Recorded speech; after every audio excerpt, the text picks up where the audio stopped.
Welcome back to Travis Air Force Base. We're here for the World Championships. Being one of the #1 AMC bases, I want to take this opportunity to show you around the C-17 Globemaster. Well, didn't know these guys are going to be here, but they're coming with us. It's time to batten down the hatches. Let's get going. We're on the C-17. There's some things that will turn it on. I know what I'm doing. I'm a professional. Today is gonna be APU fire. Just gotta back out of the spot real quick. We're ready to go.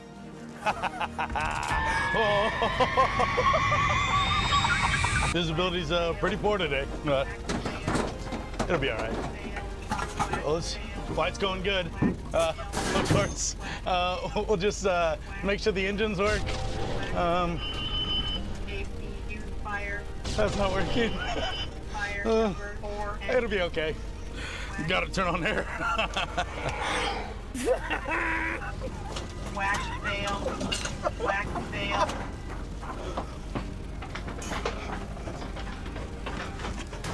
Forgot about those guys. Things aren't going too well here, so I'm out of here. But I'll meet you guys back at Worlds.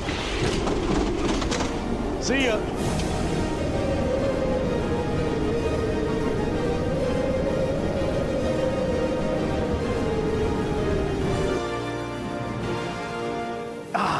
Babe Ruth's Event Center.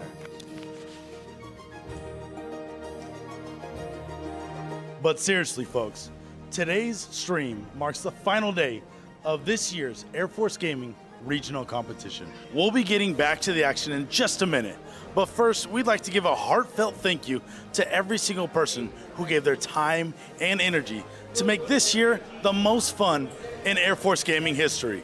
To the players that have competed, the staff that made all the events happen, the leadership who allowed us to be here, and our friends and family who have been supporting us the entire time. Thank you. Now, without further ado, Spaceman and Zepp, take it away. Thank you so much, Chad. Welcome into day 4 here of the 2026 AFG World Championships. I'm Spaceman Zepp, joining me as always. And I gotta say, if we gotta start giving out awards and giving heartfelt emotions for the performances we've had this weekend, Chad, I did not expect the level of like Christopher Nolan-esque commitment here in that piece. I mean, just phenomenal job all the way around. Zepp, I'm so curious what today's going to bring here, but I'm also curious about the fact that, you know, he's so focused on landing that plane and getting out of the sky that he forgot there's an entire bracket behind him. Chad, please turn around and tell us what you got there. You're right. I do have this beautiful wall behind me. Let me talk a little bit about those tragic eliminations and triumphant victories, and what happened yesterday.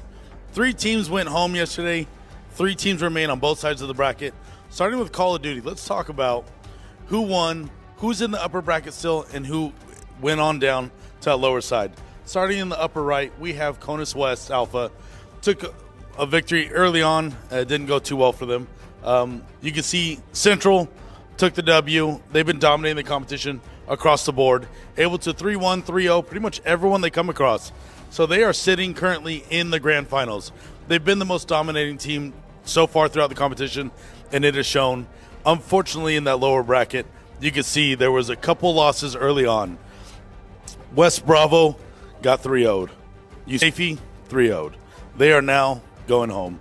And then Conus West, the last match of the day, did end up going home. They lost 3-1 to West Alpha. So this morning, we're going to be able to take a look at what PACAF and West Alpha have to offer in the losers finals, and who is going to be the last team standing against Conus Central. Now moving over to the Rocket League side, it has been an absolute sweep from the West Coast.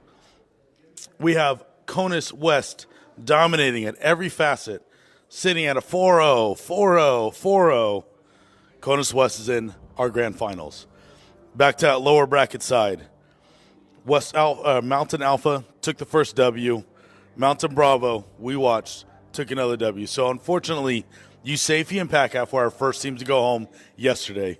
Followed by Mountain Bravo, did end up losing in the Battle of the Mountains, Alpha versus Bravo.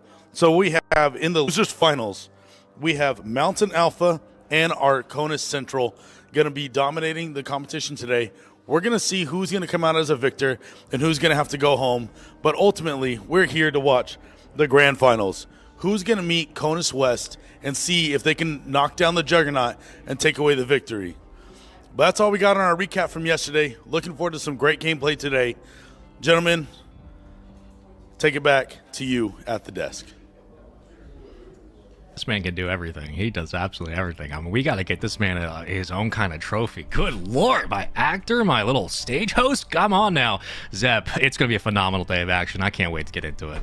Oh, it's going to be absolutely phenomenal, Space Man. The last 3 days have been fantastic from start to finish. All of it. The World Esports Championship, from the Call of Duty to the Rocket League, has been an absolute pleasure to watch. Now on the final day, the action, I am sure, is not going to slow down. It is going to pick up. We've seen plenty of sweeps on the road to getting here. Now we're getting to the stage where all the teams that are left, we talked about it at the end of yesterday, they fought to be here, they have the right to be here, and now there are no easy games here on in. Every game is going to be fought, a hard-fought battle, fighting tooth and nail right to the death, with only one team being able to be declared a winner in their respective esports. It'll be a terrific day, and I can't wait to get it started. Yeah, man, we can only crown one team as the winner per game, but you can be a winner just by being involved, as we have seen all weekend, as USAA has been here throughout all time, always. They were founded over 100 years ago by 25 military members with a mission to always take care of their own. And you can learn more about that mission at USAA.com. Again, that's USAA.com, one of our proudest presenting sponsors, and one of the greatest additions we could have here for the Air Force Gaming World Championship here in 2026. After 3 full days of action, we now enter into our 4th and final day and time to crown a champion. We had a marathon of a broadcast yesterday, so many teams playing, so many just vying for a spot to make it to championship Saturday, if you will. And now just a couple of lower finals matches to get through in a grands, and this is where all of the pressure kicks up, Zep. It's just about how do you come out and execute on the day of. Speaking of, let's take a look at some of the replays from yesterday, because COD was electric at times. I know we watched a lot of Breadwinner yesterday, and boy was he winning some of these hard points, but it turned out to be a bloodbath in the very end. Unfortunately, we didn't get a full game 5 out of the COD series, but we did get a lot of good hard points on Sake, on Scar, and some ridiculously good comebacks later in the day.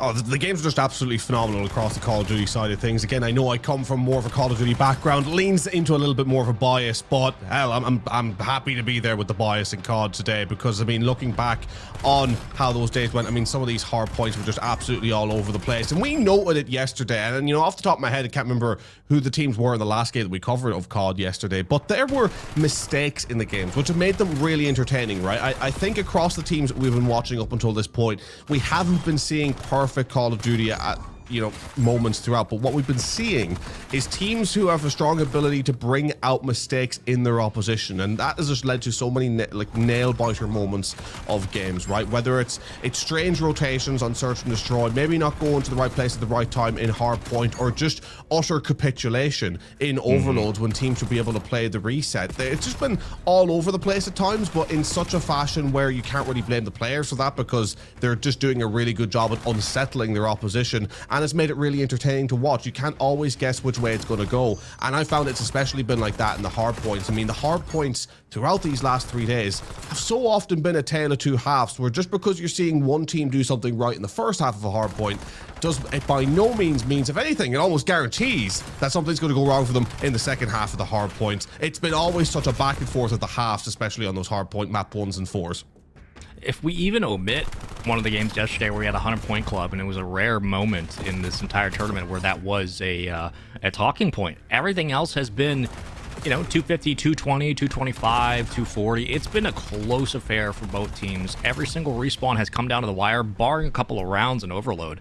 The hard points have been really, really, really close in the last day of action. We have a couple of double up matches there yesterday for Call of Duty, specifically for Conus West Mountain B, and for West B and Conus West Mountain. Conus West A versus USAFE. Both of those series did unfortunately end in sweeps for the teams, but it was the hard points, those respawns, that were much closer than days 1 and 2 would bring to the table.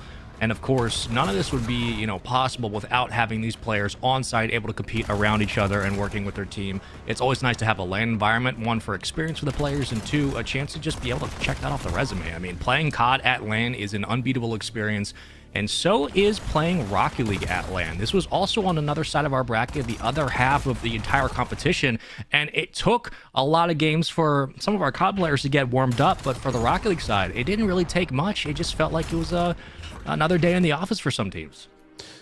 Yeah, look, the Rocket League, there's been a little bit more of the disparity in skill throughout. We have seen that. But again, it led to some really entertaining games and moments, right? And, harken back to Mountain A versus Mountain B, that derby game where, Mountain A, they absolutely ran through Mountain B on day 2. It was an easy result for them. Mountain B looked shaky, but going into when we seen them yesterday, it was a little bit more of a different affair, right? We seen Mountain B more confident in the way that they were playing. They had more reps throughout the day and throughout the days in total, and it led to them being able to have a very, very strong game 1. But beyond that, we've seen Mountain A kind of recover, and it's been a unique storyline in that regard, and we will break that down more. But before that, we should highlight the group stage standings, where these teams placed before going into the bracket, and it is Conus Central, who are flawless and looking deadly, and the only ones that looked like they were going to be able to challenge Conus Central were PACAF, with Conus Mountain maybe just a little bit underneath that as well. But for Conus Mountain, they're the team to beat. They look unstoppable at the moment, but if there was anybody that can stop them, I think it is going to be PACAF, and this is how the Call of Duty bracket has lined up until this point. Later on today, we will be seeing PACAF versus Conus West A in that losers grand final, with Conus Central eagerly awaiting to get their day going. But only one game for them today, and it could be a victory. But I'll tell you something, it's been something that's been plaguing the CDL community over this last year. The teams that have been making the run in the losers bracket usually come out with the win in the best of 9, because they've gotten more reps, they're fresher, and they're warmer going into that grand final. I wonder if that's something that's going to be a worrying point for Conus Central. And it's a hit on that as well. The fact that Conus Central, their warm-up today is going to either be bots, scrims against each other, or that's it. They're not going to have like that extra game, that extra series under their belt. So if you're Conus West A or PACAF, if you make it to the grand finals, you have a full series to be able to warm up and get things underway, which is really important, one, for just the confidence of a team to get them into the next day of action, but two, Conus Central, we know that they're the team to beat. We know how difficult this team is to stop, and we know how good their slaying has been all weekend, how much they want to win this championship. It doesn't matter where you're coming out in the bracket. It's still a best of 9. They will have an advantage by 1 map, but that's about it. You're going to have to beat this team outright, no matter what it looks like. And very curious to see whether PACAF or Conus West A can actually do the damn thing all the way down the stretch. But again, we had another entire bracket of competition yesterday to round out our championship, and it was, of course, Rocket League. And this one, though all best of 7s, only went to game 5 one time. Everything else had been sweeps, and yesterday really was the same kind of results we had in day 1 and 2, and all of 3. It was just a couple of interesting shows in game 1, maybe some different flares, but after that, a team would settle in, they'd start to dominate, and they didn't look back. Completely agree. I think what we've seen from Rocket League over these last number of days is that a clear discrepancy between the top 2 or 3 and the bottom 2 or 3, and that's really how it played out. We do the losers bracket run, those teams that are there, granted they put up a great fight. I said it yesterday, I'll say it again, Usafi, PACAF, they did not look great throughout the entire championship, but they came out on the loser side of things, played the best games that I've certainly seen them play over the course of the championship, and ultimately, while still losing, I think could leave with their head held high, after putting on a great performance and showing what they could do. I mean, big red on your screen there for Usafi. You know, he was a brilliant player, but they were struggling at times. Doodle as well, but getting through with a couple of goals there. I mean, at one point, I think they scored 4 goals in the game, going against their average 1.1 goals per game throughout the course of the group stage. So really turning the heat up when they needed to the most. It just, unfortunately for them, was not enough. But I was talking earlier before, while we were still on the Call of Duty side of things with the replay, we were talking a bit about the Conus Mountain A and Conus Mountain B derby game. That was the last Rocket League game of the night, I believe, yesterday. And as you see Buck on your screen, for Conus Mountain B, Buck and Sizzler together, probably the two most technically gifted players, I would say, in the whole Rocket League Championship that we have seen.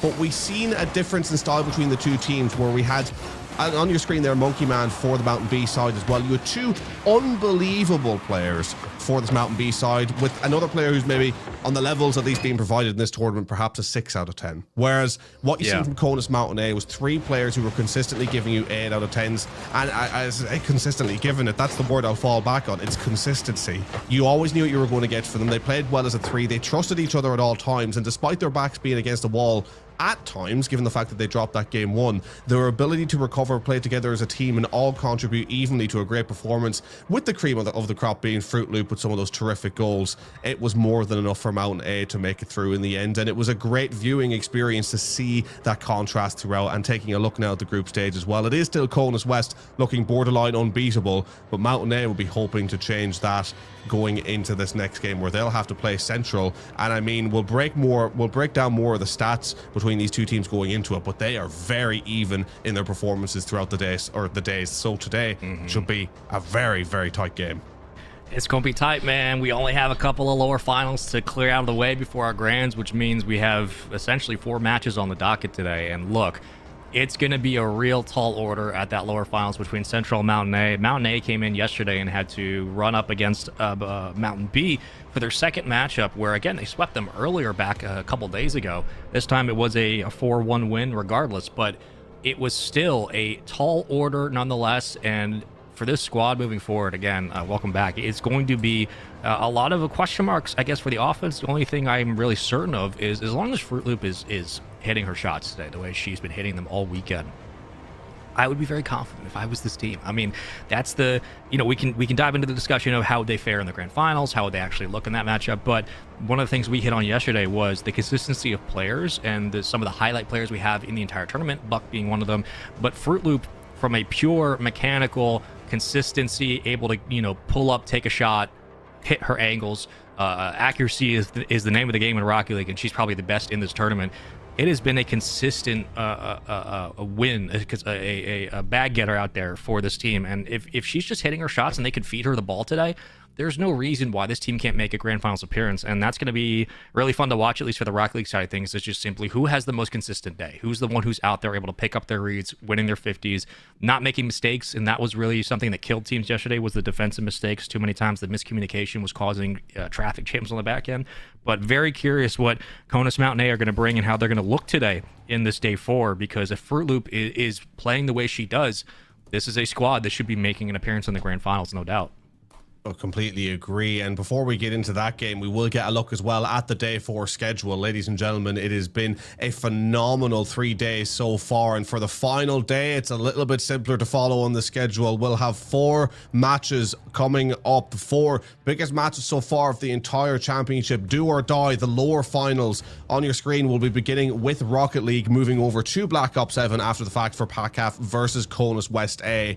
And then the grand finals, first with Rocket League, then again with COD. It's a back and forth affair, as we have seen throughout the course of the previous 3 days, and it should be. I mean, I will go out on a limb and say it right now. I mean, it's probably easier to say when you get to this stage, so maybe a little bit of a cop-out on my end. Once again, that's been a consistent theme, I would say, of the whole championship, but we're probably in for the best 4 games collectively that we have seen throughout the course of the championship, because I even have the specific stats on my screen here between these two sides we're about to see in the Rocket League. You know, Kona Central versus Mountain A. You talk about neck and neck for what they've provided throughout the course of the championship. First of all, in the group stage, right beside each other, fairly even results, identical on the goals difference, I believe. And then you look at them at now. Kona Central 23 and 14 in their overall games. Mountain A 23 and 13. A difference of 62.2% win rate versus 63.9% win rate, with an average win margin of 2.7 for Kona Central, with an average loss rate of -2.1. And then you go over to Mountain A, an average win rate of 2.5 with an average loss of -2.2. That is as even as it can be. These two teams are very much out of a similar level, and regardless of how they play in this one, we'll be going into the grand final definitely feeling like they're the underdogs going up against the perfectionists. But I mean, again, I talked about in Call of Duty the losers bracket run being a bit of a dangerous one. I'm really excited to see if that's going to apply here on the Rocket League side of things, because carrying the momentum of a very hard-fought win, which for either one of these sides it will be, given how even they are, that's momentum that could carry you straight through and take you into a couple of early wins in a grand final. It really could.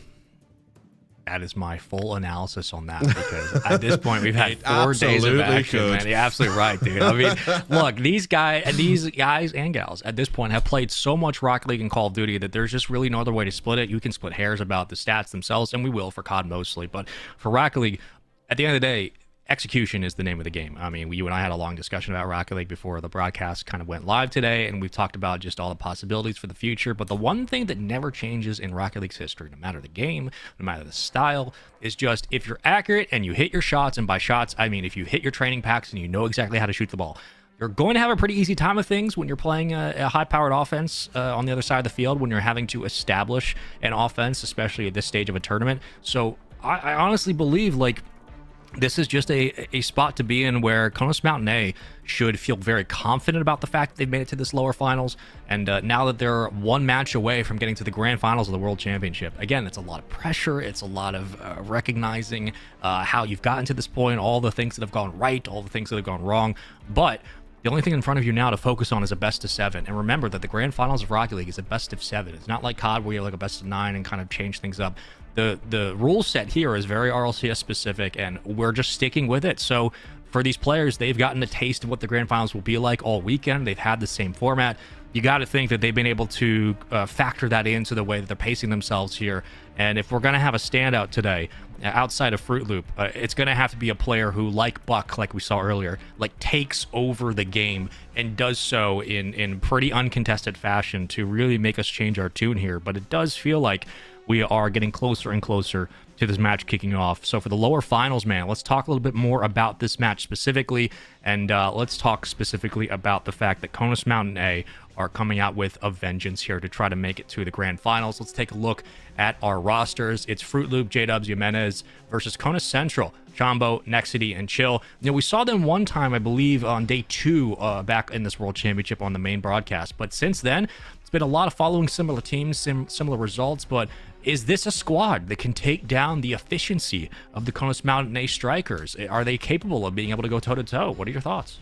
It's difficult to say from what we've seen of them, because granted, in terms of broadcast at least, we haven't seen that much. We have to rely a little bit more on what the stats are telling us. And what the stats are telling us is that they're neck and neck joint with Mountain A. And we've been, you know, very praiseful of Mountain A, I think, throughout the course of these last number of days. I mean, Mountain A have been, again, very consistent as a 3, have a star player. We don't really have as much information to go off for the central side. Who is that star player? If it's more of a consistent 3, if it's a top 2 or even a top 1, that sort of 10 out of 10, 11 out of 10 top player, with then the rest of the teammates just being able to do the job on the back end.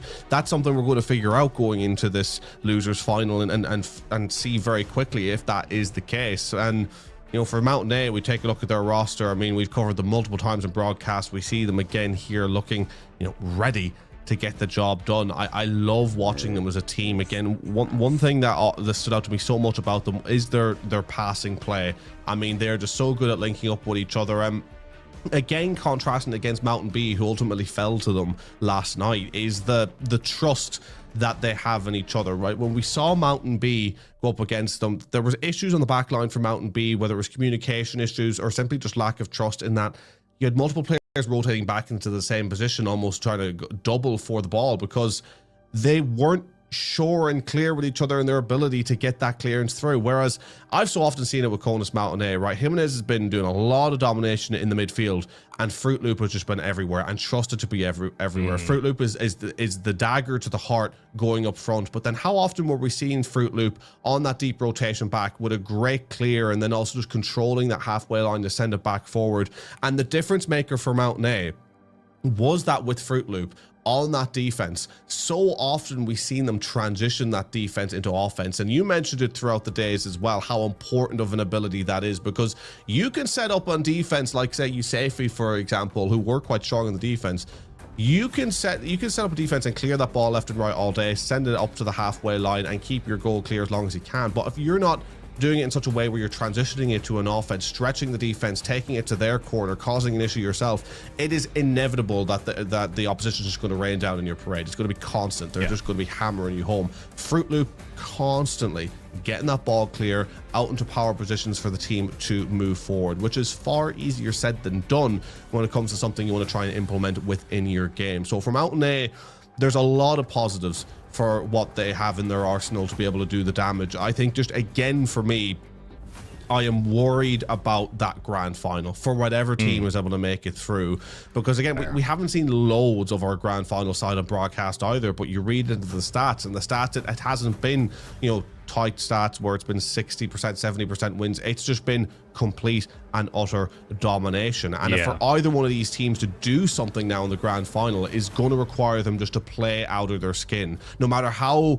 much we praise them, how good they've been, how good even if they bring how good they have been today in this game, it'll need to be a step above once more if it's going to be enough in the grand final. So they need to set themselves up on the best foot going forward. Game one getting underway. Get yourself warm quickly, because you need to play the best Rocket League of your lives over these next two matches. There's no way to undersell that statement. I mean, you do have to play the best Rocket League you've played, not only this tournament, but of your life so far. This is the match that matters the most. What will you bring to the field in the lower finals? Off the start, it will be Kona Central who bring out the opening goal, with Next City picking up a nice rebound off the back wall. The defense gives him a free shot, and he takes it. Getting the first goal through. A bit of a technical difficulty there. Did we have a player leave the match? Not sure what that was. Yeah, a bit of a technical pause. Starting off well to begin with. Or the quickest Rocket League game you'll see of your life, and it is indeed a lobby crash, so we are going to get a reset on that. And it means, Spaceman, how's it work in Rocket League? I know about all the reset rules in Call of Duty side of things, but if we have a lobby crash early seconds into a Rocket League, is it a restart? We're just full restart. We're getting a full restart. You know what? That's actually the whole lower finals right there. We've gone ahead and we gave you one goal, and that's all you get. We're just gonna grand finals up next. That's it. Yeah, I mean, that's great. Yeah, full reset. It is a lot like there's like the 120-second rule in Hardpoint for COD for crashes, specifically at a time where if it was a hardware problem, it would be a full reset. Obviously, that's changed over the years, but same kind of situation. If you're within the opening minute of Rocket League and there's an issue, as long as it's not player induced, which can be a variety of things, but you'll know it when you see it. It's very much a full reset, and surely it should be. So luckily for everybody, it only happened in the first 10 seconds or so. As you can see, like, hey, you can only do what you can do. But again, we already saw one goal kind of trickle through. The defense seemed to have some issues just clearing it out to the offensive third. And with that, question marks about which version of each team we're going to get today. Will Conus Mountain A come out here and show us the striking that they had the first 3 days? Will the defense be able to keep up with the likes of the other side? And for that other side for Central, certainly questions about how many goals is going to be how many goals is enough? How many goals will be necessary for them to beat down this Conus Mountain defense? And very, very interested to know moving forward if this is just a simple technical pause and we get back into the swing of things. Feel like we're just going to be eaten on the field today. I like what I'm seeing, but apparently, get an update. We will be keeping the goal, so good for the admins to be on site to be able to make sure that they confirm with the players everything's good to go. Again, there's times when a full reset comes in and a wipe of the score. There's times when we keep the score and we do a full reset. There's times when we just pick up where we left off. Rocket League does have a pause feature, which is always great for any esport to have. And sometimes, even if it doesn't work, we still like to implement that rule. So very, very happy that the admins are there and working with the players on site. Players seem to be just okay with it, so we should be good to go in the next couple of moments. And with it, again, I mean, you're basically starting off 0-0. I know you're down 1-0 still, but opening 10 seconds, you give up a goal. It's a much better situation to fare out of than being down by a goal, you know, and having like a minute left and something going wrong. So let's see. We'll see if things continue to work out. And yes, we got confirmation the goal happened before the error, which is great, which means it will stand. And with that, we'll keep it moving. So a 1-0 lead will come into this for Central. And on the other side, if you're Conus Mountain A, you just kind of, you know, ignore it. And you're like, all right, well, we have 4 minutes and 55 seconds to figure it out. So I'm not too worried about that. Yeah, I mean, God, if there was any time I'd want to concede a goal, it'd be in the first 10 seconds as opposed to the last. We're going to be coming back into this game with 4 minutes and 11 seconds. That's when we'll transition back on in. So we're bringing you everything you need to know for getting back into this game. A shaky start for the servers, at least, going into the beginning of the day. That's what we get for jinxing them earlier on, or yesterday, actually, I believe we were talking about overall server quality for the most part being fine across the 2 games. That's what we get for jinxing it. The cast of curse will always come through, but hopefully not going to be many more issues today with lobby crashes as we see Conus Central come through the next, and Mountain A are yet to wake up. Chambo actually missing the touch and chill, just coming on through, and the fact that no one's really there in the back line to deal, that Fruit Loop's on the wrong side with no boost and 2 players with the boost are off either side to not deal with that seems like a very basic error to be making at this stage. Yeah, I'm not sure if they expected. I don't know if they were ready for that shot to be what it was. Follow up, hold on, getting dangerous. From what was a 1-0 game is now quickly getting out of hand. So definitely need to see a little bit more gusto from the defense here. But it's starting to look very scary. It's all of a sudden the defense for Conus Mountain A are having their work cut out for them and then some in this opening game. Again, lower finals, all best of 7. But when you're seeing a team kind of rip shots from their own back line, that just means that, again, they're confident, they're able to be strikers from any side of the field. If you're Fruit Loop, you understand that, you can respond to that.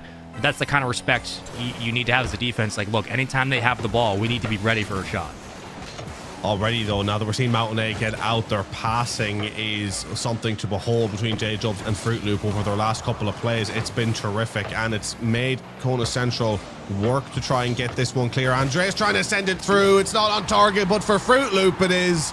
Following through to get one back, still one behind, but the last 35 to 45 seconds for Mountain A has been incredibly strong. It was calamity at the back, but once they finally got a clear, a couple of terrific passing plays through, and at the very least were able to keep Conus Central pinned back until it was time to send that one on home. Brilliant way to answer back, because as you said, it seemed to be running away from them early on. They were really struggling, and we're on the precipice of being 3-0 down. Yeah, put away the easy stuff, like legitimately. You just put away the easy stuff and the day gets a bit easier. Doesn't necessarily lead to a free win, but it'll help you not overthink the fundamentals moving forward. Get a little bit of that here in game 1. And a cheeky play around the corner, able to pick up a full grab as the offense stays up here for Conus Central. We've had a couple of clean looks, especially from the back end, but this time on a better pass, getting the defense to jump 2 times now. Back wall, that's going to be a goal. Oh my God, diving save, never mind. J-Dubs comes in to keep this one just a 1-goal game.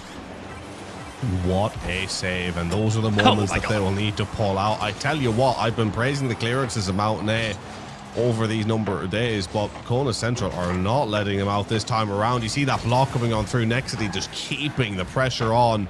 Andre's passing down to Fruit Loop. I mean, look at that passing just to be able to get out. I mean, that's been the difference maker for them. That is why they're in the lowers finals.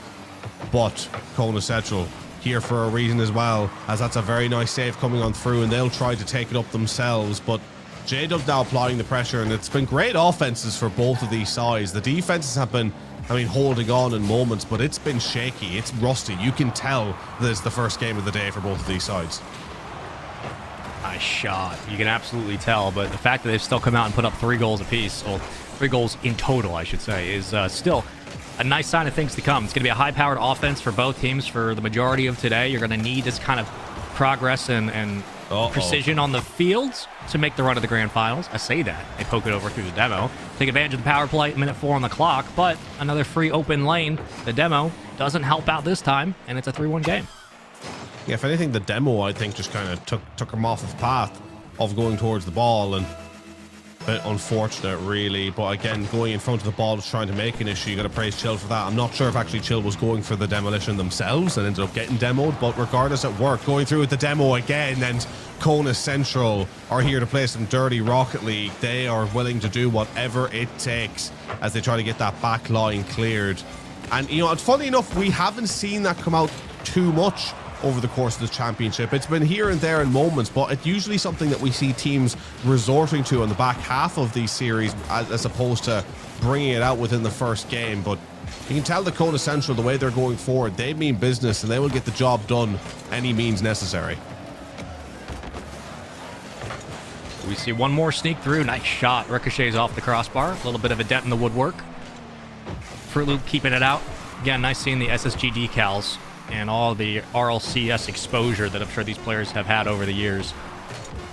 Different levels to it. One maybe for the road. 6 seconds to go.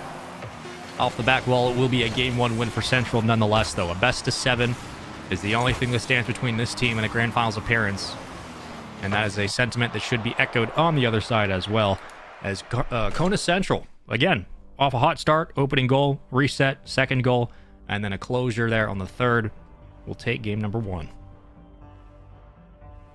And Kona Central look good. I mean, they thoroughly deserve that win in the end up. Mountain A showing a bit of what they're about going forward. Again, could have scored a couple. The shots, though, not quite as ferocious. You know, the saves were great from Central, but there wasn't like real power in those shots. They weren't stretching the Central side. They were there in the defense, able to take it up. And they're exposing Mountain A in their defense. They look a bit shaky defensively in that game 1, Mountain A, despite, again, the ability to rotate out quite well once they get a clearance. But actually being there to get those clearances that seems to be a little bit of an issue. 2 early, relatively sloppy goals conceded. Granted, one of them was given early off the back of the restart. So, I mean, you take the restart out of the question, you're maybe looking at a 2-1 game, which isn't quite as bad. But I think Mountain A just ultimately punished for a slower start, and as they grew into the game, it was just too little too late. But a good chance to restart now going into game 2, where they'll hopefully, at least for their sake, not concede too many early ones and at least be able to make a game out of it and not have to play from a disadvantageous position. Seems like the vibes are still high, which is good to see for Mountain A. And you're right, playing from a disadvantageous spot is unfortunately going to be a common theme for a lot of teams. No matter how deep you make it into a tournament, unless you're the best team of all time, you're going to have to at least adjust to some pressure, make some changes, call some audibles. We'll see now what the Generals bring to the field as we get into game number 2. Fruit Loop had a full tank. Unfortunately, she gets dusted. We'll see her on respawn in just a moment. But last time, it was Konus Mountain A who conceded the couple opening goals, and we're still trying to find their feet in this series. For Kona Central, very happy to rip shots from the midfield or their own back line. They found success pretty much anywhere on the field. And we'll see if they can have similar results here as we get into it. And opening shot goes the way of the boys in blue, just off the back wall, but Fruit Loop is there for the pickup, the rebound, back into the hands of the defense, and they'll try once again. Continuing to mount an offensive pressure here, trying to not let Kona Central out, and that's where Fruit Loop loves to be, on that halfway line. Out of boost though, and just out of height. Andres though trying to chase back on up, nearly getting that through. J-Dubs is there, but the save comes on through. And this is a different Mountain A side this time around, more confident in their offense, keeping Kona Central pinned back. And a great demolition there from J-Dubs. That is just going to allow them to go again up front. This minute has been all for Mountain A. But Kona Central holding on in the defense, not looking too shaky. As Shamble up to try and get this one out, and they mount an offensive effort of their own. Andres, though, quick to deal with it. And now the clearance coming on through from Fruit Loop. Again, just being in the way, keeping it blocked, trying to get this out, but that's going to drop into a precarious position. Andres there to deal with it, though. This game has been a little bit more poised from the two teams. Still offenses left, right, and center, but no real danger in terms of shots on goal. Nothing yet until this one comes through. Nice shot. Save there. Kicked out again. Huge counterattack opportunity. Tries to fly down on the 50. Good hustle from Chill all the way downfield. So go right back up the gut. That's actually in unless you get a touch on it. Chambo does. Nice job all the way around to get back there on the recovery. Oh. Flying shot, better save. And those are the ones you're going to have to save consistently for the defense of Kona Central. That's a specialty of Fruit Loop and company. So if they're able to get that one out, that cuts off a lot of the field. And even there, you've seen Andres trying to cross it back to J-Dubs. I don't think she was, or to Fruit Loop, excuse me. I don't think that she was aware of that position, but was out of boost anyway. I mean, as you say, it's their specialty. The passes between each other, the way they lay each other off for shots is just... I love watching it personally. There's nothing I love more watching in Rocket League and even trying to do it and playing myself. It's just nice passing. It really makes my day to see it. It's the plays I'm always here for. Another shot through, but again, relatively timid. Central on goal, allows for an easy save, and now Kona Central can get on up. If I was to be critical in one area for Mountain A here, is they have to mount a save themselves, is that when they do get the shots through, they're not picking them out in these clinical positions yet, but we know they can. We've seen some of their shooting yesterday. I mean, they can pick their spots right when they're warm. It does feel like they've been a little bit more hesitant to send that third challenge. Again, you don't want to make a lot of mistakes. You're at this stage of the tournament. You feel like we have to play smart, not aggressive, but you have to know when to send the house and when to put your foot on the gas. Times where you're only going to get a couple of good looks at the net. Andres all the way to the back wall. Taken away on low boost again. The defense still making the most out of nothing, really. Chill does take the challenge, but teammate there to cut it off in time. Andres gets a 50. Play through on the low side into the corner. Picked up for full boost. Chombo out on the center. And a block away from Andres. If you don't get that touch, it's likely hitting off the crossbar, but still a dangerous shot nonetheless, and he does keep it out. This one will ricochet wide, and it's just another instance where we go back to kind of playing boom ball here. Which team's going to find the opening first? Yeah, that was close, and this has been an intense game to watch. Both teams have had their moments. Mountain A have had more, but when Central go forward, they do look scary themselves. As that was going to go back up into the midfield next to with the control. Andres there to deal. And now getting the blocking as well to send it back to the midfield. Both of these teams, as you say, you get Mountain A being hesitant but sending the third man forward. It's kind of understandable because this game 2 is on a nice edge. As J-Dubs there with the clear, I think Fruit Loops would have been there anyway. But Kona Central now getting a couple of shots away themselves. And going back to what I was saying, game 2 certainly been on a knife's edge here. You can feel the tension of the game. Both of these teams ready to crack. Andres can't get there. Chill keeping him blocked. I'm actually not sure if he got the touch just to push him back into the net, but regardless, Kona Central doing enough of the death. Arguably the second best team of this game 2, but getting a crucial goal through with just 35 seconds remaining. I mean, that's a very valiant shot there on the right side of the post. I mean, if you're a defender, you're the left side for you is the weak side in that spot. You're not expecting it to be a narrow touch the way it was. It sneaks around you. Not much time to really react. And a good play all the way around from Kona Central to get some physical bumps in the net to push that defender back. Even on a lot of boost, they were unable to squishy save it. So it's a good recognition of accuracy and placement at the end of the day, coming through at the right time. 10 seconds to go before a 2-0 series lead. A much, much closer game of Rocket League. Hold on, almost able to poke it forward. Thought for a moment we would have a spoiler, but we'll see if they can keep it up here. Ball doesn't touch the ground, and until it does, this thing keeps moving, and nope, we're still going, but that'll do it. Look, this is a team in Konos Mountain A that, though they're down 2-0, it is not a simple, oh, we're looking at another sweep. This squad can bring us the full way, the distance to 7, but one of the rare times they've really been on the back foot. And for Central, I mean, it's been a hard-fought battle here on out in this series, but one goal is good enough, and they've been able to find it every single time. Yeah, look, it was a great goal in the end up, and that was probably one of the most entertaining games of the championship we've seen so far that didn't have a lot of goals on the offing. I mean, you could feel the tension between those two teams. As Mountain A, again, were on the offense a bit more consistently, but I think we're seeing the difference here in that you've seen with that Central side, when they got a shot away, again, just sending it into an awkward position, sending it to a corner. That was something that Mountain A were struggling to do in that game. So many of their shots ended up being central, even though they were getting them from good positions.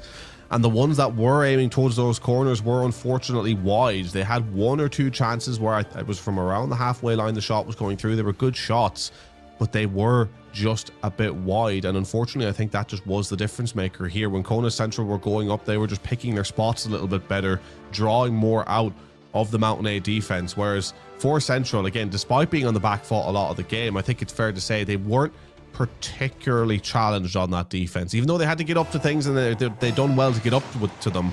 I think for players of their level, they weren't major problems to deal with. We'll take that. Don't need anything too crazy today. They've seen the full gambit of experiences. I mean, there's nothing really that's going to surprise these players outside of a mechanic pop-off, which is still waiting in the wings and hopeful for maybe a double reset or a musty downfield. But other than that, you should know coming into this exactly what you're going to get from both teams. And surely those adjustments made in the small details will be the difference maker for Conus Mountain A. Let's see how they can get on board here quickly into game 3. Conus Central up 2-0, 2 games away from going to the grand finals. It's been a fast, slow, and sometimes both kind of series so far. A lot of good Rock League to play, and trying to sneak it through as Chill was too far up into the goal line, unable to redirect it, but had the right idea. As Conus Central send their offense upfield again. And only a minute gone, but Conus Central being a little bit more confident in this game. 2-0 up, feeling like I can see the grand final in the distance now as they try to send this one forward. Nexity there on the line with the save. Mountain A going to continue to try and keep this pressure up, trying to slam it on down, but the defense is there. And it's been a disciplined defense from this central side as well, holding on as they try to go forward, but Chambo can't get that past the defenders. Andres, missing it. That was close. I wonder, did he know if it was wide and missed it on purpose, but that was scary. That's a good shot right there. Again, we're starting to see a little bit more pressure off the sidewall now. Some more spacing for Conus Mountain A. They're taking some more risks, and it's certainly making the defense honest. They're jumping. Front of the box, gonna catch this. Nice catch as well. Forces the challenge, tries to go for the pinch. Could have given the ball right back, but they don't. And both defenses are having some chances to jump at this ball and get some good looks, and they're both handling it. And the shot coming on through. Chambo can't get there, and it's Fruit Loop. Who else? Picking out the angles. Finally a shot from Mountain A. That causes a bit of a challenge on the defense. Ooh. And Chambo a little bit caught off guard, I think, just by the height of it. Couldn't get up in time. And a lifeline being thrown the way of Mountain A. Fruit Loops giving her side the lead with 2 minutes 50 remaining. It's go big from this point onward. They go 3-0 down, things start to get really sketchy, so they gotta make this comeback here. Fruit Loop playing on the Dominus, switching over from the Fennec, and I wonder if she's been feeling like if this is going to be a series of close 50s and you know, inches, I want the extra reach. I want the chance to get over the Fennec if I have a shot from the elbow. And look, it worked in that last shot. She's able to get up over the defender and take a rip, but very curious if the choice of the Dominus was not only about being able to scoop up and facilitate, but also to recognize that you're not going to have a lot of chances for a clean shot in this series, so might as well take the advantage with the Dominus reach if you can. And so far she has. 1 goal, 1 lead. Conus Mountain A. Unfortunately, defense been struggling a bit to get this one out cleanly.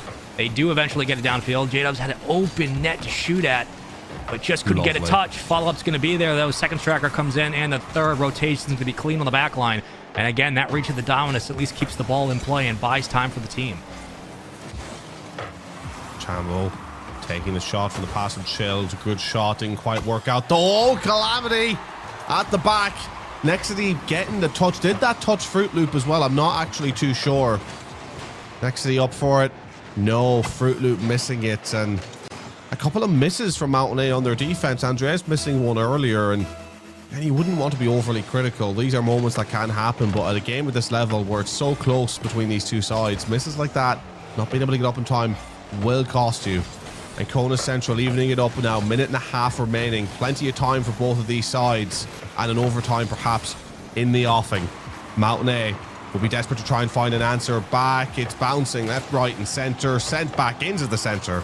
But Andre's putting it off the backboard and towards the corner. A decent recovery here from Mountain A as they send it forward themselves. Just give me an OT. Give me a little golden goal opportunity. Something spicy. I want to see what we can get down the stretch of this series. Pinch, pass, bullet. Nice save. Great job and patience from Andres to keep that one in front, to not jump out and go for the challenge off the pass. Tries to send it downfield. Tough touch. Into the corner. Possession. Central. Still looking for the clear. Andres is up. Both sides of the field making problems of the defense. And Conus Central eventually do find the clear out. But it doesn't last long. Another one towards the net. Chambo help out on the diving save. Chill is there. Right back towards J-Dubs. Full boost. Andre's the next one up. 30 seconds to go. Tie game. And a long clear. Fruit Loop is there to send it back into her corner. 20 seconds remaining now. And overtime, as you say, on the offing. You want that bit of spice, that bit of paprika. Who added the jalapenos to my Rocket League? But we may not need them. 11 seconds remaining. Nexity deciding, you know what? You know what's spicier than an overtime? Winning game number 3. And Nexity may have potentially just given that to the Kona Central side. Mountain A hanging on, but the defense for them on the overall has been far shakier than the defense of Kona Central. And now just 11 seconds remaining. Kona's Mountain A on the precipice of going 3-0 down in this lower final series. And will the heads drop as game 3 looks to have dropped itself? Well, it might. That's a absolutely blistering shot, and unfortunately for them, just one of those instances where, again, like you've played the right defense all game. You've been able to pick up that read, that infield pass, that kind of play consistently. Every time they've shown you the look, you've picked it up. The one time it gets through is when they sky it towards the crossbar, and it just sneaks in. It's too fast to handle.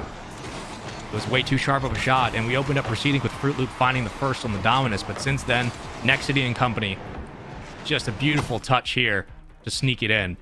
And so many times where it felt like we were waiting for this team to really start getting online, again, the offense to come back and show us how good they can be. Right there, that was the dagger in that game.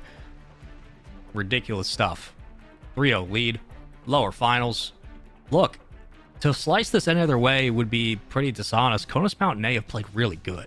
Both teams have played great. Konos Mountain A defense has looked solid. Their offense has been taking the same kind of good quality shots they were taking all weekend. They're just getting beat by a hair, like 1 or 2 extra steps, 1 or 2 extra shots that lead to a goal.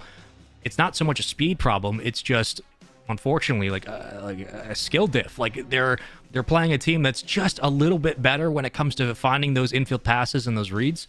And that is the difference right now. It is a series that's 3-0, but you know, any of those games could have been different. And unfortunately for them now, you only have a cushion of 1. You cannot afford to go down and lose this one, because if you do, it's a GG's in the lower finals. But they're so close to figuring it out. Only question is, do they have enough time left to do so? Well, they have 5 minutes. 5 minutes to find the answer, Mountain A. And it looks like they found the first goal. Fruit Loop sending that one on through. A nice early goal.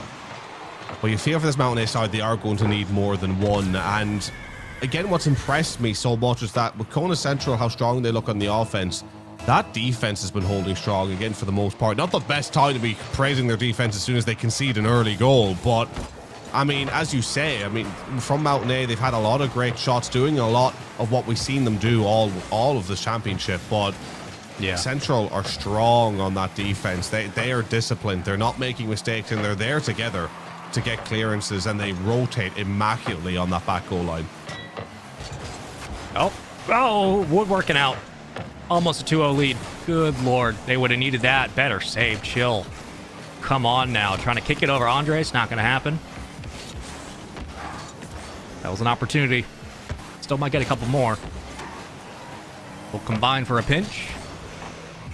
Into the corner. Chill can't really play it out. Andre still on low boost. Wins through a 50. Holds possession here. Late to the play. Fruit Loop gonna have to circle back now. And right up the gut we go. J-Dubs trying to get it over. Not gonna happen. Defense able to read it. And for at least at midfield, Kona Central are not giving Konos Mountain A much to work with. No, this has been very good midfield control from the Central side. J-Dubs trying to get it back up, but they're not even being left with that much boost to work with, it feels like Mountain A. By the time they get an initial hit for the clear, they don't get to take it up. It's Fruit Loop trying to get it up. Dancing round 1. The clearance, though, back up front. And J-Dubs and Andres just holding the ball here in the corner, just trying to set themselves up in a way where they can get this out. And again, it's been such a testament to them. They were great at this throughout the whole championship, but now they're really struggling with these clearances to turn something from A to B, to turn it into offense. It's been really hard fought to get it up, finally sending it into the opposite corner. but not really going to be able to go anywhere with it. J-Dub's trying to stop that one, but that's just going to fall into a precarious position. And Central continuing to mount this offense, to squeeze, to tighten their grip and maintain this pressure. But Mountain A's defense so far at least is holding on. They are. And that's all they need. Just got to fight tooth and nail for every single minute, but they're getting closer and closer to keeping the series alive. Chambo looking for Chill. A little bit late. Defense was ready for it. Right back out to the third man. Able to stay upfield for just a bit longer than maybe they would have expected. Chill goes for a shot. Follow-up going to be in. It's a slow roller. Taken away nonetheless, though. And an immediate challenge on balls. So for here on out, the defense has to expect they're going to be challenged on every single touch. Every contest is going to matter so much in that offensive third. Solo plays up into the corner from Kona Central. Still hunting for their first goal here in Game 4, excuse me. Kona Central, they've been looking dangerous. Arguably, in terms of the consistent offensive pressure, the most dangerous they have looked all series. But still not being able to break that back line, which seems to have collected itself. It's had its issues. As strong as it's been, the few issues have been exposed by Central, but this time there are none to speak of. And so no goal through. The double demo from J-Dub is going to allow Fruit Loop to get a shot through, and normally she is so clinical from that position. This time, though, it is wide, and is that going to be costly? Minute 20 left on the board. Kona Central running out of time to get the job done here. The pathway to the grand finals, it's so close for them. But they may have to wait at least one more game if Mountain A can hang on. The ball is hung up in the midfield. It's Chill that's going to get the touch through. Nexity trying to send it over, but with no real venom. Fruit Loop will be there to deal and try to send it back up once again. Trying to get the dribble through. Chill is there with the read, though. And J-Dubs will be there with the clear, but that's dropping in a dangerous position. What a demo from Andreas, but it's not going to matter. Chambo with the goal. And I thought that demo was a moment of genius, but that bounce just super unfortunate for Andreas. And Chambo there with the killer touch. Yeah, I mean, Andres did as much as he could. The only way you say that is if you squishy save it, and he kind of did, but he got over the top of it, so you don't hit it dead on. There's no other way to save that ball. That is a beautiful touch from Kona Central. Downfield, though. Again, 60 seconds or less on the clock. Tie game. You know what's at stake. You know if you win this, you move to the grand finals. If you lose it, your run ends here. And gotta be honest, Kona Mountain A have looked so good in this series. They looked really good. Musty. But they just haven't been able to find the volume of shots they've had earlier in this tournament. And it's credits to Kona Central, who have played them as perfectly as you really could. Up towards the top of the ceiling, J-Dubs trying to fall down and sky it. Andres kicks it back. Scary, and just off target, but wouldn't have mattered anyway. Towards the box. It's open, baby! Fruit Loop is there for the cleanup. What a pass from the corner. Unwavering on 4 seconds left in the game, and they do find their second goal. Well, a brilliant pass right out into the danger zone. It is Fruit Loop once more handing the lifeline to Mountain A. Will there be a kickoff goal? There will potentially be, but looking more likely for Mountain A. It's got to stay up in the air, and Nexity keeps it up. Chambo on with the chase, and hang on just a minute. No, it's dropped back on down. Good defense work in the end, and Mountain A hang on. It got a little bit ropey, a little bit scary, but their series is not over yet. We will be going to a game 5. They were just a minute away from going to an overtime, 30 seconds away really from the overtime. It was starting to get very scary for a Mountain A side who I felt like had their done their best work in that game in terms of holding on in the defense, and it would have been a real morale kicker to drop it, which wouldn't have really mattered. If they lost that one, it was over. But still, they hang on. They give themselves another opportunity. It's going to have to be perfect from here on in. No more room for mistakes. But for Kona Central, I mean, I'm sure they'll still be feeling confident because, I mean, they were looking dangerous on that offense and just a few defensive errors. But on offense, they've shown already that they can break this Mountain A side if needed. Gotta say, I love the trash talk this weekend. I think Fruit Loop has been one of the biggest trash talkers we've had. It's been really fun to watch her play, not only just from a pure skill set on the field. She's been, I mean, arguably like MVP player of the whole tournament. She's been excellent this weekend. But seeing that kind of veteran experience come out at the right time with how much J-Dubs was really committing and the hustle, both defensively, offensively, in the end, the last minute or so of that game 4, finally something breaks their way. And of course, Fruit Loop is there to put away the rebound. Love to see things starting to go their way as they try to fight back in this series. And it does feel like, of all the times of this weekend, of all the matches, this could really have a chance of extending to another game. As it's going to poke over, and nice save to get there. Didn't even need to wave dash, but man, it feels like Conus Mountain A are starting to slowly believe that they can make this comeback. Oh, that was close. But hanging on still. Conus Central trying to get this one sent back up forward. God, a ropey first 30 seconds for the Central side. But now we're seeing Mountain A going back on up. Lovely passing, and this is their best play. That, you know, when they start passing between each other in these areas, it is just really where we see the best of this Mountain A side. But having a deal on defense, they can't. Chambo sneaking that one on through. 55 seconds gone. J-Dubs not with the best touch, propping it up for Chambo. And Andres on the defensive line just can't get up there quick enough. I mean, Chambo was on the receiving end of a similar shot a couple of games prior, unable to lift themselves up.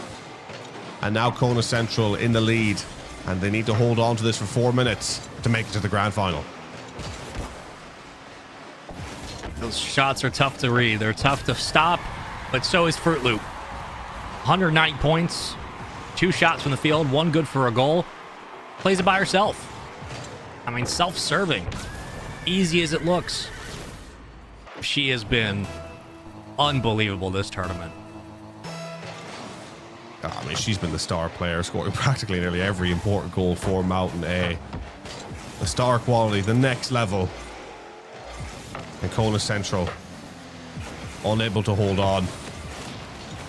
But now potentially going to fall behind. That was nearly put on through, and Mountain A are looking more and more dangerous on this offense as they grow in confidence. J-Dub's trying to send it forward, but no one there really to help. And now J-Dub's going to have another opportunity here to get a touch, sending it on under, but Chambo's there to deal with it. Fruit Loop, though, sending it back into the center. Andres following through. Chill keeping it off the line, but Fruit Loop there with the finish. Who else? The poacher coming through once again.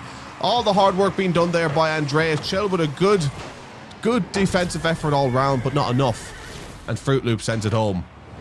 I'm telling you, that extra little give of the Dominus, the ability to get out ahead of the ball and scoop it up, it is a difference maker. This is where the Dominus, you know, had its heyday in the RLCS, but this is why the Dominus as a choice is not just about vibes and playstyle, but it's about knowing that if you need like an extra couple of fingertips on that ball, if you need a little bit of extra space to keep the play alive, this is a perfect clear-cut example, a textbook example of why the Dominus can be good in the right hands, and it really has been with Fruit Loop. She has been excellent at keeping drives extended, at finding her teammates and putting away those rebounds. Come on now. Feeling like it's a chance, but I say that downfield, people are still scrambling to figure out what they want to do with this. Gives it away pretty easily. Andre's pretty uncharacteristic flick forward and immediately sent the other way by Chambo. And 2-2, Central fight their way back in once more. And trying to send it back up Fruit Loop. Now we're seeing the floodgates starting to open between these two sides as they continue to ramp up offensive pressure. Halfway through the game, 2 goals apiece. Both sides, I think, currently feeling confident in their ability to get the job done in this game. As we see the shot come on through, J-Dub's on the line. He might need to be there for the second. And Fruit Loop is there to clear. But Chambo sending it on forward, and this is very dangerous. It's going to drop just wide. Not able to get that one through. Fruit Loop sending it back on forward, lifting it over. Now can go forward on the offense herself, trying to flick it over, but both of these defenses are having to pull it out of the bag here. It's getting very, very ropey as Fruit Loop is there with another deflection, another save, and this is getting intense. That's a really nice save by her. She recognized she either catches that hard off the top of the Dominus and it basically goes back to the front of the box to the corner, or she has to feather it off the undercarriage and try to redirect it, and she did. That is a next level decision with not a lot of time to make it. Veteran play. Right into the box, though, and Andres is good for the shot. We got to talk about J-Dubs and his ability to get up on the ball and create space for his teammates. This is now 2 times where he's gotten the ball off the back wall and set it on a dime for somebody to put it away. Last game, it was Fruit Loop. This time, it's Andres. 3-2. J-Dubs is just a phenomenal player. Again, one that I would say went under the radar from time to time, but proven why he's such a strong player, and once again showing how strong this team is as a trio. But one thing is for certain, we haven't seen Kona Central much up until this point, but we can definitely say that they are a super strong trio themselves. Very, very consistent. Well, one thing I do worry about, and something we'll discuss more after this series, is are we seeing a performance from either of these sides that is worthy of being a grand champion, knowing who they have to go up against next? I think that is still going to be a big question mark. But for now, with dealing with what's in front of them, both of these sides have been neck and neck statistic-wise all throughout the championship. And they are neck and neck in this series. What a game that we are seeing between them. And we may be going to a game 6. That might have been a goal if they get that on target. You know, to answer your question about does either team show like they have championship caliber gameplay today, I mean, if this pace continues, if this trend keeps going the way it is, Conus Mountain A do look like it. I mean, the ability to be down 3-0 and to make the amount of adjustments they've made, to play as clean as they have, to give different looks on the offense, to be able to clean up their approaches on the offensive third in their counterattacks, to find more infield passes, to get more aggressive from J-Dubs. This team looks like the real deal. I mean, it is not something to take lightly how quickly they have been able to make the change, and with how quick those first 2 games were, I mean, they look like they're just kind of hitting flow state now, and this is the squad we expected to see. It's one thing to have Fruit Loop, you know, dominate the scoring, but to see what J-Dubs is doing for contesting constantly and keeping the defense having to focus more attention on the back wall and pulling numbers away from the box, which means that your strikers can get in better positions, which means that like some Fruit Loop can get in a better position. This is a team that is starting to hit their form at the right time. You know, down in 3-0 in the series, and all of a sudden it's now a 3-2 game. It's now a 3-2 series. This is an entirely different best of 7. And I'll be honest, you know, I've been the biggest, you know, praiser of Mountain A throughout this whole championship, but when they went 3-0 down, I thought this maybe was going to be a little bit too much for them. Even at 2-0 down, I thought, okay, well, the regain is here, but when you lose that third game and it just isn't looking like it's going to go your way, it can really start to drain. It can really start to drain on the confidence, and maybe we are just seeing a case, you know, it's the first game of the day. You take a little bit of time to get adjusted. It might just take you a little bit longer to adjust with it being the first game of the day, because you're still getting warm in what you can do before adjusting to what your opposition's bringing to the table. But adjust they have. Mountain A looking incredibly strong, and I think the difference has been as well, we were seeing at the beginning of that game, you know, Andres, Fruit Loops, they've been incredible as a duo. There was a couple of nice passing moments between J-Dubs and Fruit Loops, but a lot of the damage was coming from Fruit Loop getting through for a few goals. But I think it's been a case of everyone else has really grown in to the series alongside Fruit Loops, which has been the difference maker. J-Dubs coming through with a couple of clinical passes, Andres always being there when needed to slam it on home, and then Fruit Loops being a mix of everything, but most importantly a poacher, which has been sort of a lethal combination for clawing their way back into having a chance in this series. I just want 7. I don't think that's too much to ask anymore. After all the sweeps we've had. Please. Oh, the top. Careful now. Careful. Quality pass. Fruit Loop. Over 1. The flick. Hey. Dude, she's just automatic. I mean, the closest thing I can think of is Atomic in North America. Just automatic from every single side. If we do get to a point where we're talking about a Conus Mountain A win, I want to talk to Fruit Loop, and I want to know, was the decision to go to the Dominus simply about playing within the margins of the game? And if so, how are you so good? Because good lord, she is just a demon in the tournament. So good. 1-0 lead already. I mean, the fact that people can just switch cars in general, I mean, I'm a Diamond Warrior, right? I'm no great player by any means, but That's with the Octane. I switch to any other car, you might as well put me back in gold. I just can't get to grip. So the fact that, you know, players are not only so good at what they do, but have the ability to adjust as well. Because you even take that into a Call of Duty perspective, right? I mean, a great player with an AR or a sub may not be good on the vice versa, right? It can be an entirely different ball game making that adjustment. So the fact that she's so good, again, is a testament. But gonna have to continue to fight back here, Mountain A's. It's not over yet. Central, even the score here with 3 minutes 39 remaining. If they're gonna roll over here, it's not going to be quietly. They are going to make Mountain A fight for everything that they get. Absolutely. And they've done it so far in the last couple of games. They've been able to tie it up, but we've started to see, again, J-Dubs play a little more aggressive, and then slowly, Honest Mountain A start to take over. Even here, J-Dubs has been staying pushed up in the orange half for a full rotation now. Jumbo, not enough boost to keep it forward. Almost had a look. Fruit Loop towards the net. Gonna play through the corner here. I love the patience from the third man of Conus Mountain A. Feels like it's easy at times to be like, oh, I have a free look, I'm just gonna fly the ball, but Andres has not given up much at midfield and staying back and making sure that the defense can cover off the back wall. Again, on both sides of the ball, this Conus Mountain A team has just been so clean today after that very quick 3-0 deficit.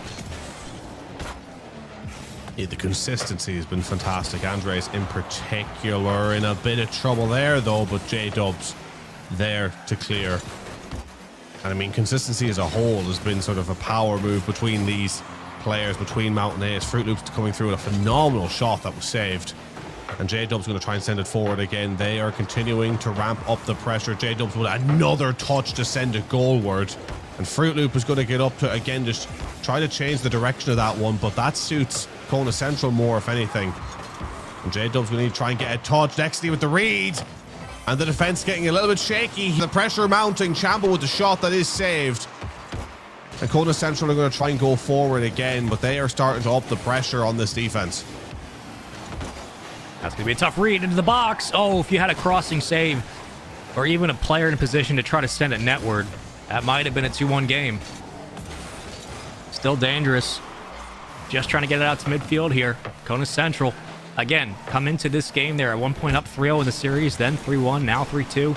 Trying to stave off a quote-unquote Champions Field-esque moment. A full 7-game series. All one and done. You win this, you go to Grands. You don't, you're out. A minute 22 to go. Still following an uncharacteristic miss from the defense. And still a diving save. J-Dubs defensively has been phenomenal in this series, keeping his team alive and allowing them to counterattack. No, J-Dubs, as he said, the amount of diving defenses he has made has been next level. As Chambo tried to dribble that one on home, it doesn't quite happen. But look, we give so much praise to Fruit Loops, and rightly so, and has been the scorer of so many of these goals. Nearly another right there. But I mean, if you're looking at an MVP of the series, depending on how this one shakes by the time it's done, I think J-Dubs has to be in contention. He has been absolutely everywhere on the pitch in this series.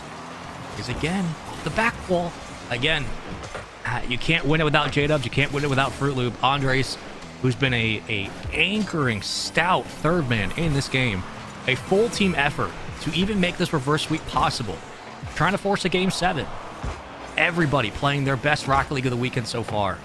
Trying to look for the cut down. Kona Central going to be there catching on the ground. J-Dubs already so much faster to the read and shuts down the counterattack where it starts.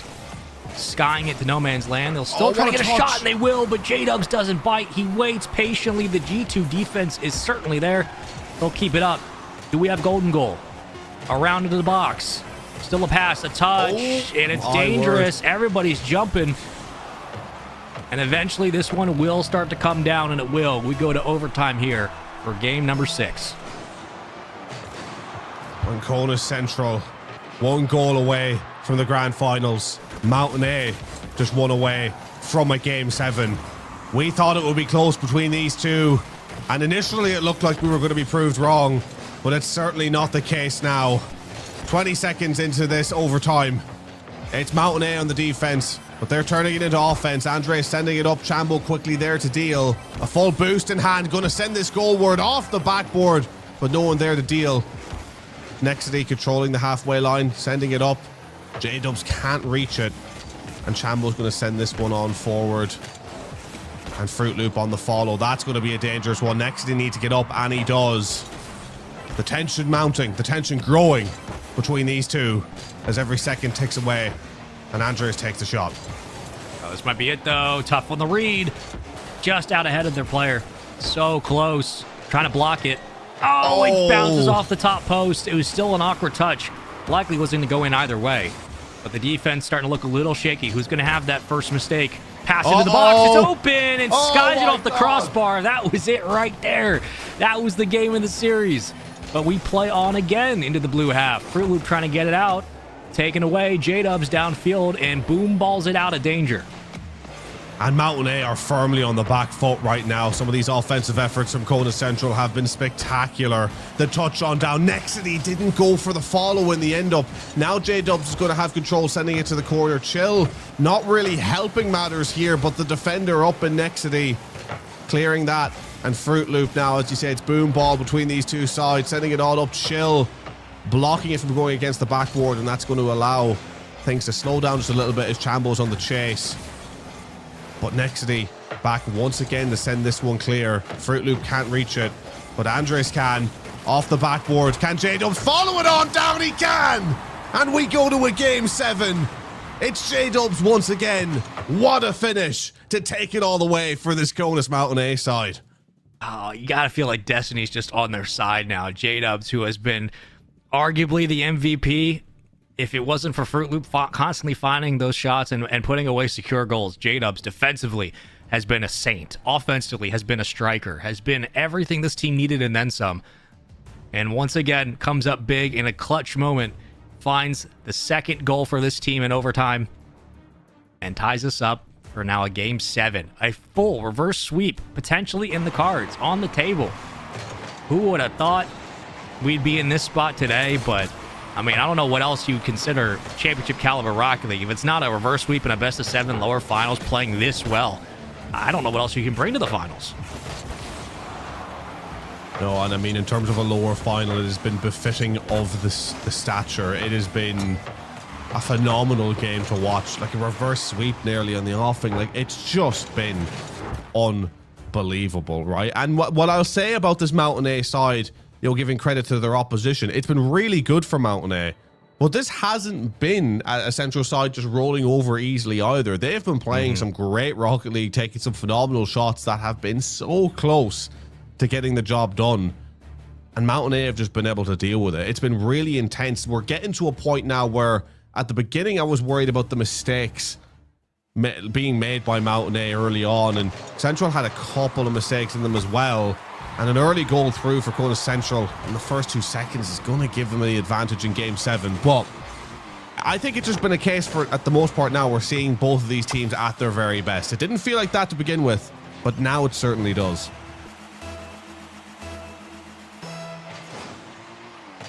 I mean, 2 seconds in a goal is just unbelievable. It's unbelievable. But we know what this Mountain A team can do. It doesn't matter what you throw at them. They're going to find a way to respond. I think your key to victory for Kona Central in this game 7, simply put, they have to score more than just 1 goal in this spot. Like, you're going to have to be looking for 2 or 3 if you really want to force Kona Mountain A to play scrappy and to get them uncomfortable.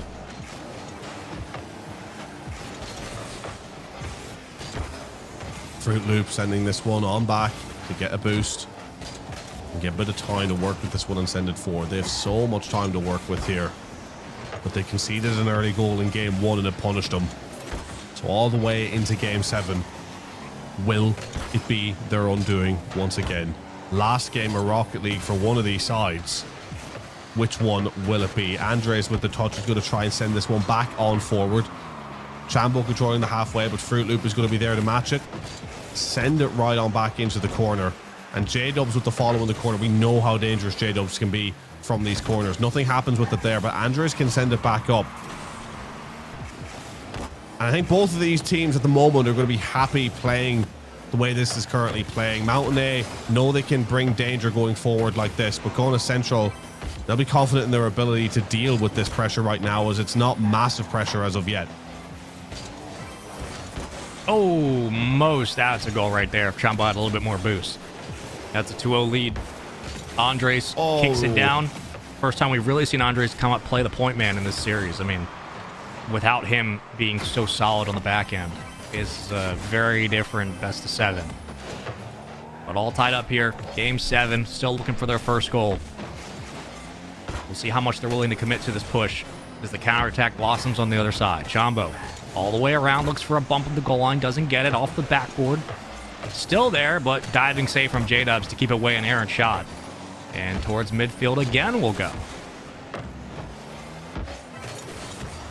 Maybe not. We'll just hang out here in the corner. Yeah, it's gotten a little bit stagnant here in this corner as no one can really get this one clear. It is going to be J-Dubs now, but Chill with the block, making life tough. And it's going to be to J-Dubs once again. Takes the touch, tries to send it over, and I tell you what, that was close. He can follow on this, can't quite reach it, but Andreas can. That's off the crossbar. Fruit Loops with the third touch, and who else would it be? The third player, the 3 from Conus Mountain being involved in that. And as it always has been throughout the championship, as it always has been throughout this series, it's Fruit Loops with the third and final touch to send that one on through and to even this game 7 up at 1 apiece. It's not an easy shot. She has to shoot it over the back shoulder of the defender. That's not an easy shot at all. Like, the rebound is one thing, but the ability to tilt the Dominus to get it positioned so you can shoot near post in that position, that's not easy. I mean, even pros mess that up. What in the world is going on? The double off the back post, not going to happen this time. Crossbar gets another ping. Fruit Loop has been clinical. Skies it off the back wall. A double somewhere, not going to happen. Kicks it downfield. Andres is there to pick up possession. Has J-Dubs in the wing if needed. It'll be taken away. Minute 45. Plenty of time for either team. J-Dubs again, able to get it out on low boost. Need a little bit more like there's gaps in the gameplay here for Conus Central, but for Mountain A, they are slowly starting to believe that they can pull this off. And they're playing like it. Ooh, almost close. scooped it in. Better defense, able to collapse in on the box, and they keep this one out. Wow, that one was close. That was dangerous. And you can really feel the tension now between these two as we go towards the final minute. Neither side wanting to break. You kind of get the feeling that next goal, that will be it. That will decide who's going into the grand final. So it's all up to this. Fruit Loop, great touch across the goal. No one's there though. And J-Dubs going up, not with full boost, still managing to put it up into the air, but Nextly will get there first. Fruit Loop's already rotated back and ready to deal. Making sure they're being quite safe for these clearances now. I tell you what, that's a great touch from J-Dubs. Fruit Loop meeting it as well. J-Dubs can send it back on in. But Andres couldn't afford to fully commit. I don't think had the boost to do so either. Chill on the defense. And they try to send it back up now, but Fruit Loop will be once again there for the touch. What a catch. Unfortunately, it gives it right back. Have to save this one, though, and a bounce that doesn't go the way of Conus Central. They might have actually been able to punch that one through if it was a bit of a more shallow touch. A beautiful catch on the Dominus, though. On the other end, 10 seconds. Game 7 overtime. Is it on the horizon? It feels like it. Still Nexity trying to keep it up. Time stops. Ball hangs in an awkward spot. Fruit Loop able to catch it. J-Dubs open net. Fruit Loop tries to redirect it. Oh my God. Had the win right there. They had the win. They knew it. But now they must play through it overtime. Oh, you see it in the player cams as well. They are gutted. That touch from Fruit Loop would have been that. And that shot going wide from J-Dubs. Oh, will they rue that mistake? I mean, not really a mistake. That would be too harsh. Just an unfortunate miss. And game 7 overtime, I said it would be close. And is it going to be done? It's not. The save through. Fruit Loop nearly sending that one on home. Conus Central on the back foot, trying to send it back up onto a counter. Andre should be there to deal, or it'll be Fruit Loop through with the clear. And a nice clearance to send it right back past the halfway line. But Shell coming through the shot. It's not there, but Shell on the follow through. And it's Conus Central who make their way to the grand final. Mountain A were one touch away from booking their spot there themselves. But the miss costs them. And into the overtime, it is this Central side who get the job done right at the death. On the precipice, on the verge of being reverse swept but they hold on and get the job done in OT. What a series we've witnessed. I think by far the best series of Rocket League we've seen all championship. Yeah, man, that's a heartbreaker too. I mean, I'm feeling it over on this side. That is a really heartbreaking way to lose. I mean, they had a wide open net to shoot out. Yes, it's a tough read to keep that ball up at 0 seconds. They were so close, and all it comes down to is just simply one single touch, one goal. After 4 games of trying to get it done, Chill punches it through in the very end, and you could see it, man. You could see how close this series was, how tense it was coming down to the wire. Chambo, Nexity, and Chill survive a best-of-7 that almost got away from them, and I cannot believe the run that we had out of Mountain A. I mean, it felt like they were just destined to win this game.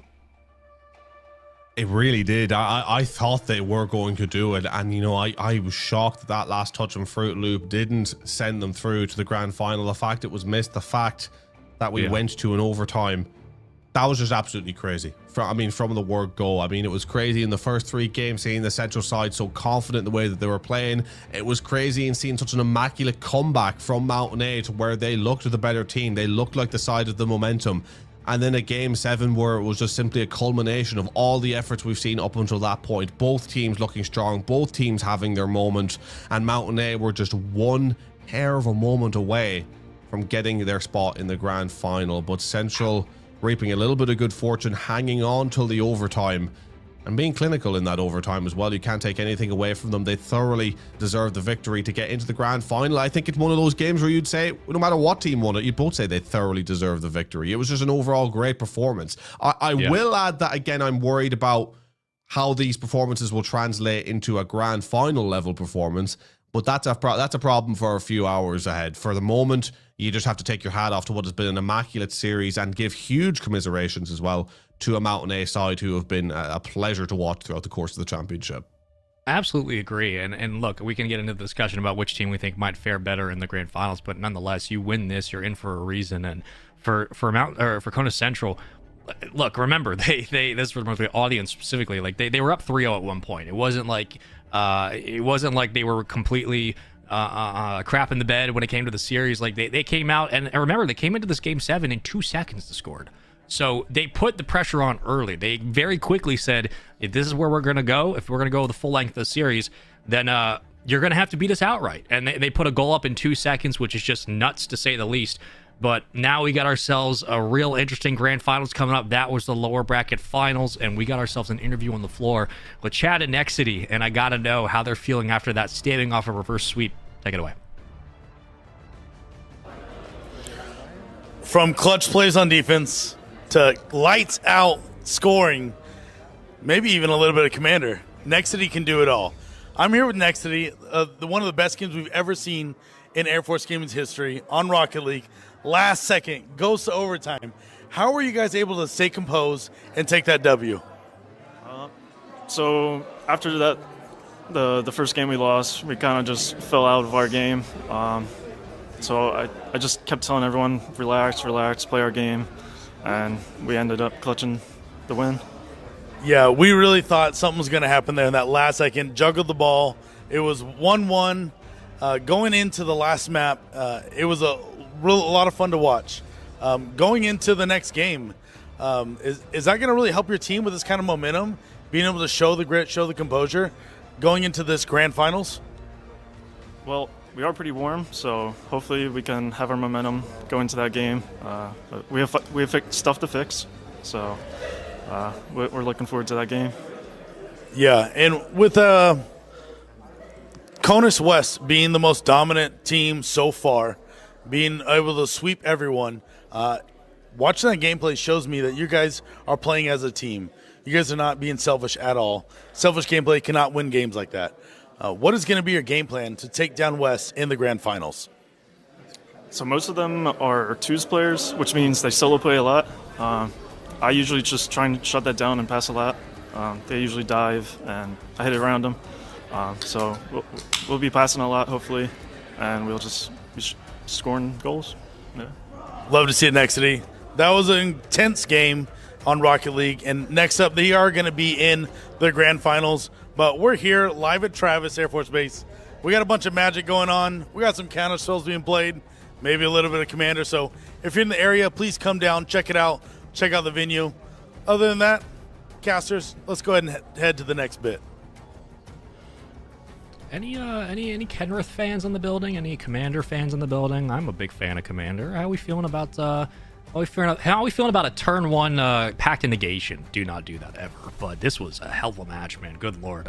Did not expect it to go 7 the way it did, but Zep couldn't have asked for a better lower finals here for Rocket League. And it's nice to see that even then, after all that intense action, the players are still sitting down and playing some Commander. I mean, what more can you ask for? It's great. Yeah, look, it's absolutely fantastic. And I mean, I completely agree. We couldn't have asked for a better game. And, you know, the thing, again, we'll consider going into the grand final of Rocket League. Of course, we have the lower finals of Call of Duty coming up next. But what I think is worth noting about the Rocket League, and just to have it in your head going into the future here, is that everything has played out at the moment in terms of lining up with the statistics.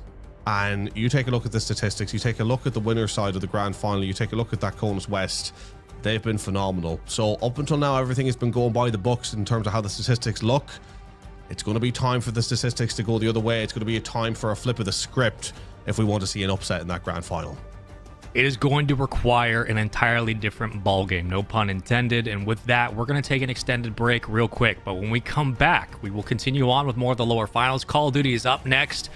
This is all about Championship Saturday, folks. You're not going to want to miss any of the action. Don't go anywhere. We'll be right back.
Welcome back from the break. I'm here in the Delta Breeze Event Center. I got Team Mountain Alpha with me representing the Space Force. Guys, let's talk about that gameplay and let's talk about what just happened. You're able to come out to this competition. You played really well initially. Unfortunately, you lost a nail-biting 1 second. One little touch made the big difference. But I am glad to be able to sit here in the venue, get to know each and every one of you, and watch your gameplay. We'll start with you. What has it been like to get here and be able to travel from your home base to a TDY like this? First of all, I'm really grateful. Opportunities like this don't come around very often. I mean, we're literally getting paid free vacation basically to play video games, and I couldn't ask for more, honestly. I love it. Yeah, video games, esports, it is the meta. It is the modern age sports. We love to see it. Everyone is able to have the opportunity to come out and play and get to know each other and build this community. Speaking of this community, this competition, Fruit Loop, you gave it your all. You scored so many goals this event. You're able to play in the All-Star game. What has it been like to be in a competitive setting like this and be able to thrive with your friends? Honestly, it has been one of the best experiences that I've ever had for a LAN. It's been a great time. All these people that we're playing with, even like the All-Star and the MVP match, that was a lot of fun just to run it with like very good people, and just it's been wonderful. Well, it's been wonderful watching your gameplay. You're a lights-out, energetic player. We hope and love to see you at the next events and maybe even at the next level. Thank you for coming out, Fruit Loop. And for you, Big Dog, it's been fun to watch you. Almost got that last second play. We're not gonna rub it in. We're gonna rub it in. But it's been a blast. You guys traveled all the way from Buckley Space Force Base, representing the Space Force. Tell me what's going on at Buckley over in the Space Force category. I don't really know what that question means, but we're here to game, and I won't ever be here again, so good luck, have fun. You're doing great.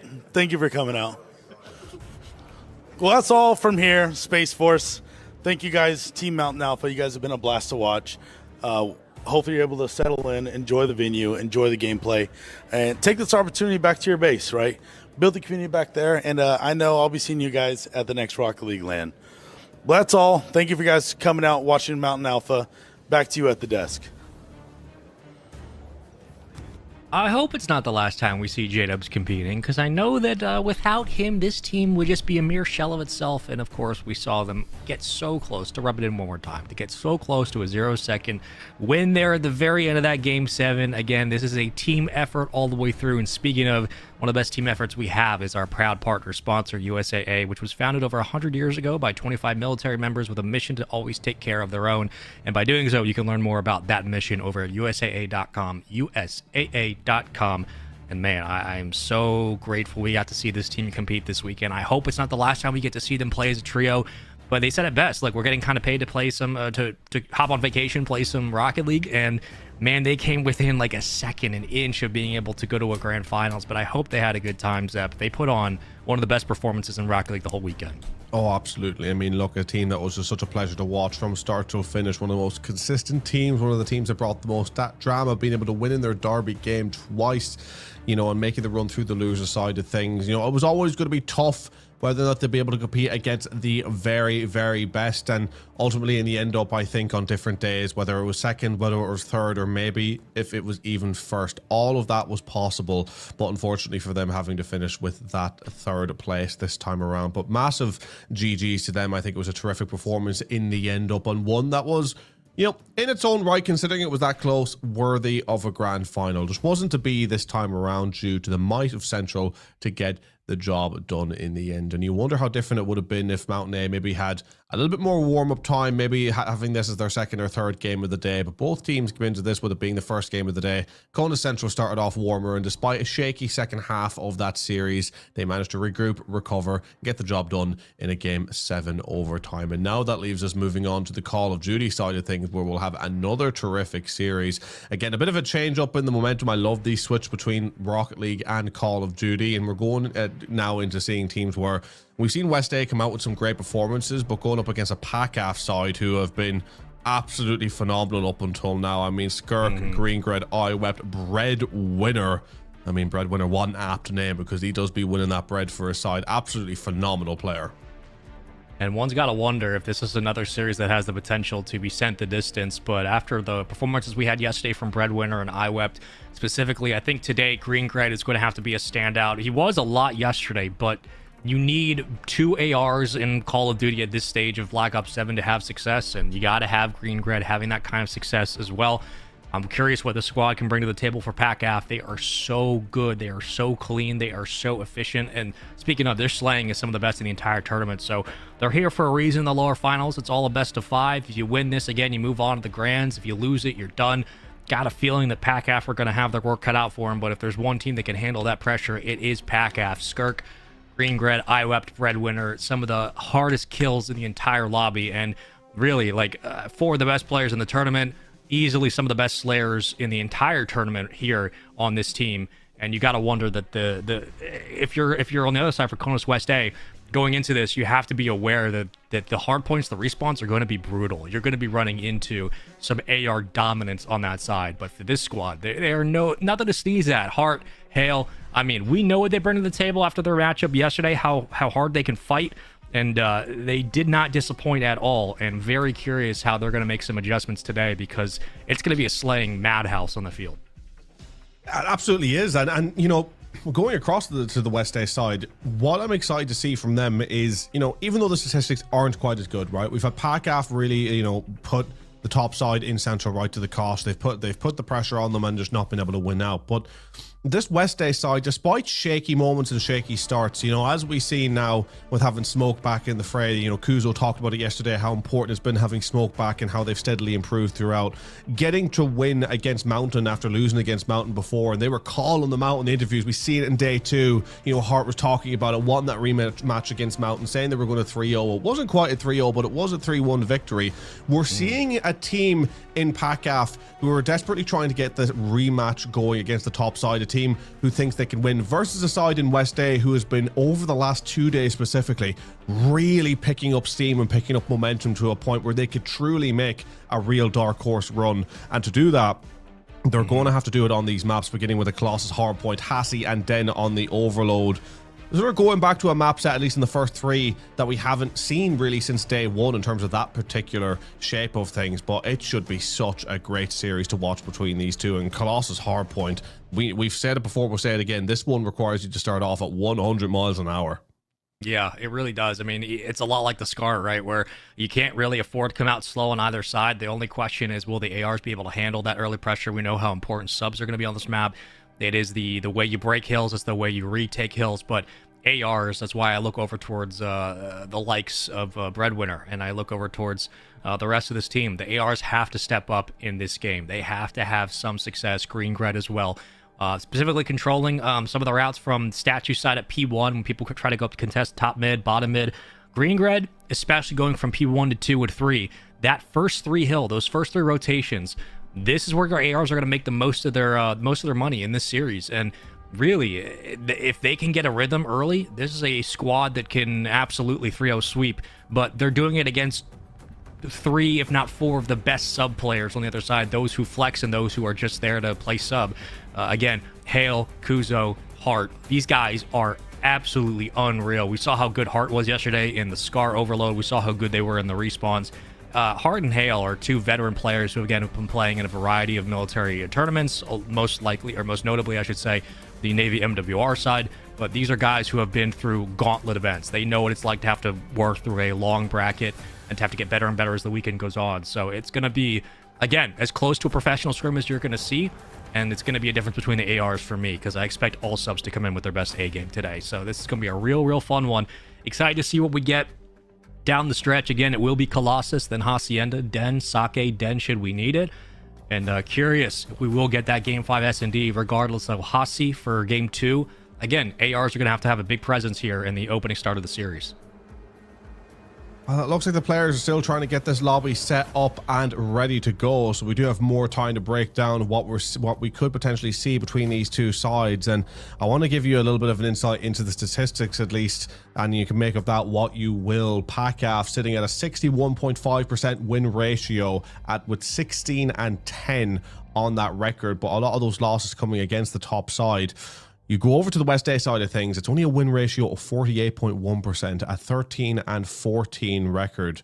And now, look, maybe these statistics may not fully update, not everything gets put in through the system that we have here. So it may not be completely accurate, but it does kind of read into what I would say about this West A side, especially considering that their day one was a little bit ropey and they've slowly started to build up momentum. A lot of these wins have come more recently, so you can't fully read into the statistics for West A. I think with PACAF, though, it does give you a more accurate picture, because I think with PACAF, the reason why they've sat second place is because they've given close games to the top team and they've just been dominant against the rest for the most part. We know what they're all about. We've seen it since day one. They have been consistent at what they can do. Whether or not that's enough to get them over the line in this one and go to a grand final and do it once again and maybe even finally get that revenge and get that victory, that's something we'll just have to wait and see. But they're the only side, at least in terms of the consistency of the form that we've seen of them, where you would say, based off the books, that this is the side that has a possibility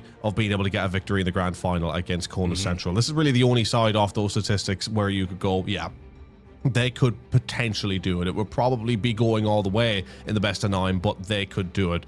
On the other hand, though, I'll say it again about West A, the momentum has built up. And I would still argue that they are a side that are second best in regards to this series. They are a side that would have more weaknesses, and they are a side that come into this one as the underdog. But I fancy them way more off the back of yesterday to get a map or two against PACAF. And at that point, anything can happen if you manage to take it to the search and destroy in Game 5. And if you go back, if you told me 2 days ago that it would be West A and PACAF in a loser's final, I'd have said PACAF are 3-0 in this one every day of the week. The switch up has made it now so that at the very least, I'm guessing as to how far this one could go, and maybe if West A can sneak it.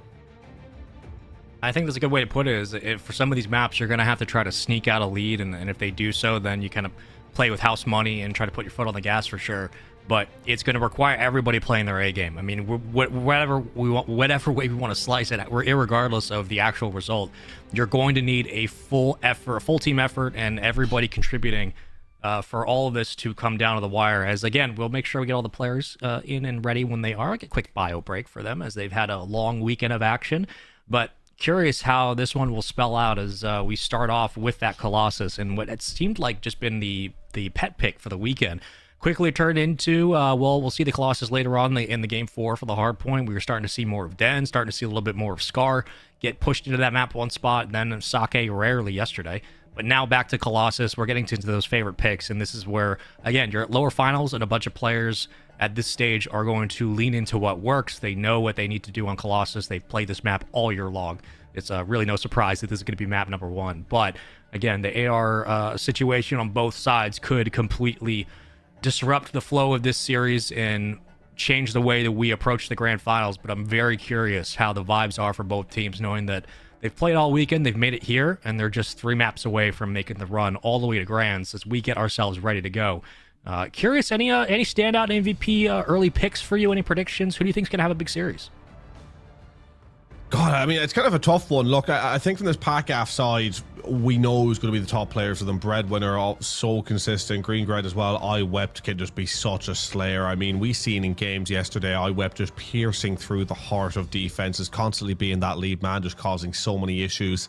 You know, you go over to the side of West A, though, I'm just looking at, you know, we need the 4 of them popping off. Hale, Hart, Kuzo, Smoke. I think it has to be a 4-man job. We've normally seen throughout, you know, Smoke will have moments. Hale and Hart, I mean, Hale was always so reliable, but I think it was on the gridlock hard point where they really started to pull away yesterday, and the reason for that was, to begin with, Hale was having an absolutely phenomenal game, and the rest of the numbers were really slow, and all of a sudden we just started to see Smoke absolutely pop off, and I think Smoke had a really, really bad KD up until that point and finished higher than Hale, who I think had triple his kills at one point off the first set of rotation. So seeing the 3-0 at the very least really start to pop off as a unit and keep up the numbers is what's going to be key as we get into map number 1, the Colossus Hardpoint, the losers final. Trying to buy a place in the grand final. The journey starts here, and to begin with, it is a 4 dead in the feed, and Coldest West A have control of P1. Smoke's actually only got 4 kills in this game. One of them was his teammate, but we're shooting everything that moves today, and Smoke is also going to be a standout player in terms of the AR conversation for the likes of Conus West. Looking at Hale, looking at Smoke, but Kuzo and Smoke going head-to-head against Green Gred and Breadwinner. Man, what a tall order that is. That is your homework for the day, and you got to do it in a best-of-5 lower finals. It does not get harder than this. And now just straight up wall-to-wall gunfights. Already P1 done and dusted. About a 15-point affair so far. And now into P2 we go, focusing on those back spawns. Seek Skirk is going to also have to be a factor today with the sub. You're going to have everybody shooting their best and playing their best after the intro we got from Rocket League, how good it was. COD cannot disappoint, and so far we haven't had anything like that. Already a 16-10 game. Wow. As a couple extra kills fall through and just back to a tie game. So far, taking the boxes. I'm loving the way Conus West A are playing when they rotated towards P2, recognizing Breadwinner was in the back, and a player like Breadwinner in such a key power position, you need to play the double on him so you can get the trades. They got the trades, they got the spawns, they've held them ever since, and they're taking away at this time while picking up the kills. They are out slaying, and they need to keep this up. So often in the hardpoint, it's been a tale of 2 halves, and PACAF, they would have an opportunity to come back even if they start dropping off quite a bit here early on. So for West A, we're looking at a PACAF side who seem to be just a little bit on the cold end of things. West A need to capitalize as much as they can because PACAF are a sleeping giant when it comes to that slaying ability. They've not woken up right now, and West A need to take full advantage. Hale, as he always does, crossing to the double-digit threshold already, 11 and 6. But as I said, I want to see the 3 popping off at the very least. Kuzo, yes, 3 and 5, but Hale, Heart, and Smoke all up there with a combined total of about 28 kills nearly, maybe a little more. It's phenomenal work from them so far. Yeah, really good, but another team kill. That does not bode well. It's the second time now in 3 hills. Been a slight mistake from Conus West A. Kuzo inside the hard point, 12 and 7 for Hale. Rocking the M15 for now, and off the head, he's been good for 1. Here come the trades. Here comes the win from Breadwinner for 2. Does get traded. 57-29 though, damage done inside the hill, 15 seconds to go, and C Skirk has been excellent to begin. 6 and 9, 2 crucial kills to break the hill back open, pick up that scrap time. Rotating out early, keep an eye on the left side of your minimap. It's a fight, an important anchor spot. Green Gred waiting back patiently as a couple of players rotating into new, and Green Gred's job here is just to be a nuisance, to pull attention away from the hill, to anchor the spawns. And he's done just enough. Let's see where that spawn comes in for the boys in blue. And unfortunately, I said it's just enough, but I might have been a little bit too out ahead of myself because he does get wiped, and in the process, the spawns are out. The retake from Conus West A is a perfect pickup on the back end, and they are rewarded for that aggression. I mean, they're just playing great Call of Duty right now. I'm loving what I'm seeing from this West A. I did not think they were going to start out the gate so strongly as they are. I mean, keeping an eye wept at only 9 and 10. Absolutely phenomenal stuff, really. Breadwinner only just crossing the double digits mark on the kills, but sitting at negative. This PACAF side is, at least by their normal standards, completely asleep right now. As we see West A come out dominant on the overall first set of rotations, going to cross the 100-point threshold back into P1, 101 to 42. But the second set of rotations on map 1's hard points we've seen so often be flipped on its head, and PACAF are a side who will learn very quickly from their mistakes. They're going to want to make sure to double up on the back spawns next time they get to P2. They won't leave Breadwinner on his own if he ends up back there again. And they're going to try and do a better job of holding on to the P1 on the overall. But another 3 dead in the feed. The amount of 3 deads Conus West have been getting has been absolutely phenomenal. Because beyond all the statistics, beyond all the tactics, I would say, of transitioning between points and whatever it may be, I did not expect West A just to be painting the feed as red as they are. I didn't expect it either. I mean, I guess outside of the opening team kill, so we should have taken into account that they're going to be shooting everything that moves today. And this is, again, a team that can get a jump on you quickly in a respawn. So What does the response look like on the other side? Well, they've been able to keep Breadwinner at bay. 11-17 and Green Gred 11-13. We talked about the importance of the impact of those ARs. We're shooting bodies already in game 1. Okay, well, granted, your teammates are picking up the rest of the kills, so I guess you're all good on that front. But keep in mind that you're playing a very good team on the other side. It is not a guaranteed win at any stretch. However, they're making it look easy. 130-59. 23-13 for Hale. Hart at 15-11. I mean, that's a brilliant start from this squad. It's been absolutely phenomenal. And again, shooting bodies, you know, you normally don't want to see that, but at the same time, we even seen it from the interviews from Conus West A. They've been bringing the passion in the back half of this championship since the end of the day too. They've been like, hey, we're here, we're mean business. And you can see it in the player cams when they're getting kills, when they have good moments, they are screaming at each other. They are fueled of hype right now and adrenaline, and they need to keep that going. But what I will say is, PACAF fighting on now, starting to get a little better on these scrap times. They've learned a bit from their mistakes, and for all the pluses that I would give Conus West A for playing well, PACAF are not that far behind, and Green Gred now on a 5 spree. It's starting to look more like a side in PACAF that are figuring things out. Whether or not it's too little too late, I'm not sure, but they're looking better, and Conus West A need to try and use their adrenaline to keep momentum forward in their favor. Hale with a huge 2 kills to guarantee P3, and if you start to play right between a P3 and P4 here for West A, that may be enough to do the job. Yeah, you gotta think that this is gonna be a money hill for sure, and at least start to run out the clock a bit. Another 2 dead. Just can't keep numbers up. Make it 3. Last one there is gonna have to fall back and wait for reinforcements, and it's looking dire. Breadwinner over on the sub. Nothing going. Over the top, nothing going. Hart on an absolute tear. Green Gred there to respond, and Smoke at 20-16 is pulling shots at range with a pistol because he didn't want to reload the AR. That's how comfortable and confident this team's feeling.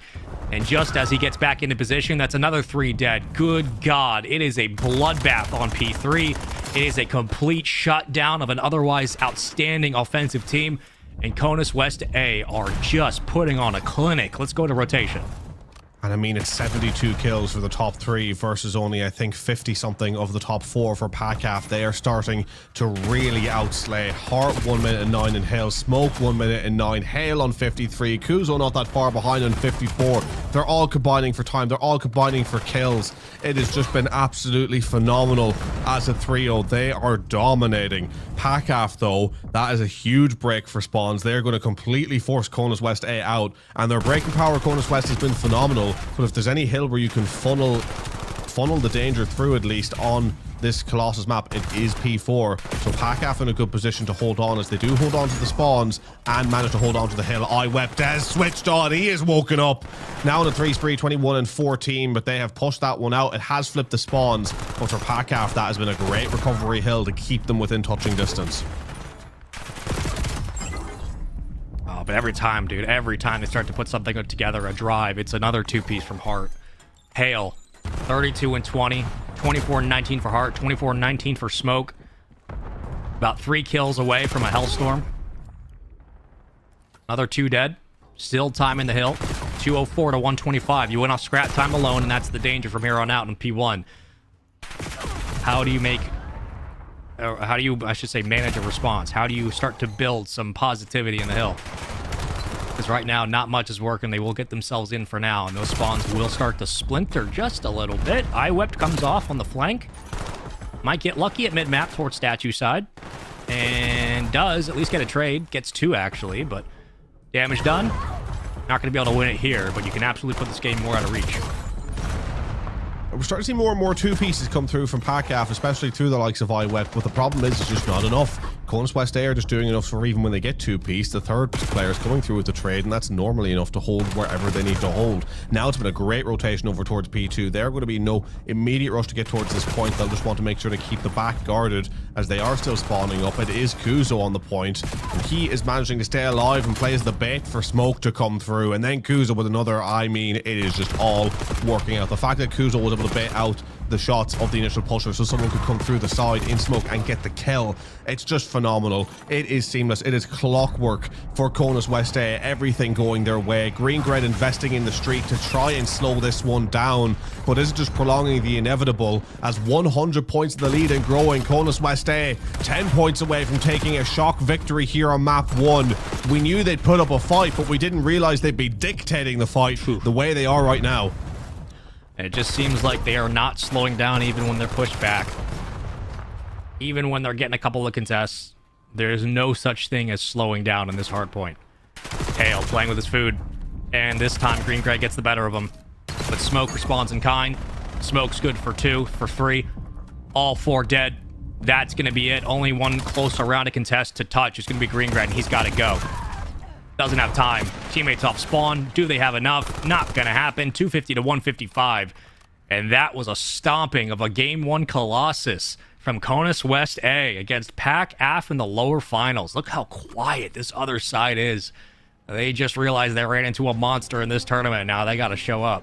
Yeah, and look at them. Look at them just giving it across. You can see, I think it's either Heart or Hale at the end, just screaming across at this Pac-Af side.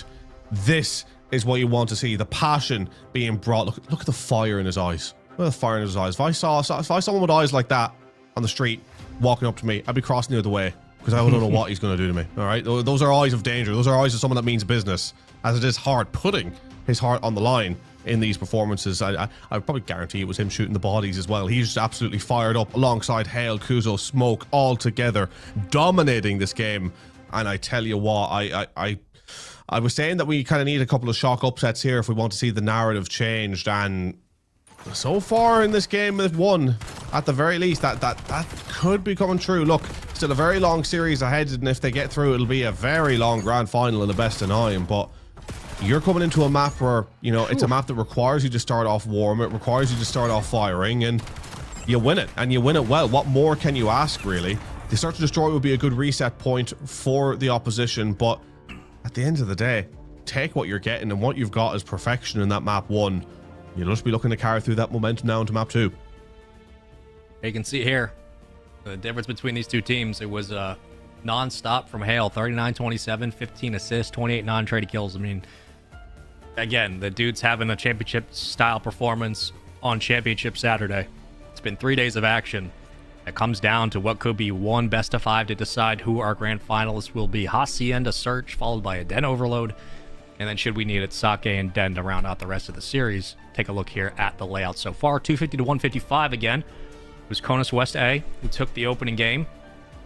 And if that's the way Hale's playing, and at least the way that Smoke's feeling comfortable when it comes back to that P3 hold where he's pulling out the pistol and taking a medium range fight, if that's the kind of energy we're getting out of this team today, expect that kind of aggression, especially on Hasi, going into this map 2, and what a big map 2 this will be.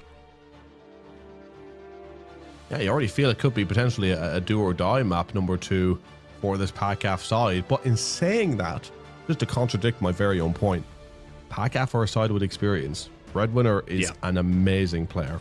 And players who have that level of experience and that kind of know-how, they could be down 4-0 in a map 3 on an overload and down 2-0 in the series, and they'll still be fighting back on a second half to pull it back and engineer a reverse sweep. Like, they go all the way to the final minute, to the final gunfight, to the final second.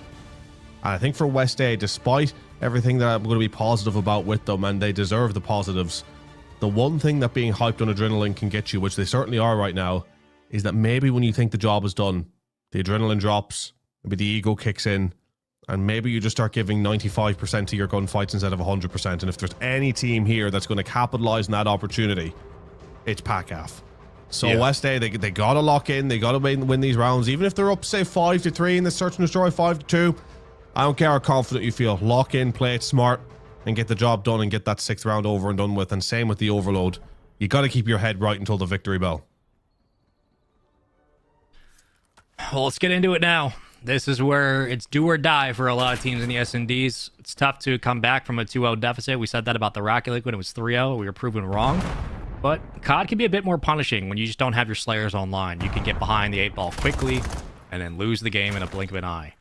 Breadwinner has to find a little bit more success here in this S&D. It was unable to really get going on the hard point. First blood, Skirk takes down Smoke, a big kill on the map. Heart's going to respond with a couple. Trades back and forth all the way up the gut. Hale gets another 2v2. Bomb planted. All up to Heart now. This is not a great position for them. Trying to hold on, but getting wiped. My word, a blink and you'll miss it. And that was a great recovery from PACAF. Getting a little bit ropey, but getting the defuse through with 3 seconds left. That's what PACAF needed. They needed to answer it back. But I'll harken back to this point of what we've been seeing from the championship so far. How often have we seen the teams that have been on the receiving end map 1 take the first round or 2 in the search and destroy and then just lose it from there? I mean, it's been a lot. Yeah. A lot of times we've seen that happen. COD timing's awesome when, you know, you have a pretty solid hold, pretty good setup, and then they both run past. Like, brother, pick your death. Which one you want? It's unfortunate for sure. But, I mean, both teams throwing caution to the wind in round 1, saying, screw it. We are going right to A. We're not wasting any time with this. Make it a 2v2. See who finds first blood this time. Bomb could be going to B again. 2-2 split for the offense. For the defense, however, very much stacking the catwalk and hoping once they get info, they can pull towards that site. Now that they have it, numbers readjust. And there goes the defense. Look at where Greengrad's going, by the way. He's going to play this very late flank, and what's the bets he's going to try and play it up towards top office. Actually going to get the spot against Hale, I believe. I couldn't actually tell if they spotted each other there, but now it's just going to be very condensed onto this point. We're going to see them to try and brute force their way through. Hart, Hale picking up a couple. Hale with the second, and now they know that the site's completely clear. The numbers advantage, the defuse coming on through, all up to Greengrade, who stuck at P2, dropped. And this has been a great, phenomenal answer back from West Day. Again, I'm not sure if that spot came through in mid, because maybe that's why they bundled up together. Just realized, hey, hang on a minute, we have 4 of us close anyway. We could just at the very least just play trades out in this site and have bomb control. I thought, dude, if that nade lands and takes him off the bomb, they still would have been able to defuse, but that would have been perfect Halo nade just to make things interesting. And to get to your point, yeah, it just felt like, again, once they had got set up in mid, we were waiting for the Grad flank to come through. Once they found one pick, everybody else on the defense, or just the offense, for PACAF, decided to start taking the challenges. They wanted to force the issue open on site. They got gunned. And at that point, there's only so much you can really do, no matter what Greengrad brings to the table. As we get into it now for round number 3, and I'm curious moving forward in this series how the adjustments will look, especially on Hacienda, because of the fact that you have so many different looks you can.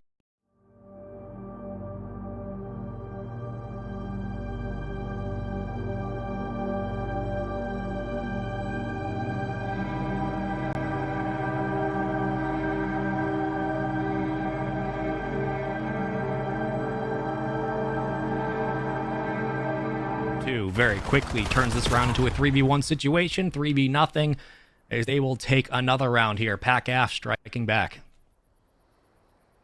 Yeah, great round for PACAF, and they end up looking very, very strong on the defenses, and it's normally what we see from good sides. Again, the defenses being the side that are normally quite easier to get the job done in, and they're getting the jobs done so far. Who's going to be getting into the offense and doing the job is the big question. And we've seen in 2 out of the 3 offensive rounds that bomb going down relatively quick. So both of these sides do kind of like to get the plant, but defending those sites have been easier said than done.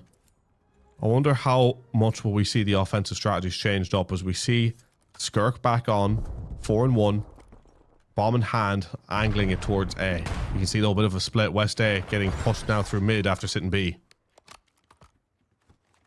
Got a couple of trades to start again. Seems like every single time we go into these rounds, 40 seconds in, it's 3v3. We know the deal. We know how it plays. Greengrad. I feel have a perfect flank here. He will. Gets 1, gets 2. Picked up. Knows exactly where the last player is at, and Greengrad breaks the round down piece by piece. 3-1. PACAF. S&D as a squad are nothing to be thinking over. They are very, very clean, very comfortable. Yeah, they're looking good. I mean, the routes that they're taking, the timings that they're pulling away with, it seems like they're playing with a touch more experience under the belt, right? I mean, Search and Destroy, it's one where, yes, momentum and adrenaline is great on your 1v1s, but in terms of overall positioning, control, timing, it doesn't suit quite as much for some of the key elements that makes you a good Search and Destroy team. And West A, I mean, Colossus Hardpoint, given how they played, it played perfectly into what they were bringing to the table in this series. But for PACAF now, the Search and Destroy seems a little bit more up their alley.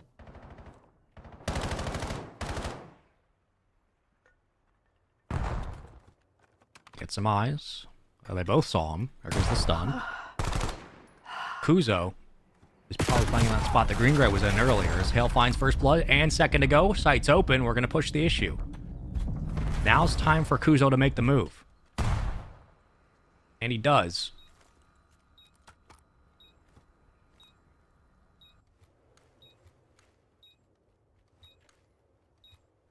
Green Gred may have an opportunity here to spot Kuzo out. Will he just see a leg first coming around the corner? He absolutely does, and he picks up the kill. The trades, though, strong. Wow. West A playing together, covering each other's backs, and pulling through an offensive round. Big round to answer back after losing a couple to PACAF.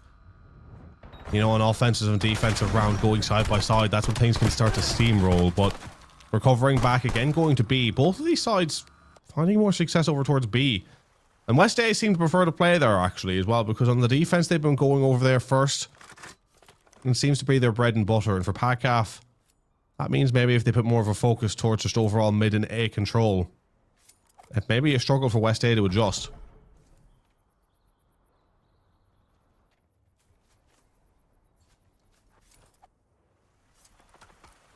Would have been a perfect opening nade if anybody was actually there. Oh, hey. How you doing? Well, we know they're mid. We have that info. We have bomb. We have a plant. 40 seconds on the clock. One of the rare times in this S&D we've had all 4 members all up on a quick plant. It's a 2-2 split. Green Gred, the anchor. 4 and 3, Heart and Smoke. Working together. Skirk. Watching bottom mid. Hale over the top. Perfect time for Hale. Oh, gets beautiful. both, and that opens up the entirety of the site. And now you can throw numbers at this. You can throw in Hale with the third. Is he going to spot the fourth? He is in. Green Gred going around the back. It's going to be too little too late, though. Defused through. And West A with a phenomenal recovery. And then when it's a 4v4 and the bomb's down like that, you're either playing for a pick or you're playing for a godlike timing. And Hale getting that timing there gives West A a massive chance here. Hale came through with 3, now sitting 7 and 3. And playing to regain this map, which had run away from them a little bit. It has definitely felt like in this map, for the most part, West A have been that second best side. But now a lifeline, and I tell you what, if they can come through and chain these rounds together, I think the sign of a real great team is even at times when you look second best, still being able to get the job done and over the line. And that's in the cards now for West Alpha.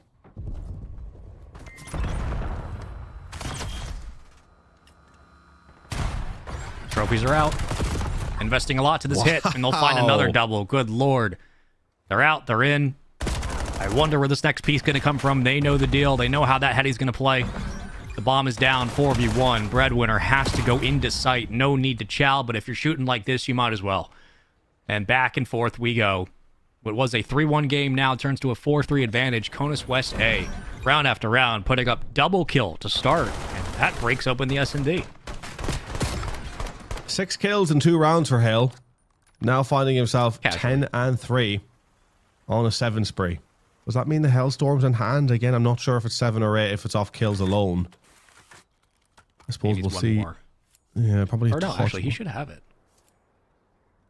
We'll see. I imagine. We'll see. But that'll be huge. That'll be huge for either one of these sides. Yes, you can hide in through mid, but you can very much funnel a side where you want to funnel them by popping that streak at the right moment. Yeah, I think if you go up, you get into a situation where you're 5-3 up and then you get first blood, that streak's coming out. You don't want to invest early if you don't have to. But there is a win con here on the table. You've top-decked a Hellstorm. Now can you put it to good use? Smoke. Working underneath with bomb down. He doesn't have it. PACAF will put the pressure on. Does not have it. He is a whisker away from that Hellstorm. And I tell you what, he would love to get it, even if he gets a kill and drops. Taking that into the next round would be huge, because this round looks like it's running away from them quickly. They are running out of time. The trades left, right, and center. 2 versus 2. Smoke on through. Hale doesn't get it. And Kona's West A drop. Even up again at 4 apiece. And that could be a huge swing round here. PACAF getting the job done. Hale not getting a streak.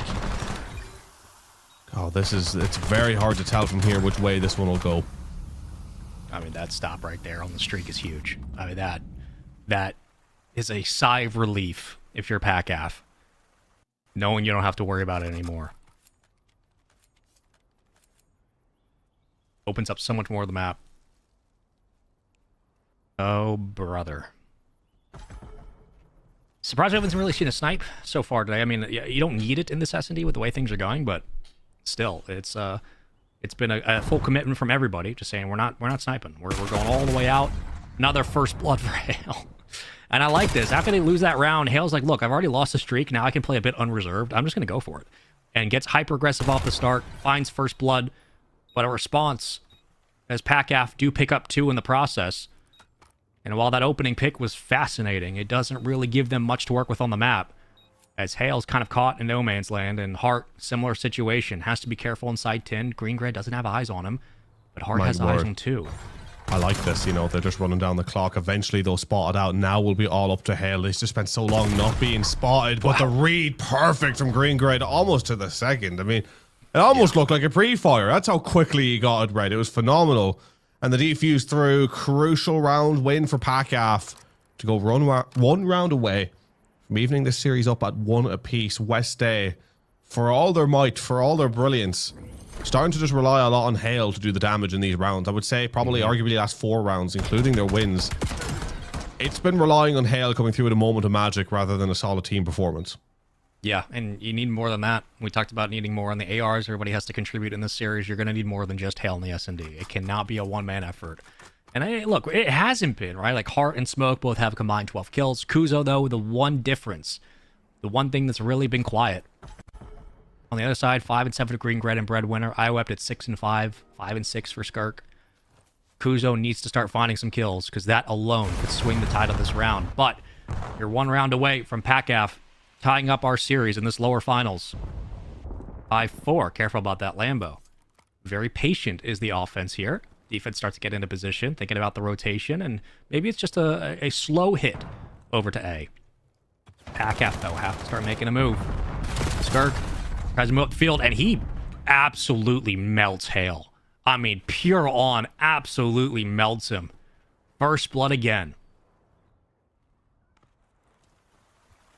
And with Hale gone, where do you go for West A? It looks like you go home, at least in regards to this map, as it's going to be all up to Smoke to rescue, I think, what will technically be a 1 versus 4. And now he's baited out his position. It's imminent. It's done. PACAF even this series up 1 apiece. Solid search and destroy performance for West A. They were close. The pieces of the puzzle were there. The streak was nearly had. And you gotta feel like if that one was in the bag and Hale could continue to pop off, it may not have been a consistent team performance, but it may have been enough to get the job done in the end. But the streak not happening, Hale not being able to stay alive in that last round, getting dropped early on the first blood, that was the nail in the coffin that PACAF created and capitalized on. And now they've regained a little bit of composure, getting ready to at the very least take us to a map 4. Yeah, I mean, we're at least going to get another hard point, and I think it's a big time, like, slow the momentum, stop the push. Green, Red, and Breadwinner at times were very much relying on those flanks to open up the rounds, and there was questions about would there be anybody other than Hale to supercharge this offense to keep them going the way they were, because the pace was excellent, but it just seemed like when the team wasn't able to execute on the field, Hale was the only one putting kills on the board. After that, it was just a slow adjustment across, as PACAF finally finds some success here. And they'll take game number 2 here on Hacienda. It came down to a 10-round game. And a nice bit of movement there in the end. All fist bumps, all GGs. A big-time win there in S&D to give us a 1-1 series here. Hale, Kirk, 12 and 6, 7 and 6 respectively. But Hale has been a problem. But the nice thing, I guess, if you are for PACAF, is that once you've dealt with him, everything else has been relatively okay.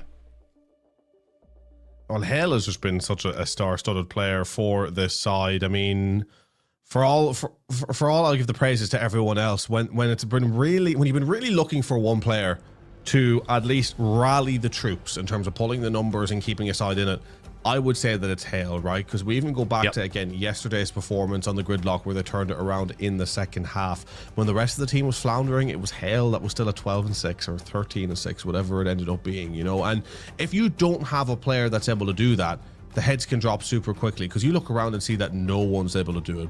But when you have someone on your side who can pull up those numbers and almost in a way make you realize that, oh my god, they are killable, it might actually be a me problem, then that's something that can get you to kind of switch it around and pull up the gears yourself. So having Hale on your side is such a big momentum gainer for your side. But then, of course, for the opposition, that just puts a big bounty on your name, that if they can shut you down like they did at the end of that search and destroy, it means that you could leave the rest of your opposition floundering. They absolutely could. And the nice part about momentum is that it can swing in a series. It can also even out, as it has here. We have ourselves a 1-1 series now between PACAF and Conus Mountain A, and a chance for these players to get a quick bio break and come back for the overload. So we're going to do the same. We'll take a quick commercial break. When we come back, we continue on here with the lower finals of Black Ops 7. All tied up. PACAF, Conus West, 1-1. Don't go anywhere.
Hello, folks. Welcome back into the AFG 2026 World Championships. I'm Spaceman, joined by Zepcast, and we have ourselves a tie series in the lower finals for Black Ops 7 between PACAF and Conus West A. A 1-1 ball game, and the S&D went the way of PACAF. Conus West to take the opening hard point. Now, overload.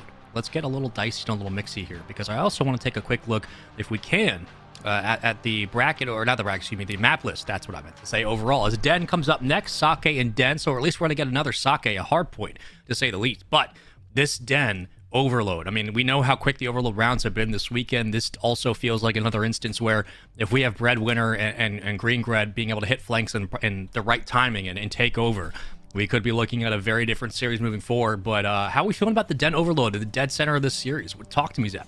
That's a mixy map. It's a mixy map off the back of what we've seen, because on the one hand, I think it does play into what we've seen from this West A side, who are incredibly strong at getting mixy and engaged. You know, you talk about a side who's great at the close range. If they can get themselves on offense, for example, pushed up into the dojo or pushed up into whatever real corner of the map, that's where their subs can really shine through. But in saying that, getting transition between those points, getting into the mid and getting control of that initial EMP site, getting control of either EMP site across the width of the maps and the next time around, those are going to be difficult. I think the transitions across mid are going to be tough for West A, but if they can win out in those battles and get themselves into difficult positions and force those spawns the wrong way, then they're able to cause a lot of damage to PACAF. But on the reverse of that, I think PACAF are going to feel confident in their ability to actually control the map, and as long as they make sure they're not flanked and they make sure that they keep West A off dictating their spawns and putting them in difficult positions, then they have the gunny to keep them at bay and slowly move up into these areas themselves. And once they get a 3 down, maybe just push through for a quick EMP before coming back and making sure they keep a site locked down. Their AR presence is going to allow them to keep a site locked down much longer than what West A would be able to handle, I would think. This map means so much. The weight, the expectations of what this Den Overload could bring as we get into it for map 3. You know, part of me is always expecting this to be quick to some extent, of like, you know, one team's just going to dominate. It's the way it goes. But I don't think the momentum has swung too hard in this series. Like, the S&D was close as we expected it to be. The way Smoke's been moving, wonder if he's going to stick on the sub for this one, as already the EMP moves his way upfield. Green Gred has complete control of it. The defense now recovering back towards the point. Smoke's going to handle business there. But I do wonder, Zep, if this could be one of the tighter overloads we've had all weekend, specifically if we start to see like a, you know, like a 2-2, 3-2 game in the end, not just a complete wipe on one side to an 8-0 game. Holy God. Yeah, I mean, look, I'm certainly hoping at least that we see a closer game of the overloads, even though, look, seeing an 8-0, you do like to see a team demolish another in the sense that they're, you know, building their confidence and sort of putting the foot down and saying, hey, we're the best team here and now we're really showing it. It does just sometimes take away a little bit from what, you know, the teams have offered leading up to that point in this series. So I think between these sides, it is going to be a very even affair. I really don't see one running away with it. I think that's going to be the case for the rest of the series on the overall, as that EMP is now going to get moved up towards a 1 kill coming through for iWept, and actually getting the second, a clean 3 down, meaning they can now push up, and you're seeing Hart having to rush and rotate back, because that's a bit unfortunate for Conus West A, excuse me. They spawned so far out, but they've managed to recover well. Huge trades coming through. Down to the last man, they get the job done, they get moved back out. That was a huge recovery, because they spawned like wide P2. That was crazy. Yep. And now it's just about a single file foot race right through the gunfights themselves. Breadwinner opens up proceedings. Hale does quickly come back in with one of his own. Hunting for the last few members. Goes for the Chow, but gets gunned in the process. Hart and Hale combined for 2. Out through 10 and into Dojo. It's a shutdown from Green Gred. The defense not going anywhere here. PACAF holding on as much as they can. They're going to have to think about this rat back from the other side. Conus West say, all right, bet. Let's go ahead and play the retake, but it doesn't matter because their pickup is there from Green Gred. He actually got the cross in time, stalls them out, intercepts the EMP, and punches through the first goal of the game. Massive stuff from PACAF again. I look at that overall control of the lanes coming through once again. They just seem to be playing the more disciplined kills. They are looking stronger at the moment. Conus West A struggling to find an answer. iWept 12 and 4 as well, because, you know, for all we talk about the dominance of Conus West A from a sub point of view, a player who can do so much damage with the sub is iWept. The way that he pushes through, and you can see where he sat right this instance, just being ready to be an issue. And 13 and 5, I mean, come on, that is just unbelievable. And we so often looked at the difference makers for West A in Hart, in Hale, but PACAF having their difference maker in iWept, slaying out. And then on the topic of difference makers, Breadwinner, I'm sure, will be a player to watch as well as the map does go on. EMP getting rotated out now, playing the stretch and playing it perfectly, because now they're all going to spawn very close to each other. And he tries to move it up as far as he can. He's done a great job of getting this EMP out of the danger zone and just far away from his side. Where are those kills mid-map going to come from, though? The spots that the Green Gred was in to be able to pick up and intercept that EMP. Looking for the likes of Hale or Kuzo to start making that kind of route as well. Green Gred picks it up again. confidence for this team as they surge forward. Another 2 dead. A third. They've got the spawn trap where they want it. EMP on the goal line. It'll punch through. 2-0. The numbers are pinched back. The shots are clean. IWEP at 14 and 7. We've talked about him a bit this weekend. And how as good as Breadwinner and Green Grade have been, IWEP in respawn has been good for doubles in the hard points. In the S&Ds, he's been a crucial stabilizer for the team when they get kind of out of sync. And in the overloads, I mean, with every kill mattering the way it does, IWEP has been an unsung hero of this tournament. He's been absolutely phenomenal, but West A have not been letting it get into their heads. They've answered back with an overload of their own and have kept this game within touching distance. 2-1 now. And Hale Smoke picking up a couple. They've been a little bit slower to the start on the overall as a squad, but Hale still on the 15 and 10, Smoke 13 and 9. You'd be looking to the likes of Hart to pick up the numbers just a little bit more, and West A could be on the precipice of pulling their way right back into this one. Will we see another overload before the end of the half is the big question. EMP in hand for West A. They are moving up with it, but I think it's fair to say they still don't have any real control with it, as that EMP is going to be in mid, and they're going to have to push it up top to make sure they can't be hit from all angles, but still relatively isolated as the EMP holder, and is going to get shot at rotating out. Doing a great job of staying alive here and making life difficult for those defenders. Nice. Yeah, he's just buying time. He's buying time for the blockers to get the kills, and that's worked. It's worked perfectly. Wow. Hale, Kuzo, Hart, they get a couple, but he drops. Again, if you have the EMP and you get shot and it touches the ground, even in overtime, the game ends. That was beautiful routes from that run. I mean, he bought as much time as possible for his teammates to get off spawn, to come out and find the kills. They did everything right. Only problem is just simply if you drop it, you lose it. And man, wonder how that round will look looking back in this series if it does eventually come back to bite him. I'm shocked at how that one worked. I mean, I suppose they weren't necessarily pushed up a specific side, but PACAF spawned really close getting back into the action there. Normally when you see a push-up come through that's starting to angle its way towards that low computers, the spawn out for the defending side will be towards dojo, whether it's front dojo or back. They spawned just kind of close back, almost within like 5 to 10 steps away from hitting back computer themselves, which even if that EMP didn't drop in the first wave of gunfights, it definitely would have dropped because there would have been an instantaneous reach out. A bit of a strange one that PACAF will be happy about anyway, but Conus West, I have to say, they have grown into this overload. They looked weak to begin with. They looked like they were struggling, but they have managed to adjust. They've managed to find a bit of form, and now look at them. They're controlling this lane and guaranteeing evening it up at 2 apiece. And now can they rally? Can they hit the cutoff? So far, yes. They got the spawn trap they want on a stronger side. They're going to have control of the EMP. Hale back here being a nuisance, being a problem. Pissing on him for 2. Wept. Falls. Skirk. Next up, so the goal goes through regardless. And they're able to rally it. So again, down by 1 into second side, now up by 1. They've been able to come back in this game quickly. Overload is an entirely different beast. And there goes the EMP again. It should be a free route to A.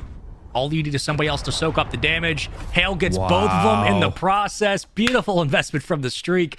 They realize when they have the spawn trap and they have a chance to rally this EMP through, that's the best time to use the streak, when you have the opening. And they do it. They have a 2-goal lead.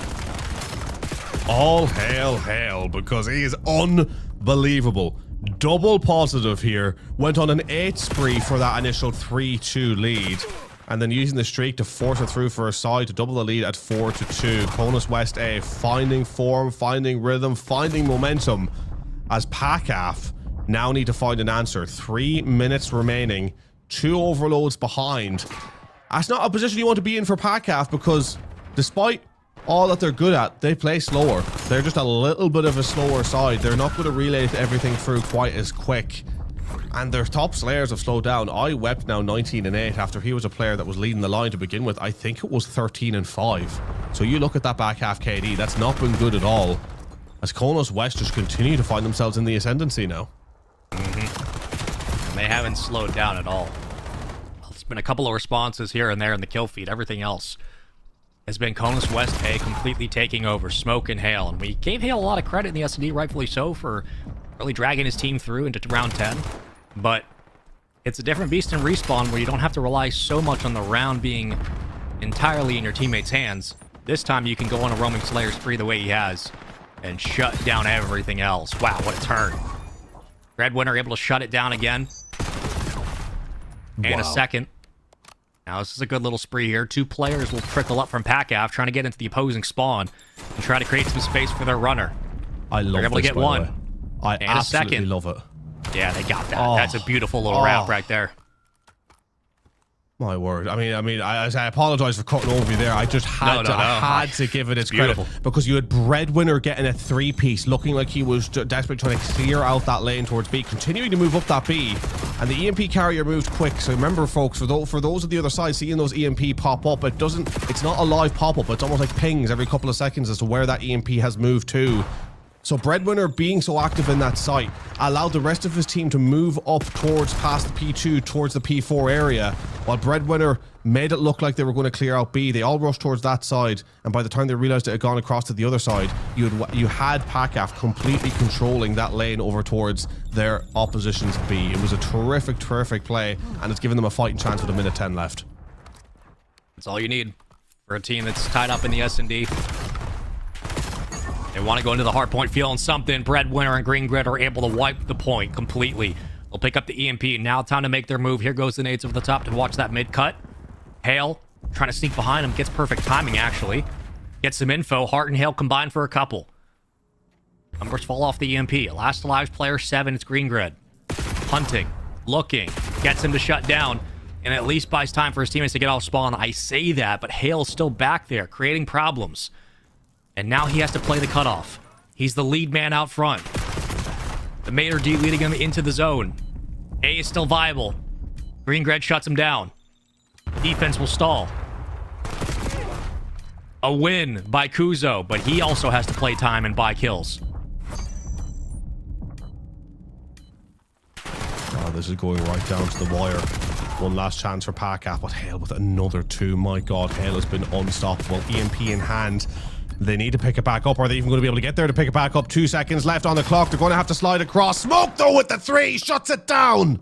Conus West A have absolutely dominated in the end up of that map. Yes, it's only 4-3, but you think of where they started to where they ended up in that map. They started controlling and dictating the pace of play and slaying out while doing so. Hale finishing with a 43 on that KD, being a difference maker for his side once more, and then Smoke towards the end, just keeping that EMP locked down, picking up the 3 to guarantee it. I mean, we've seen some nice moments there from PACAF. I wouldn't have wanted to let them have that EMP for a 30-second overtime. Who knows where it would have gone. So that was huge from West A to lock that down in the end up. And Smoke ended up finishing 32 and 21 as well. Just a brilliantly strong performance. And with that 32, having nearly as much damage as Hale, by the way, who got 43. So equally contributing to getting these kills through. Excuse me, that's how good the game was. I'm literally sneezing at it. It's unbelievable how these games have continued to get tighter and tighter. And we wanted an overload coming into this that wasn't just a one-sided slop. It wasn't just a sweep. And we got it. We got ourselves a 4-3 game. And we got ourselves a nice resurgence from Smoke. And finally, other people than Hale getting involved in the offense here. But some beautiful plays from both teams. Some really brilliant routes as well.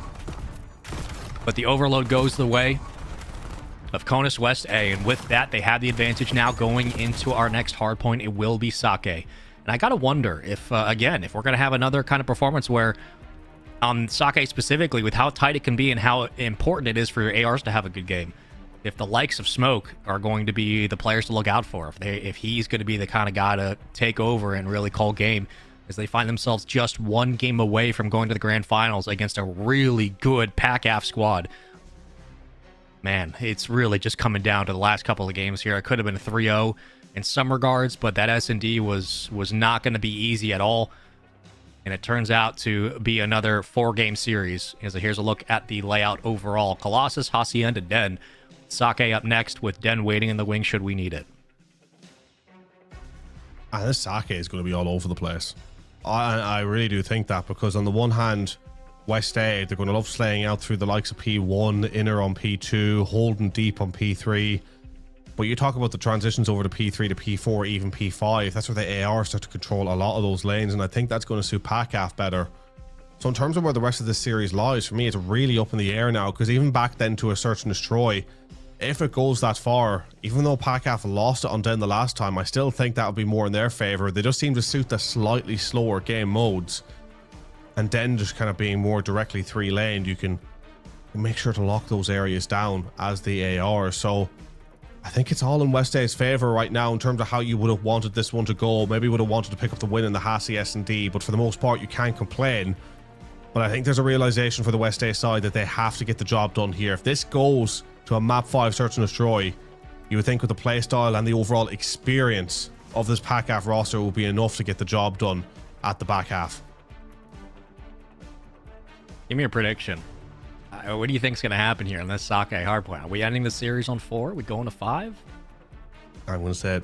I'm going to say it right now. And I'm going to ask for your prediction after, by the way, so you're not safe. But I'll don't worry, I got one. I'll keep it short and sweet. I think we're ending this one now. I think West A have got what it takes. I think they found their footing. I think they're going to do it. What do you think? I think we're going round 11, game 5. My word. Are you just trying to manifest that, though, or is that what you actually think? Because I know, as I was thinking, I know you love around 11. What's wrong with that, huh? Ain't nothing wrong with that. Get a little manifestation here. Look, if we end here, oh no, we get ourselves a grand finalist. But if we don't, the window is open for some surprises in round 11. Into Sake, map 4, Konus West A, 2-1. And so far, 15 uncontested points. Starting off strong, the kill feed just being painted blue. As I said, they'd love a P1, just pushing in on the inside areas, getting the picks, and finally, Breadwinner through with 1, although Hale taking him out nearly straight away. And again, Hale with the second Hale on 4, Heart on 3 already, and Smoke on 3.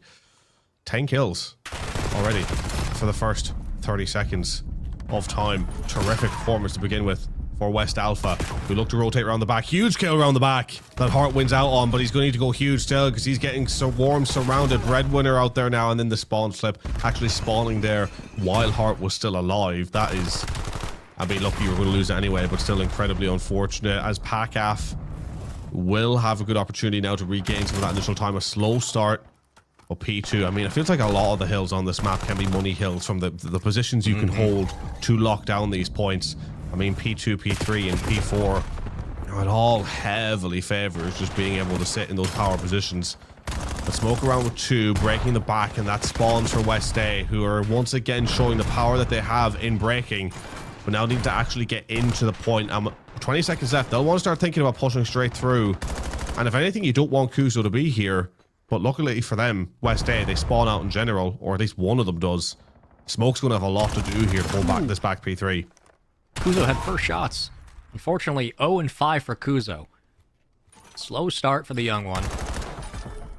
And what was at one point, again, a 16-17 unanswered game, point game, I should say, turns into now a sliver of a lead. Pakaf bouncing back quickly, 6-5, 6-4 for Breadwinner, 4-6 for IWEP. He goes down. Contest still inside new. On your screen, NPC in his hand. Shots ring out, and he wins it. Hale is good for the clear. Contest is good for 2 and a third. And all 4 will go down. Right off spawn we go. Back into the hill. The boys in blue have control for now, but Skirk on your screen plays his position right and plays his cards. He might be able to play spoiler here and at least gets 1 for the effort. My worry for West A on this map was the transitional kills. Again, their breaking power is strong, but getting those kills and getting that overall positioning in transition between points I thought was going to be an issue. And, I mean, they did look shaky on the rotation towards P3. It wasn't textbook by any means, but once they managed to get in there, their break was phenomenal.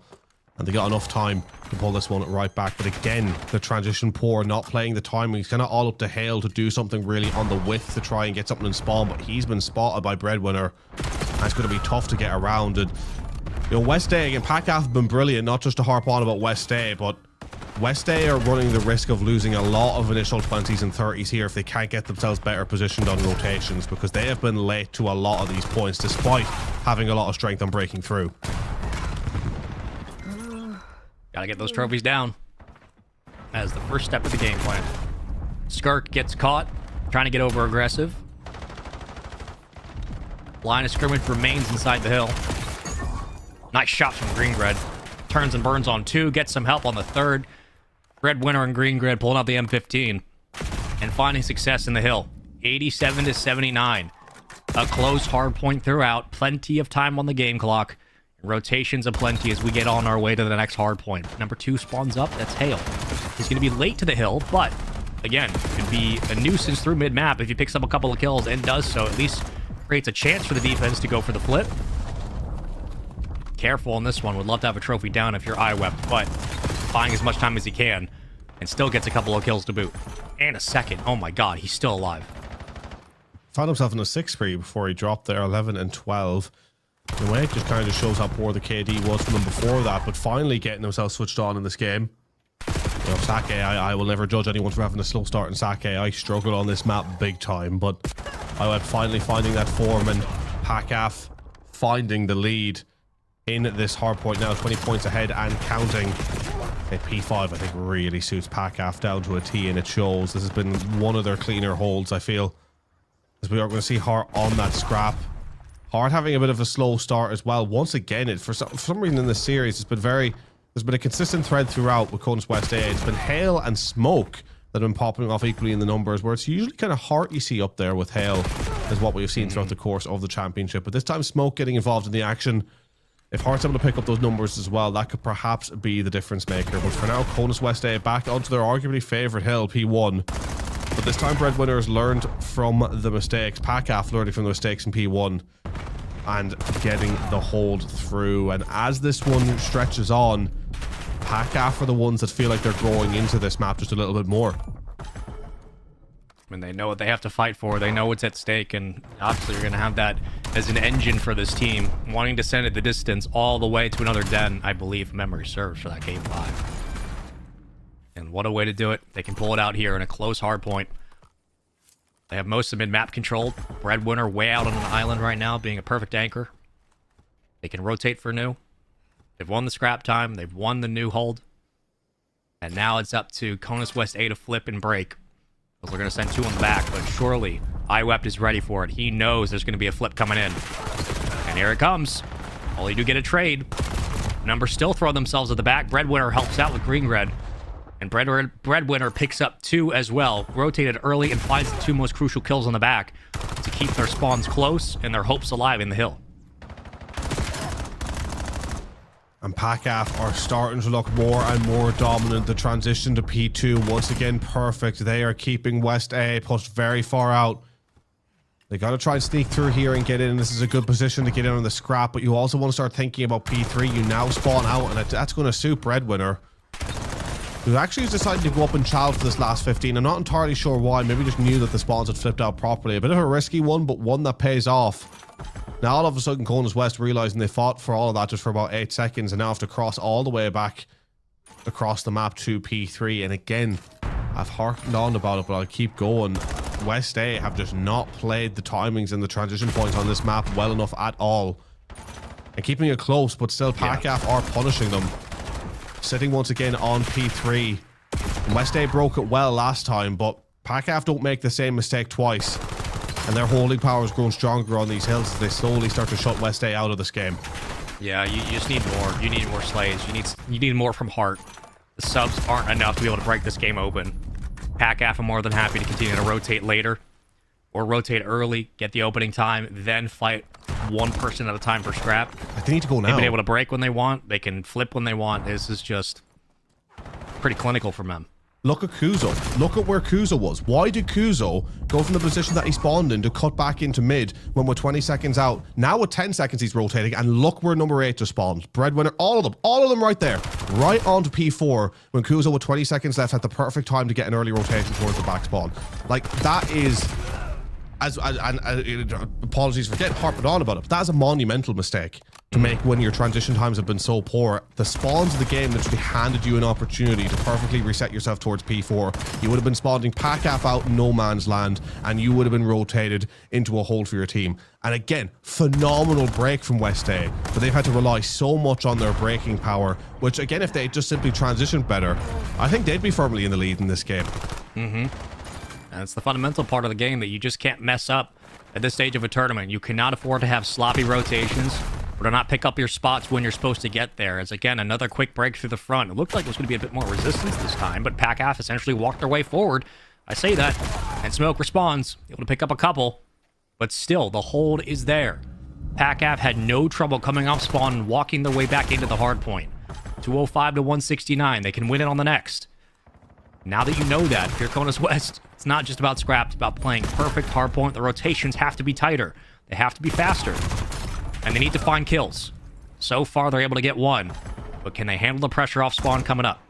I didn't have a full read of the spawns until now, but this is a point that doesn't suit West A as much, and they're already struggling to keep a hold. Hart will get one, surely traded out though, and is so by Breadwinner, and now they're spawning a million miles out, and there's going to be a clean hold for PACAF. They may not win it in this, but they'll have the win virtually guaranteed from it, unless West A can get through with a clean break and hold that last 20. It's do or die now on this push. If West A want to prevent this from going to a game 5, they have to make it count.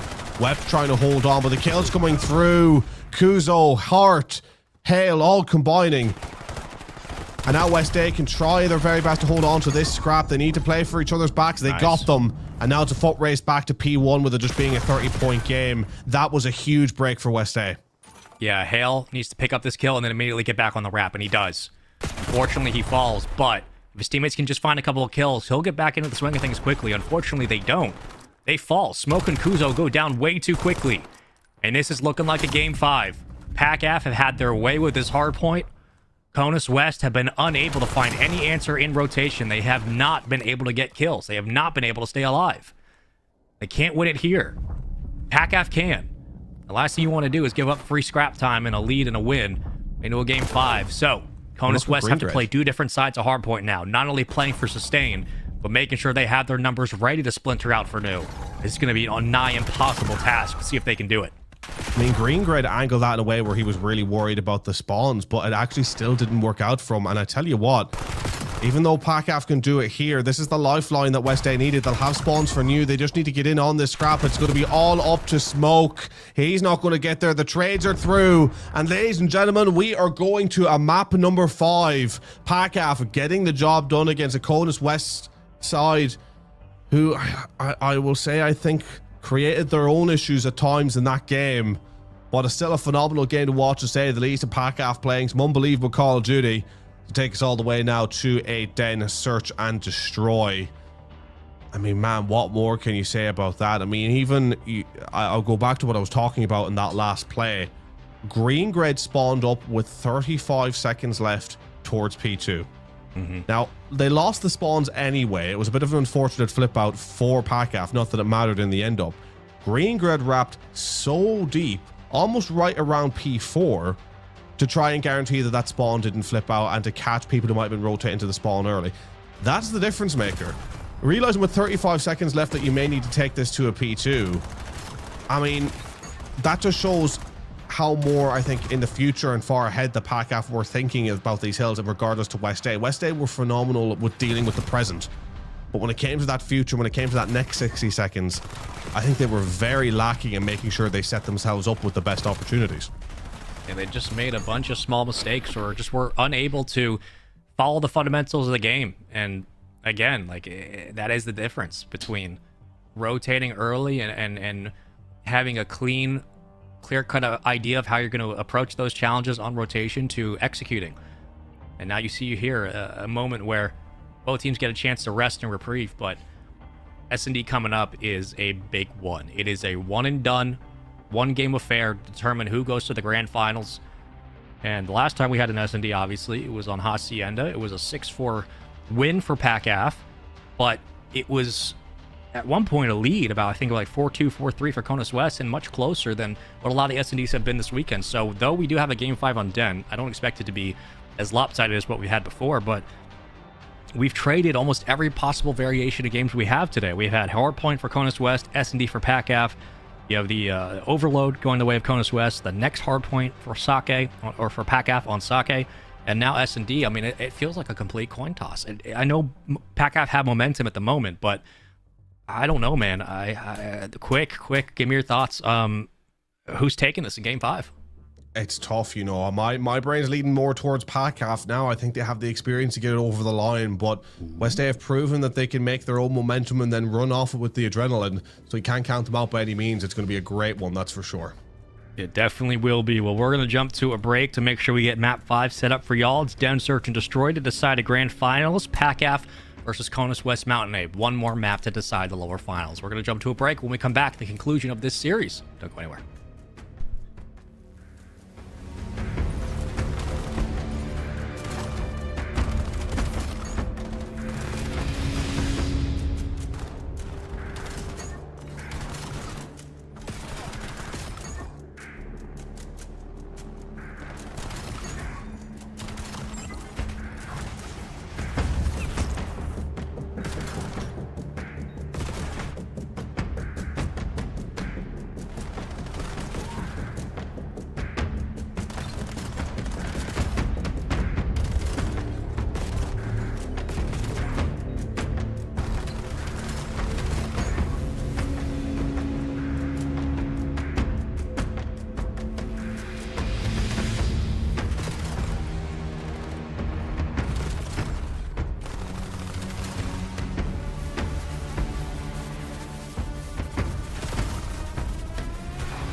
Hi, folks. Welcome back into the AFG World Championships 2026. Spaceman Zepcast bringing you a round 9, game 5. It's lower finals. You know the deal. It's game 5, folks. I want a round 11. That's, I guess, where my brain was going with that one. But we got ourselves a tight series down the wire. Conus West A, PACAF, trading games back and forth. But at some point, somebody's got to win, and we're going to decide it all here on Den Search and Destroy. Here's a look at the series layout for you. It was Game 1 Colossus, where Conus West Mountain took advantage, 250 to 155. Then PACAF responded, then Conus West, then PACAF, back and forth. And now, time for Den. You know the deal. You know how it's played. We're not going to break that part down, but we will get into some predictions. Look, I know what I want. I don't care who wins. I want a round 11. But the fact that this comes down to a Den S&D, I do want to hit on the point of some mistakes in the respawn, some questionable decisions on the fundamentals from some players on Conus West A.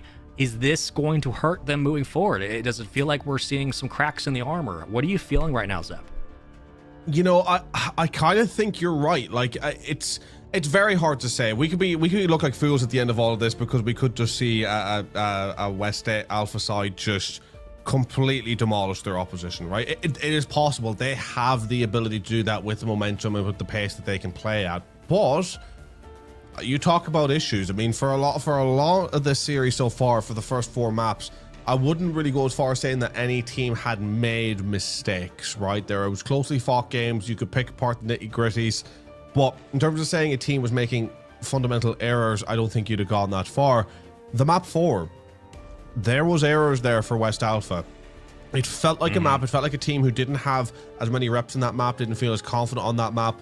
They will have more reps and feel more confident on a Den Search and Destroy, because how could you not? Den is one of the maps, the staple maps that's been here forever in Black Ops 7. But I don't know. It just, a lot of the signs are pointing to the ability of PACAF when it comes to a slower map, when it comes to a slower mode, that it just suits their wheelhouse a little bit better given the experience they bring to the game. So my money, I think at the moment, unfortunately, it goes against what I've said up until this point. I think it would be on PACAF, but let's not count West Alpha out as Game 5 gets underway. Here we go. It's for all the marbles. If you want a chance to make it to the grand finals, to represent your region, you have to win a Den S&D. One and done. Classic as it gets.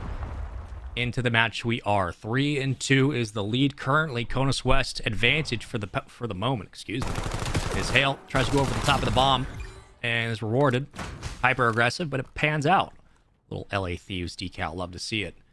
Still though, I wept. Dangerous player to have in a 1-odd situation. Bomb in a bad spot. How does Wet play it? There's only so much you can really do here.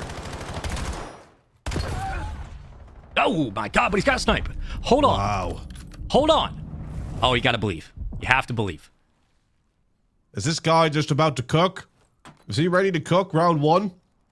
Not in a great position, but giving the first free haircut of the day with the dome stick. But unfortunate timing on picking up the sub allows West to come away with the first round. Good recovery from West. It got a little bit scary, but getting the job done in the end up. Great recovery after the shaky map 4. I thought for a moment, man, I started to believe. Thought for a sec. Hey, listen, you leave somebody with a sniper in that situation, this 1-odd could turn into a 1v1. Real quick. Give me to the next round. We got a snipe in Web's hands. Anybody else going to counter snipe on the other side? Any response? Kuzo? Art? Smoke? No, I think you keep smoke on the M15. Maybe Kuzo with a snipe? This time, though, player 5, it will be Kuzo way out in the end. Good lord.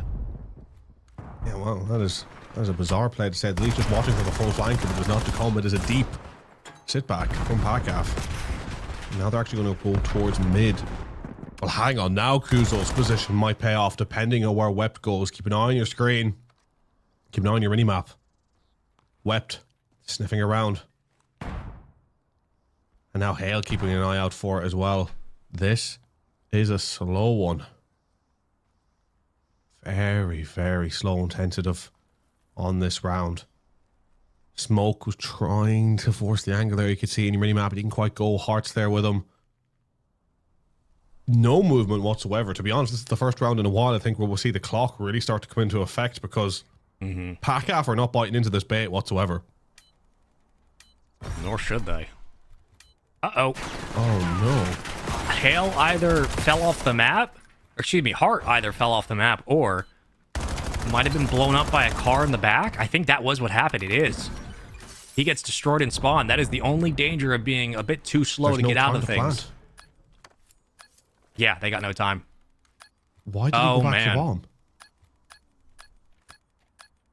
Oh my god, Hale. That's a tough one.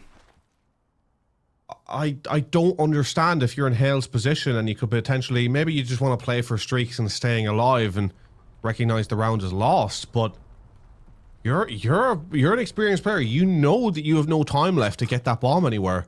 Why not double up with your teammate or at least go on the spread to try and find that remaining player? Just practically guarantee that the round was lost, or leaving it up to your teammate to try and win what was going to be a 1v1 because you were out of the action.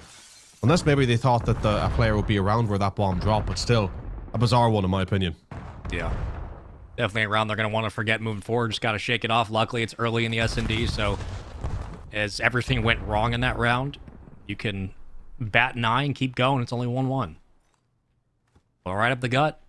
Wept is going to try to get aggressive here, and Hale is thinking about that play especially. Has some ears, some eyes. Patient, and the first blood goes the way of Wept. Read it perfectly. And now the rest of the team, how do they start to move into position? They're going to double up at mid-map, watch the cross to B. But Kuzo's the next line of defense. He's the next eyes over at A. So if he sees anything, again, it's either get a first blood and get out, or simply play your life and live to see another gunfight. Trying to get this bomb now towards A, it seems, even though B is completely free. Maybe they're just happy to try and play the trades here on site. 3 versus 1 now, all up to Hart. He's going to pick one. Can he get out up top? He's made the right call in getting out where he has. And now the clock going against Pakaf. We need to commit to the plan, but Hart's rotating very far out, and that's going to cost him. Rotating super deep, and again, you knew you were being chased. Why would you leave yourself so open in mid? Unless he thought that they were going to both be around the bomb, maybe. So maybe being a little harsh on that one, but I think for this West Alpha side, yeah, I hate to say it, I think they're feeling a little bit of the pressure. I mean, the fact that they dropped a team kill as well, or falling off the map in the last round at some point, I think it was, and then just taking too long with the bomb themselves. There's more mistakes coming from this West Alpha side than I'd like to see, and I've been so complimentary of them up until now. I think they're like a great side, but they're starting to be prone to mishaps here the Pakaf are capitalizing on. I mean, even there, if he, I don't think he even got the stun check. So if he gets the stun check, maybe he makes that deep wrap, but he doesn't. So I'm thinking you just go to statue. You go to P1 and just hide behind and try to see if you can take the reach out. Again, ways to approach it, ways to say if I'm going to lose, there's ways, there's angles in which to go about it. Bit of a pull step situation. 3-3. Red winner. Cheeky peek. Dry as well. And Hale in a questionable spot. Wept gonna punish him for it. Wept on a heater. Gets gun. Breadwinner for 2. Gets them both. Another round. Slowly. 3-1. And this is starting to run away from West A. These rounds are looking rougher and rougher as Pakaf has predicted, the experience shining through. Pakaf aren't overcomplicating things. They're doing the basics. They're not playing overzealous. They're getting the first bloods, and overall it's working for them. I need to see an adjustment from West Alpha now. And they've shown they can adjust. We've seen it in the hard point. We've seen it in the hard point. We've seen it start to destroy. They adjust to what Pakaf offer. Needing to do it one more time now on this map 5. But on the offense, this is a hard round to try and adjust. Aggression again. Wept. Same play. This time they're reading it. Absolutely reading it. Hale, my goodness. Trigger finger. Almost a jitter mod in that pinky right there. Trading it out though. 2v1. Still not entirely over here. Tough spot for Green Gray to pick up bomb. Art and Kuzo. Just try to double up. You play buddy system from here on out. I mean, with the importance of this game, you play buddy system. You're peeking everything together. You can't shoot both of you. Oh, God. That how the spot didn't come through there, I don't know. Whisker away. But Green Gray still keeping his position hidden. And he's going to pick up the bomb. I wonder if they didn't know bomb was down. He looks like he's going to move at A, though, which is going to cause trouble. He has been spotted out. Surely he runs out of time here at the very least. You could have hit B. Yeah, I was going to say, brother, you can just full send to B. Stretch the map. Gotta think, do it quickly, though. Play the heady as well. I mean, you play the heady on this bomb, you have a chance. Goes to Dojo.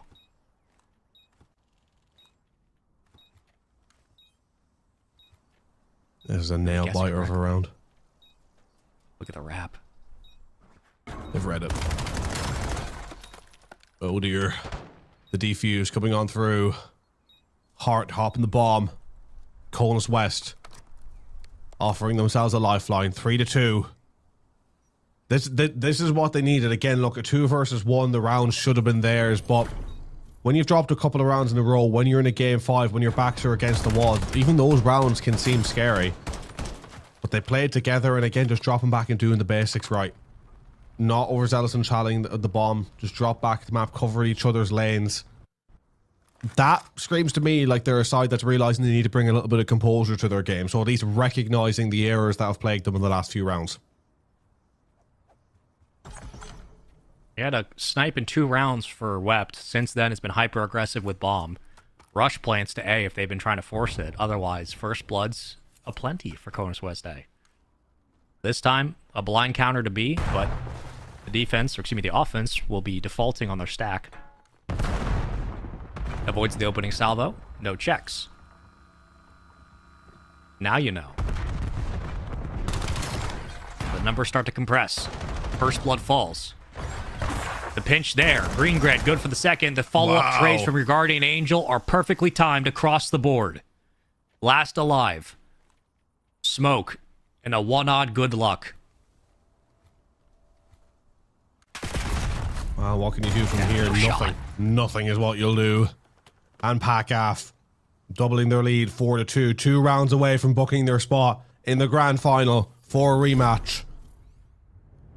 And the fact that we've even gotten this far, I mean, just to harken back to the beginning of the series and West Alpha, I mean, PACAF for so long looking like the only team who could chal the central side for how well they have played in this championship. The momentum that West Alpha have garnered to the point now where they're taking a side like PACAF to a map 5 in general is a testament to how far they have come. It really is. It really is a testament to this team. They're certainly good enough to make it all the way there. Oh, able to get 3. But Conus West A will not go down quietly. Not go gentle into that dojo. You know what could happen? Got bomb. Green-Gred on a 3 spree. And screw the streak at this point. We're thinking about the round here. Slides right through. Takes a fight. Now you flush. There it is. 1 round at a time. Big moment from Conus West. Just doing enough to hang on. And the big question is, do they have what it takes just to go that level above once again? Because hanging on in the search and destroy isn't enough. And I will say they hung on in the search and destroy the last time round in that map too. That's why the scoreline was as close as it was. But do they look like a side who are going to be able to make it 5-4, be in the driver's seat? I don't know as of yet. They have to force the issue now. And I think that is just going to come with a couple of offensive wins. An offensive win would be massive for them at this moment in time. They need to break them all by doing that. And the smoke through means they could maybe go for this quick plant. But the mid has been left super exposed, dropping the first life already. Now they're just going to have to full send this commit to Den, or to Dojo, excuse me. And that's not working. They cannot find the formula. Conus West on the offenses. And PACAF's immaculate defense puts them up 5-3. Map point, series point on the offing. West A scratching their heads as to what to do, even if they pull through with a defensive round next. After that, you probably have 2 offensive rounds in a row. And the offensive rounds haven't gone their way. Is this where it comes down to? Is this the final round? Pressure, anticipation, suspense. They're all feeling it. PACAF, no, they are 1 round away. 4 kills away. from heading to the grand finals into a best of 9. A single best of 9. Here come the nades. Hale's going to try to pick up mid-map from P1 side. Wep recognizes there's likely going to be a flank at some point because the numbers just don't add up. Trading shots. Opening hit markers, but nobody falling.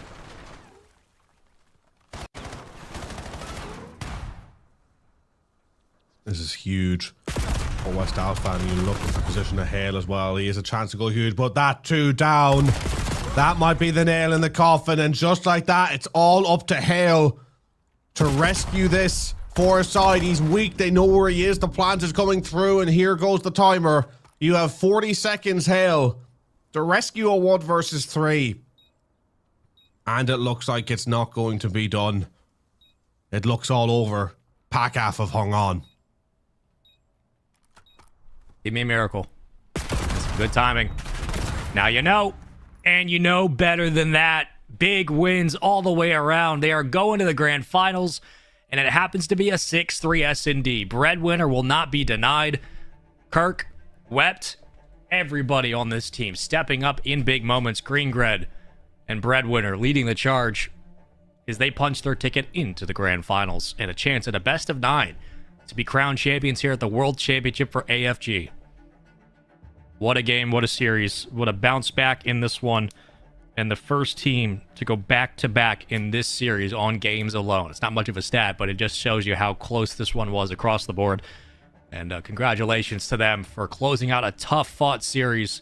As you see WASD there, nice to see all players still sticking around. The winners of our lower finals, PACAF, will go into the grand finals. Greengred, Skirk, Wept, and Breadwinner have a chance at the title. And deservedly so at the end up. Like, massive congratulations to them and commiserations to a West Alpha side who lock in a 3rd place for the championship and a very deserved 3rd place. And the growth that we've seen from them as a side, I think, has been the most growth we have seen from any side between the Rocket League and the Call of Duty over the course of this championship. They've really come into their own. Smoke being back has allowed them to find their form. They've been an entertaining team to watch, to say the very least, which, you know, really does matter in the grand scheme of things, in my opinion. And, you know, taking this PACAF side, putting the pressure on them the way that they have, I mean, you just got to put so much, give so much testament to that, because look at how good PACAF are. Breadwinner, Greengred, IWEP, Skirk, I mean, phenomenal players. Breadwinner especially, like, just being such a key player for them so often. The fact that they were breaking a sweat right on through this one is a testament to what West Alpha were bringing to the table, and showed how much they grew over the course of the championship. But at the end, it just ended up not being enough. And what that, I think, comes down to ultimately is, similarly to how we talked about in the Rocket League, mistakes coming through in players' games, and you know, shaky rotations on map 4, a couple of iffy rounds on that search and destroy, arguably an iffy round or 2 on the search and destroy on map 2 as well. Like, you go to the hard point, you go to the overload. Those were some phenomenal performances on the overall from West Alpha, and I wonder, or were those the West Alpha picks? I'd be very curious to see if that was their picks, because it felt like it played into their strengths a lot, and off the back of that, it feels like the maps that they ended up losing on, well, maybe it has to end up being a little bit of a one where it could have been 50-50, but Sake and Den really didn't feel like in the end up was in their comfort zone. You have to be able to play uncomfortable and to work in those margins, and PAC have proven this entire weekend that they are capable of doing just that, whether it's Colossus Hardpoint or a Den S&D. This is a team that wants to go all the way and feels like they can win that best of 9, and by golly, they've done it. They've gone all the way and now just have one best of 9 still to get through, but that was a full lower bracket run completed. The lower bracket for both of our main games now are entirely done and dusted. All that's left is to crown a champion in our grand finals. And man, to close out that series with a back and forth affair through the respawns, literally every single team getting a trade until eventually that S&D, where it felt like we were waiting for Conwest A to really get online, to finally find their firepower, the sprees they were getting from Hale on the Hacienda S&D. Outside of that, it was just a full team affair from PACAF. They started off with a snipe. They switched over to some aggressive plays on opening rushes. And it looked like they could just kind of pick the way they wanted to win this one. And they certainly did do just that. they will now move through into the finals against Central, and that's going to be an insane matchup. Can't wait for that. Closing thoughts on this series, Zep, as we get ready for our winners interview. I think something I'll say is pretty similar to the Rocket League in that you could argue that maybe PACAF won't be too happy with their performance in that they know the levels that will need to be stepped up to get something from this grand final. The two teams that booked their way to the grand final to the winner side of things have looked unbelievably good. Sides that have realistically just yet to be beaten.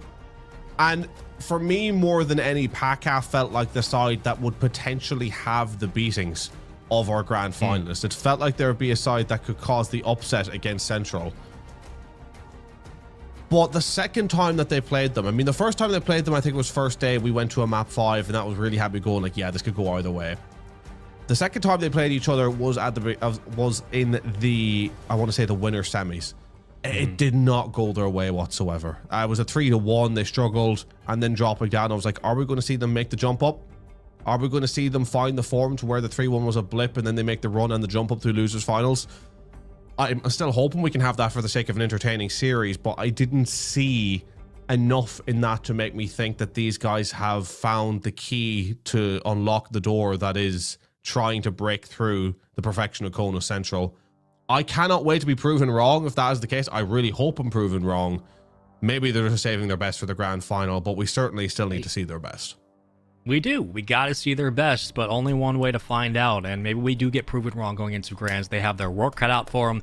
But with the players playing like they did in that matchup, PACAF certainly have a shot. And that's what matters most. So let's go ahead and go down to the floor with an interview with Wept for our winning team here on this matchup, lower finals. Wept, phenomenal performance.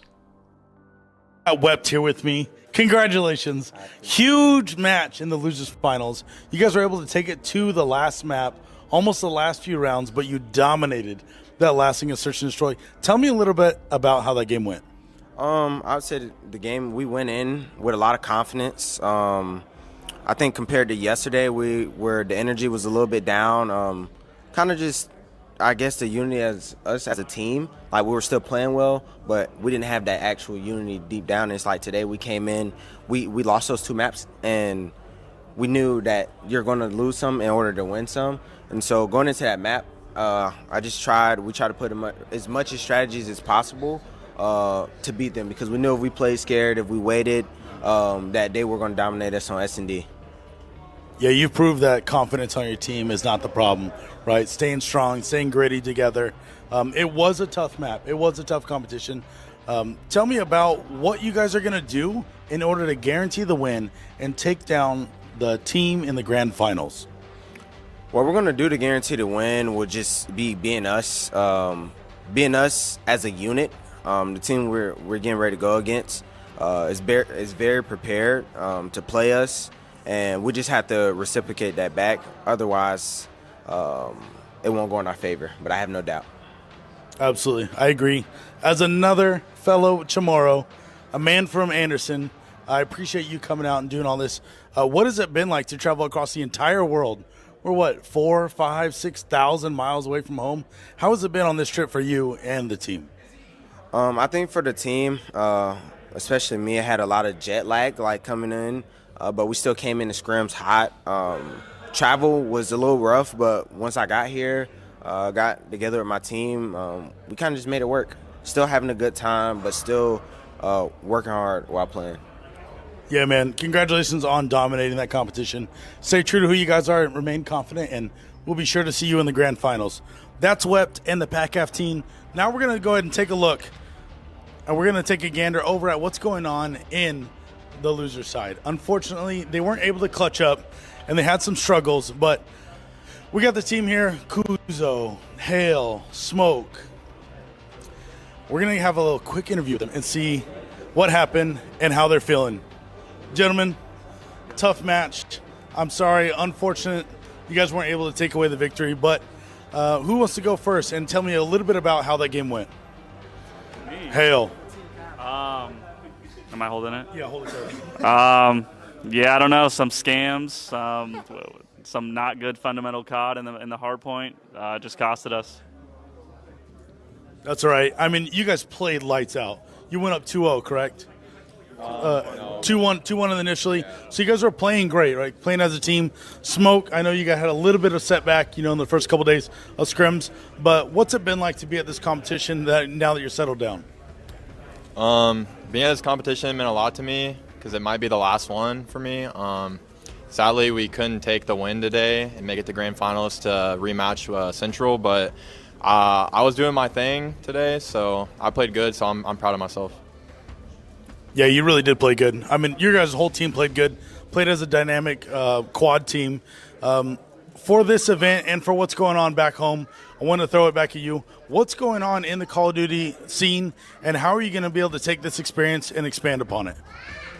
I guess I'll take this experience. I had godlike teammates here, so really just Hale showing me around, like showing me what to do and stuff like that. Hopefully I can do well in challengers, work through that, and then just because thankful for all these guys, really. They all like individually help me get better as a teammate and better as a player, so I'm thankful for that, really. We appreciate you. We appreciate you guys. Kuzo, we already had an interview together, so I wanted to say thank you guys for coming out. Congratulations. You guys are officially the top 3 team here. You guys are dominant, and you're a lot of fun to watch. Big energy. Kuzo, the 4 Kings, thank you guys. Appreciate you coming out to the next event. Until then, we'll be able to catch out the grand finals here soon. Man, I hope it's not the last time we get to see some of these players play, but you're absolutely right. I mean, this is a chance to learn how to play on land, to get experience, to learn from your teammates, and I hope that anybody who goes to challengers has a good swing at things, because that is a tough ecosystem to fight through, but it's so rewarding, and this is the kind of experience that can really change a player for the better. And so I'm really glad we got to see this team make the run. No doubt about it, a championship caliber roster. Got beat by a better team today, but they are a top 3 for a reason, and honestly should not be ashamed of that at all. They put on a hell of a performance. I completely agree. I mean, they were such a good team to watch and a really great team. And I think, I can't remember who it was said it. I think it was Hale that talked about it there, that what kind of cost them was just fundamentals at times. Fundamentals on the hard point. And surely they must have recognized then that was the issue over in Sake. I think Sake, just unfortunately for them, taking them too far out of their comfort zone. The lack of fundamentals just pulling them to a map that was never really in their favor to begin with. I think hard points, especially intensive hard points, were always what were going to suit their game, but they just couldn't make a click on Sake, and that was the end of it, really. But again, I think you change up the maps. I think you get a very different result in that series, either which way. They'd be a team that you would, I think 2 teams that you'd love to see go up against each other multiple times in form, because the result I think would always be different. And that's the beauty of Call of Duty, the beauty of esports. You love seeing games like that where you throw the same players into a slightly different mix, and it could give you or yield you an entirely different result. So massive commiserations again to the Conus West side. I mean, they deserve so much praise, really, but so do PACAF, winning it in style. Congratulations to them, making their way back to the grand final. Cannot wait to see what they have to offer there. Yeah, can't wait to see how far this one can go and what we might be getting as a treat in that grand finals, but that will do it for all the lower bracket matches, which means we are down to the final 2 games here of the AFG Championships for 2026. We have Rocket League grand finals coming up, and then Call of Duty after it. Before we get to that point, we're going to take a commercial break. When we come back, we'll get y'all set for Rocket League, and we'll jump into the discussion. We'll see you guys after the break.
at Air Force Gaming and a base ambassador here at Travis Air Force Base. Sween, what happened? What kind of stuff did you have to do to get this community started with Travis Gaming? Yeah, it's been a kind of a long road. Last year, myself and a team tried to focus the community into a gaming scene because there wasn't one here at Travis. So we spent countless hours and built our own gaming space here at an old USO that they had cleared out from. It took us probably a good 300 hours just to focus, have meetings with our leadership, and build up a really big community and a really cool space for all of our people here at Travis to come game at. I mean, that is an ideal ambassador. Show your passion and your love for the community and for Air Force Gaming as a whole. What kind of events, if people are here in the local area, what kind of events are you guys hosting here in the local community? Yeah, every Wednesday we have Magic the Gathering where we just come out and free play, and all the TCG guys are coming out and just slinging cards wherever we want. We also host 2 different Dungeons and Dragons sessions to where people who are already involved already have a cool campaign going, or if you're brand new to Dungeons and Dragons, you can learn, and we have some really good game masters who can get you set up and create a whole character and a whole campaign. And then usually our Friday, Saturdays are casual nights where we play things like Smash Bros, Mario Kart, Tekken, and we have multiple PlayStation set up for people to just come out and game. That sounds like an ideal scenario for not only the service members, but their dependents and family. So that is something we love to see at every base. Speaking of every base, Travis Gaming and Travis Air Force Base has made this the greatest Air Force gaming event ever. How much work did it take, and what has it been like to host the World Championships? I will say it has been an absolute pleasure. My heart is so full just having all these gamers here and having a great experience. And it's been, again, countless hours of talking with leadership and getting a lot of coordination to make sure that Air Force Gaming has the best event possible. On top of that, we try to involve our local community by having different opportunities set up, including a Magic tournament. We have the stream set up in the background. Our FSS Booster Club got set up over here with some snacks. Our MXS Booster Club got all set up here with some cool swag. It's looking great. And then on top of that, we got the one and only Air Force Sergeant Association set up with energy drinks to keep these gamers fueled. Thank you, Sweeney. It has been a blast being here. Thank you for making this one of the greatest Air Force gaming events we've ever seen.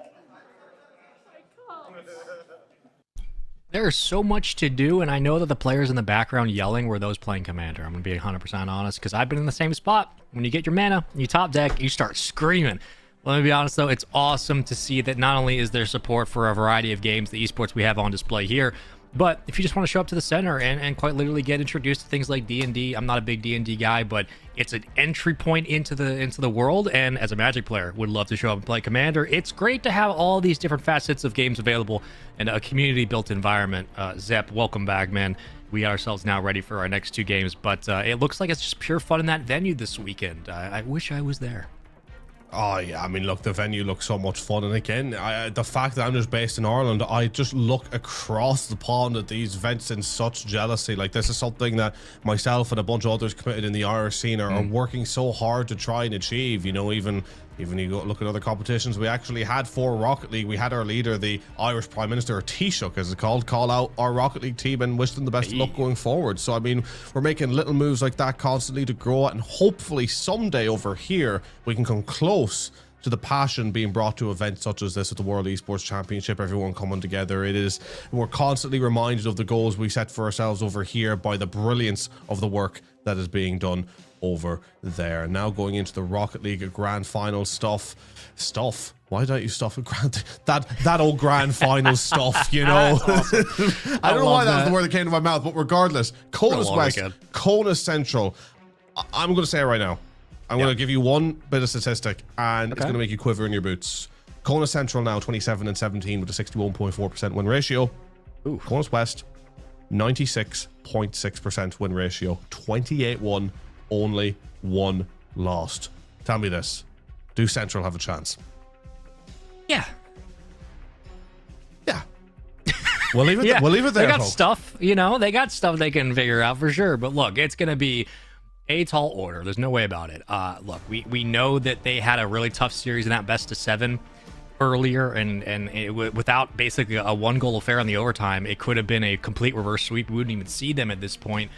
But Crow, Laggy, and Demaholic, the big thing is, one, we haven't seen them for at least, I think, like at least a full day, if not a day and a half on main broadcast, but they also are coming into this a bit cold. They haven't had time to really warm up outside of whatever warm-ups they've been able to get in, and it's different than jumping into training or jumping into a scrim or a quick warm-up with another squad compared to playing the lower finals, playing a full 7-game series with as much pressure as you can possibly have, going as far as you possibly could, and at least having that as a preliminary warm-up for your grand finals appearance. So do they have a chance? Absolutely. And I think it helped that they played a full 7-game series, I should say. But also just knowing that from the winner side, there is no immediate advantage. And quite simply, this team is still waiting to play their first series of the day. So not that it always spells disaster, but it does give you something to think about as we look at a rundown of our rosters. Crow, Laggy, and Demo. It's going to be a real fun best of 7, man. Very excited to see what we get here. And knowing that it's all come down to the wire, all come down to this final match, this final series for these two teams after such a long weekend of work and such a long season of competitive play and spending so much time with each other. Now it's time to leave it all out there on the field and show us why you're the best in the region. Yeah, it's do or die now. Go huge. I mean, you've all both made it to the grand final, and look, both teams thoroughly deserving to be here as well. Kona Central deserving to be here. And as you say, fighting hard, and Conas West haven't not played in quite a while, being sat on the winner's side of things, getting quick victories and then having to wait. That could all go against them. You wonder, I think what we're wondering though at this point is, are we clutching at straws? Or is this actual stuff that we really should be looking at for Kona Central to at the very least take a game? I think they could take a game, right? I want to see from Kona Central though is if they do manage to take a game, not letting Conas West reset. They're clearly the underdogs here. It'll only be a matter of time before Conas West show what they're all about. But you gotta rally if things start going your way. Make the most of it. Turn one game into 2-game victories. Because listen, I'll tell you right now, you're not winning 3 or 4 in a row against these guys. If you're going to take this series, you're taking it like right at the very death all the way. So for Central, if things start going your way, make the most of it as quick as you can. Well, again, we need to know what the players are bringing to the table. And now that they've made it to the grand finals, we do have a special interview before our match kicks underway. Chambo and Laggy, you guys are going head to head. Talk to me. What are you bringing? I'm here with Chambo and Laggy. Chambo from Central and Laggy from Western. You guys were able to dominate your regionals. You're able to grind through these last couple days, make it all the way to the grand finals. Grand finals are going to be up 1-0 in favor of the West team. They were able to dominate the competition, take away the first seed, and you're already sitting in the grand finals. Coming out of the loser side, I know you guys fought everyone. You did your job. But do you think you guys got it what it takes to beat the West? Yeah, 100%. Easy kill. Easy money. I think it's going to be a repeat of the regionals.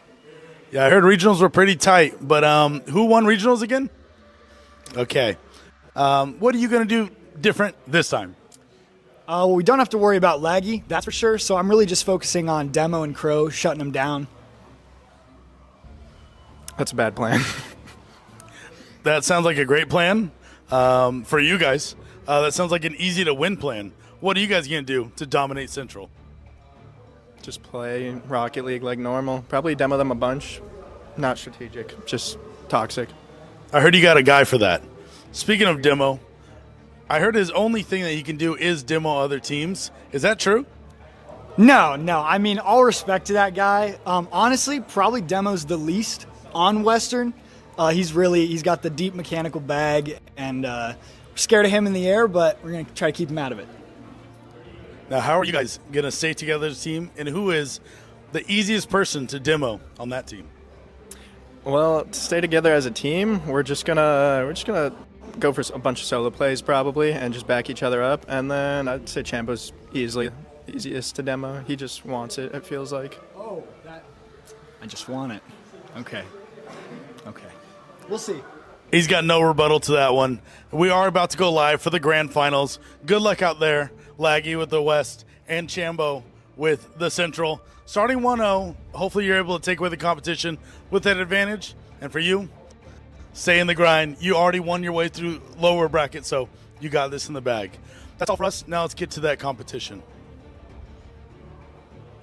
Oh, he wants the demo. I got a feeling that's not actually what he wants. I got a feeling this one's going to be a little testy here.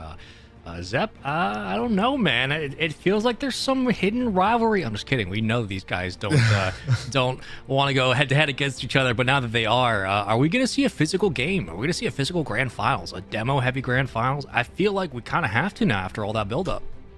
Yeah, I mean, like, look, the tension that was in that room was palpable. It was borderline sexual, really, the tension. The way that they were looking at each other, you know, it was, it was something to say the least. But no, it was, it's all fun and games at the end of the day. Of course, there is tension there. Of course, they're going to want to be locked in. It's the grand final, for goodness sake. They've both been fighting tooth and nail for 4 long, arduous days now to get to this position. Conus West, practically perfect, literally haven't put a foot wrong on the overall results, bar one map, which I'm sure is a long distant memory for them by now. But Conus Central, it's been a long hard fight to get here. They have been struggling in moments, but they've fought through those struggles and come through with victories, and they've had to grind to be here. Conus West coasted, Conus Central grinded. Now we get to see if it's going to be the raw ability of West to carry them through, or the determination of Central to cause the upset. Conus West with a game in hand, being on the winner's side. Central fighting from the losers. The grand finals gets underway.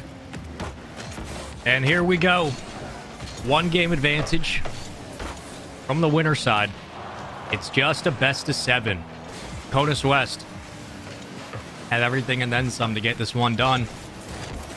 Conus Central come in with their work cut out for them in a grand finals and a championship in the wings, should they be able to put all the pieces together.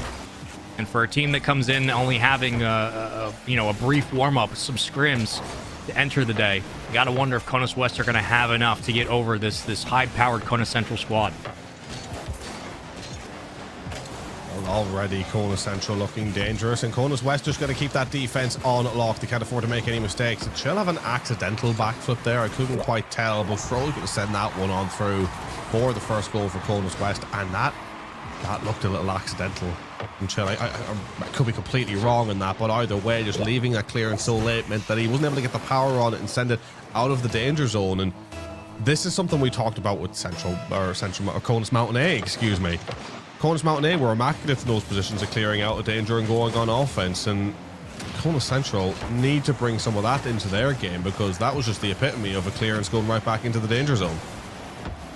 Alrighty, first demo of the day, well, of the grand finals, I should say, is some physicality comes out quickly into game number 1. If you're just joining us, welcome into the grand finals of the AFG World Championships here for 2026. We've had 4 days of action, today being the 4th.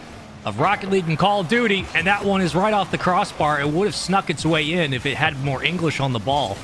The defender side flipped out of the way and might have been lucky at that. But a 1-0 lead and a 1-0 lead here in this game for Conus West. As they'll try to send another one towards the net. Dangerous shot, plenty of time on the clock. And right back out on the rebound. Another big bump. It hits the woodwork again off the post 2 times now. Accuracy has been an issue for the boys in blue, and they cannot find their second goal. Accuracy not there. Chambo trying to go through on the counter. Chill trying to get there, but Crow lifts it over. Nexity sending it right back up. I want to see Conus Central getting a bit of an offense themselves and cause an issue, or they're just going to have to rely purely on being a counter-attacking side. One player they'll need to find a way to deal with is Demaholic. He's a player that causes issue. Nexity sending it over, pinching it along the ground. Great touch, nearly round the second, but the demolition on through. And Conus West are very, very good at getting that clear quick. Conus Central have no time once they lose that ball to get in the way to block. West just get it out of there instantly.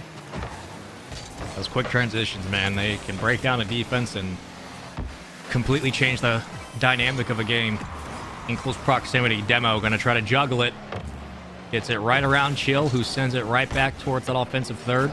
Kept into the box. Laggy Puppy tries to reset, and I think either he clipped the defender. We'll watch it one more time.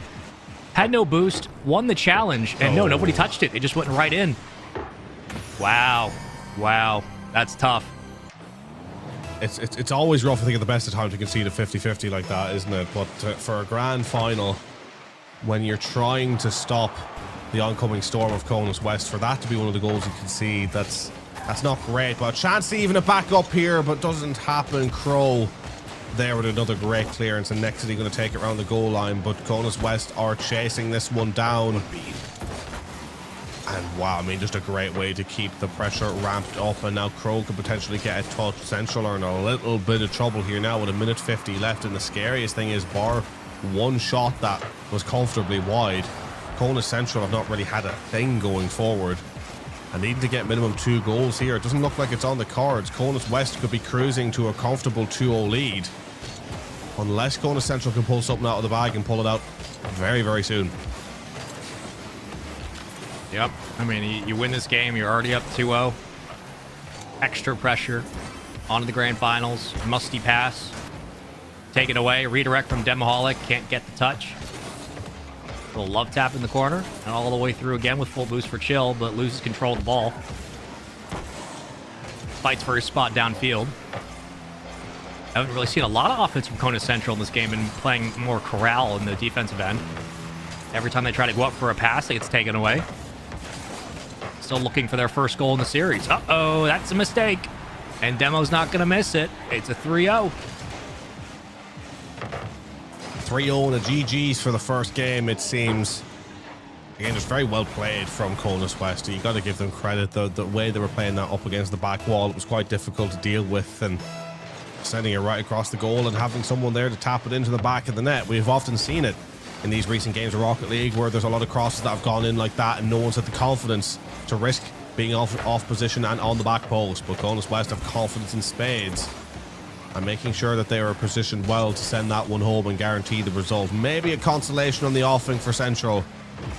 I think a consolation would actually be big at this point, because they need to prove at the very least that they can put one in this back net, because right now nothing is to come close to doing the damage. Maybe a damage we don't hear, but great shielding of the ball, counter-attack nearly through.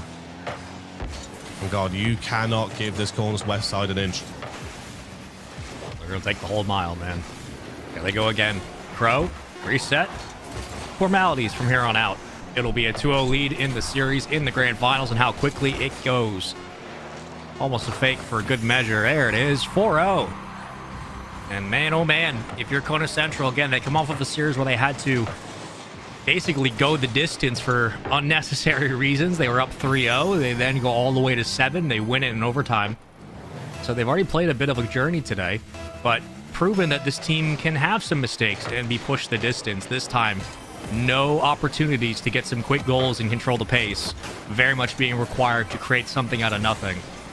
This will be a 2-0 lead, and Conus West continue to show that they might be the best team in Rocket League here at this event.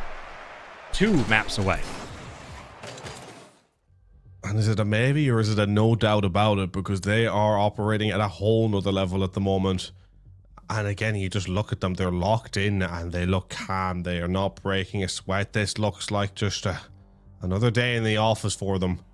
Meanwhile, Conus Central floundering a little bit here at this moment in time, and not even in a way where they're seemingly making mistakes or having issues in terms of who needs to improve or whatever. They've just been shut out of the play. Like, they've not been able to do anything. If it's whether it's been Demaholic or whoever it is, just constantly getting up in the air. As soon as they try to clear that ball with any sort of height, they're there to deal with it. If anything, Conus West have had more success clearing it on the ground and trying to pinch through a counter. But anytime they try to control it in the air, Demaholic or Laggy Puppy, they just soar into the sky, slap it right back on down from the halfway line, and continue to mount the pressure. They truly are next level. We know that already. Mechanically, they are just leaps and bounds above the rest of the competition, but it's whether or not that they will be disciplined enough in the back to prevent themselves from being countered upon and maybe lose a match or two. That was the question I think we had, and so far seems like they're immaculate at the back still. Well, you gotta find something here. Need some offense to start showing up, especially off ball. Never discount a demo or a well-timed block. Careful on the defensive end. They're going to get it out, though. Full boost in the tank for Chill. Has his teammate ready for the pass. Pre-jumps it. Speed downfield is everything right now for this offense. But Demo follows suit on the other end. Able to extend that play twice.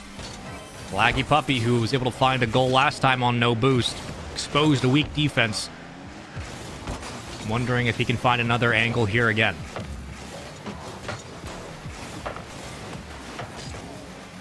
No concessions as of yet. Kona Central are hanging on, but still struggling to have that past the halfway line in any sort of meaningful way. That's the first time that it does, and it's not breaking a sweat out of Kona's West. And they just need to try and like force a mistake, but none of these are going through. It's just, where do you start? Well, shut up, Zep. They start there. Chill. Sending that one on through. And capitalizing on a bit of mistake in that Demaholic went up early, then didn't really commit to the ball. And Chill in the chase as the poacher firing that one on home. What a way to answer back for Central. Again, just keeping the chase up. That's key for the Central side without leaving themselves too exposed to the back. Is there a lead to be doubled? No. Demaholic is there. Yeah, almost had a look there. I mean, if you hold that dribble a little bit longer, you can play the flick. This time gave it away. Flaggy Puppy way too easy upfield.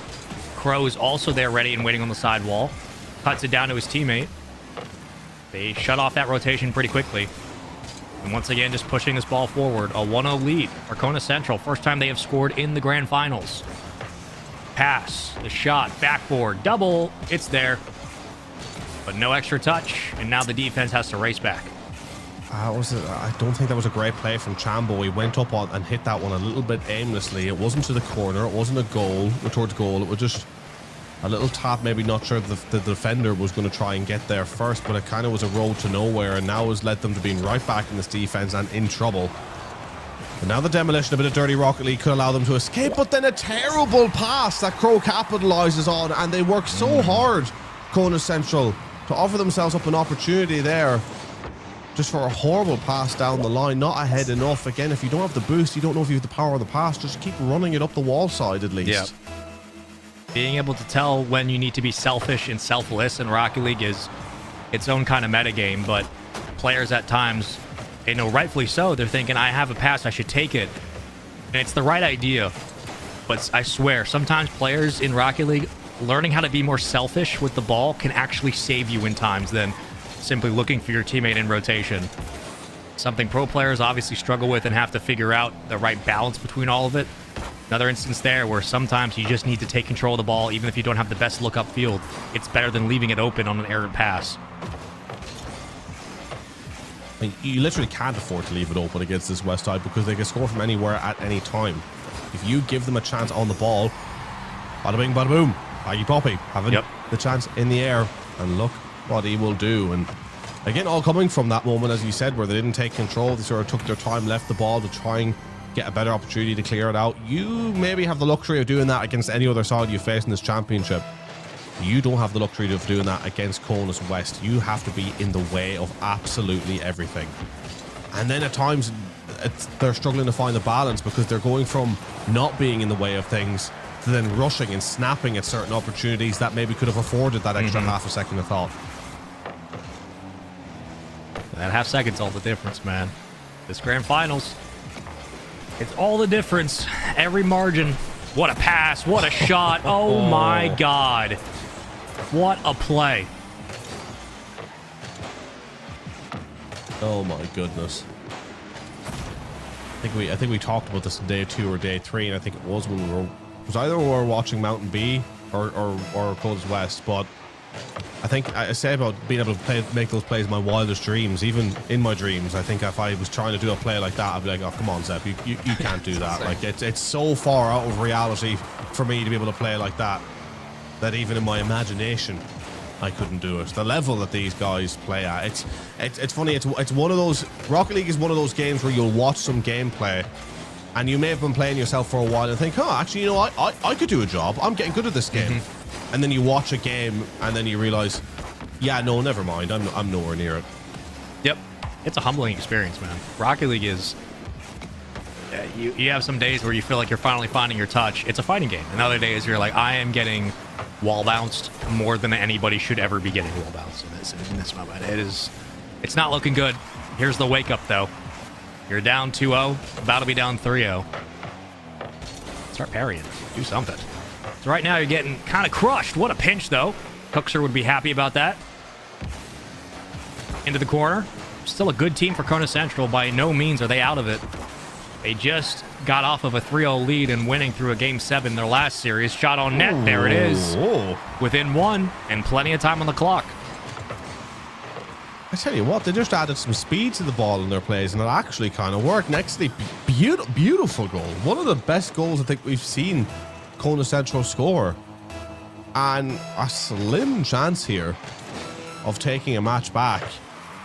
They just need to keep up the pressure, and they can't afford to sit too far in the defense. Just go big or go home, really. Go for broke. What's the point of sitting back? 20 seconds left. Get up the pitch. Oh, and there's a bit of pause. Yep, and I've seen lag, you see latency on their screen there. Oh, you hate to see that happen at this stage. The beautiful part, though, of Rocket League is, number one, if there is an issue, we have a pause feature in the game. So we can literally pause it where it happened, which is, as you know, from Call of Duty, man, that is a blessing. That is something that is beautiful. So we'll make sure everybody's good to go and that it is just an internet issue. And if it is, now that we're paused, we will make sure that once we're ready to go, we'll just start up from where the action was, or off kickoff, likely just where the action was. Hopefully the admins are getting a quick check on things, and we should be okay. And we'll probably just reset off kickoff. Unfortunately, again, going to be an interesting situation as we make sure that we get off to about, what, like 42 seconds or so left in that game? I think far less. I think were we at 16, 17 seconds left? Oh, well, it was even less than that. Okay, yeah. My brain is absolutely good. Right, now you're getting me second guessing my brain. One of us could be cooked here. Maybe both of us are cooked. And we're returning and we just get 21 seconds. Okay, we're splitting the difference. Yes. Okay. 21 seconds. Perfect. Well, I mean, look. Taking the series so far, West, a scary side. Clearly favorites, clearly dominant. But with Central, are we seeing signs of at the very least taking a match? Because I think that's all we can talk about with Central at this point. Like, with the greatest respect, I don't think it's worth having the conversation of where they rescue the series. It could happen, but I think we need to really discuss going back to even more basics before that. And the basics is just trying to get a match. Are we seeing something in them to where we could say, like, yeah, they might get a 2-1, they might get a 1-0, and from there have a conversation after that? Do they have that ability at this stage? What are you thinking of Central's performance? I think that they certainly have the skill. I just don't know if they have the right hand right now. It feels like they are just meeting their match in the same kind of way that the opening 3 games of their last series against Conus West A, where West A met their match before they turned things around. But West A could rely on the likes of Fruit Loop for those clutch shots and for J-Dubs for playing off those rebounds. This time, I just don't know if we have that similar situation, as I'll believe that either somebody scored in the process, which is likely the case. We were going to come back with 21 seconds in the 3-2 game. So I'm going to assume, playing forward, that somebody in fact did score. But we'll go to overtime as the players don't look like they're contesting too much, and that is the case. Here we go. Shambo came through with the score. There we go. Clutch player. And now an opportunity for Kona Central to at least put a dent in the might of the mighty West. 15 seconds in. Chill, sending it back up. Second touch, seemingly actually kind of be undoing Crow a little bit, but Laggy Puppy is there. The deal. Going to back off the corner, but consistent offense now from Central. They are continuing to actually apply the pressure themselves and not letting West get out of defense. Nice 50. Well timed. Extra chow to commit. Hello. And that could be a goal, and it might be able to get on the goal line. Laggy Puppy there to help out as a second man. Yeah, the defense struggling to get this out. Conus West trying as hard as they can to escape a dangerous situation in this game. Kicked it now up into the goal line. 2 up in the grand finals. Downfield we go. Laggy Puppy on the pass. Demo just going to send it down range. And the challenge from Crow will be there in time. It feels like this is Central's best opportunity. They've made West look a little bit scared here. And are forcing this one into very precarious positions. West are dealing, but there's danger. And Demoholic is holding that back line of the defense, the last line of defense. And twice now he's come through with some very, very important saves, but the job's not done yet. The follow through coming on through. And Nexity proves that Conus West can bleed. And do we have a series on our hands? 2-1 now, as Kona Central put themselves on the board. Gotta wonder, again, if that pause doesn't happen, it's probably a 3-0. Granted, we don't know. Been 21 seconds still, but one must wonder. Does that pause do enough to reignite the offense of Central a little bit? As they stall what could have been a very quick grand finals, now giving us a guaranteed game 5. But they had to fight for it through the overtime. They've seen a couple of those here, and we'll make sure that everything is good on the server side. As we have a quick look at the replays, and this was, again, a pretty one-sided affair.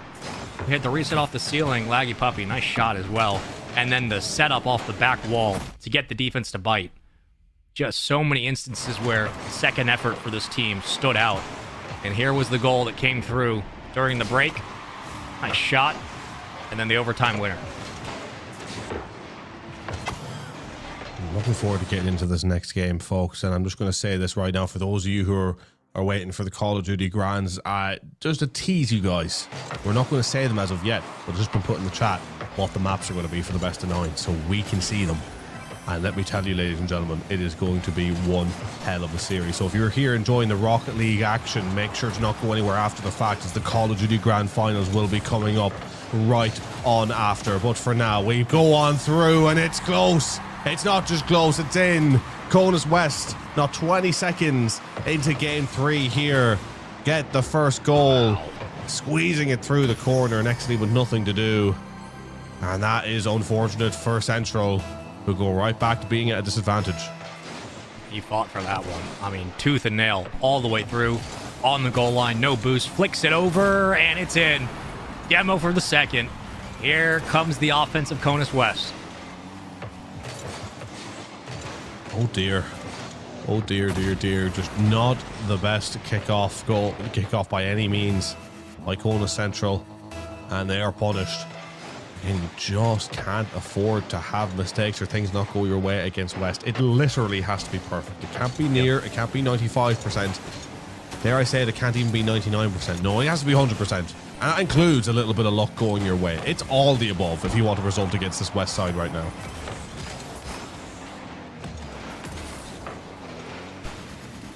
Well, luckily for Central, you got 4 minutes. That's a lot of time. And downfield, your offense gets a little bit more comfortable.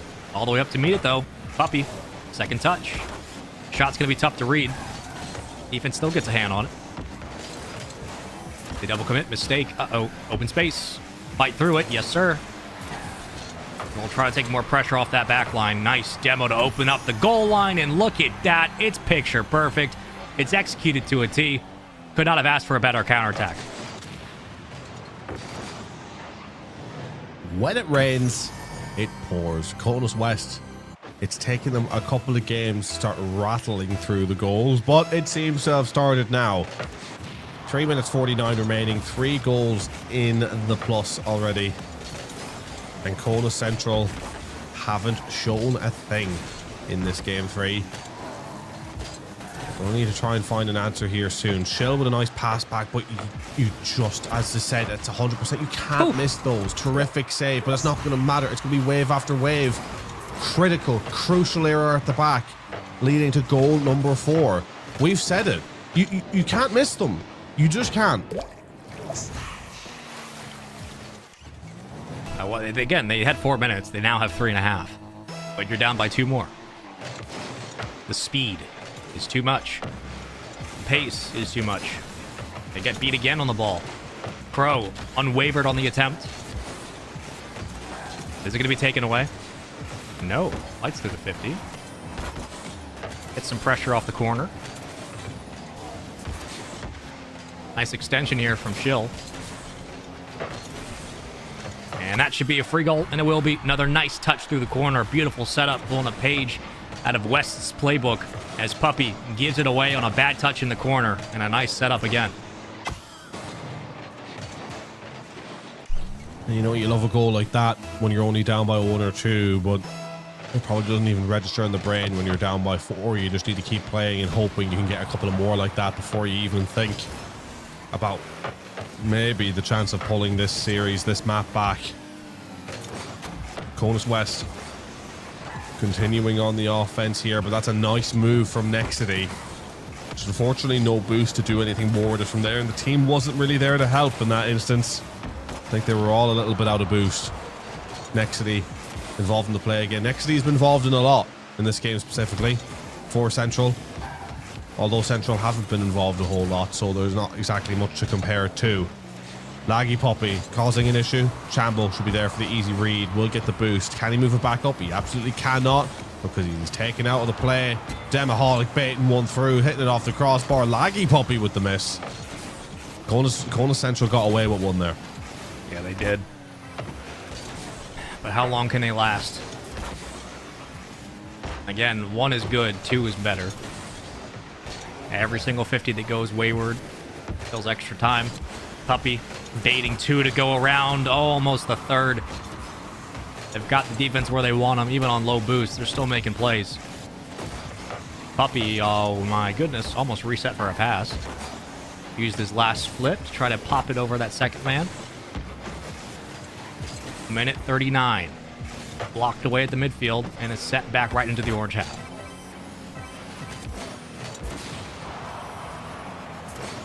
Minute and a half. Conus Central. Is there anything to be done? Or is the result nailed on? Trying to squeeze it through. But again, so often when we're seeing Conus Central in positions where they actually squeeze it past the first defender or so, they're all of a sudden just completely out of boost going on to the next wave of what they need to do. It's unfortunate for them. But Crow getting up well on the defense. Can't cover the second though. And I tell you what, Nexity with the second goal, making up for a couple of the early defensive mistakes. But still leading 2 within a minute. That is a tall, tall task.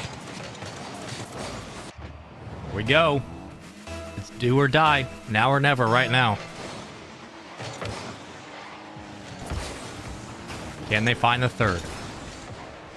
Again, 4 minutes is a lot of time. Pass. There it is. Not going to happen this time. Another 3-goal lead. 5-2 with 60 on the clock. Off the ceiling from Demaholic. Resets it forward. Pre-flip read is on the money.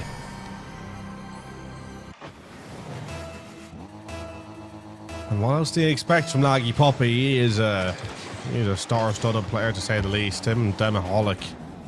You know, we talk about those 10 out of 10 tier players. We've mentioned a bunch throughout the course of the championship. Demaholic and Laggy Puppy, arguably the pick of the bunch. On top of just being the best team in general, I mean, Crow, unbelievable player as well. They just have all of the above right now, Conus West, and we're so often here just trying to paint a picture and where Conus Central could come back into it, where that underdog story happens. But in that, you just have to give credit to the fact that there's a reason why they're such underdogs, and that's because Conus West are so good, and they deserve their praises for being as strong and good as they are. Every time you think again, you get them on the ropes. They come back with even more fundamentally sound Rocket League, and you're like, well, darn. Hold on, though. The fight is not over. Nexity realizes that if there's time on the clock, I got a shot. Off the post, crossbar down. A good kickoff goes a long way here. You're talking about staying positive. I mean, it is a good kickoff. Not quite there, unfortunately, though. I mean, no. But hey, look, I mean, again, you're looking at positives. Conus Central has scored 3 goals against Conus West. Yep. That's something. It has to be perfect from here on in. You're going 3-1 down. You are 1 match away from losing to the champions here, Conus West. But you've seen that you could do some damage. You've won a game, and you've scored more than just a few goals in one of those games, and that wasn't even the game you won. So combine all that together, maybe you can go on a run to at the very least take this the distance. Comes down to this, man. This is it. 1 match separates the West from being champions. Central from second place, silver surfing their way through this bracket. Laggy Puppy with an absolutely perfect touch.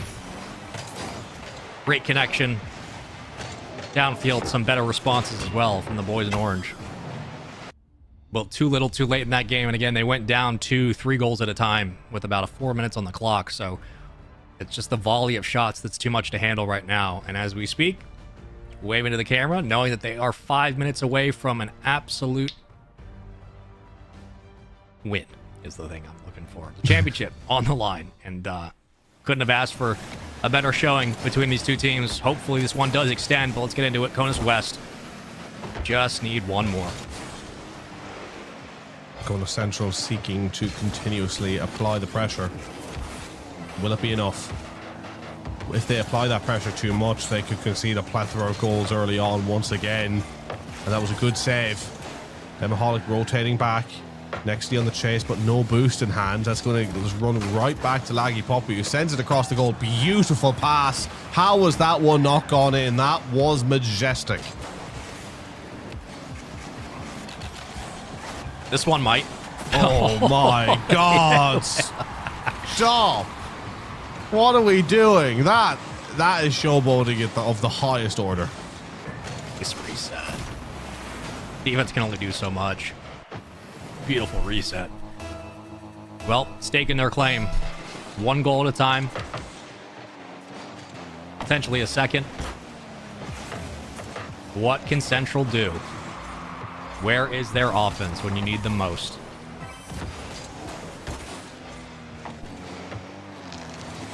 And Chill gonna get the pass across, but not enough on it to get it to Chambo, who's rotating back anyway.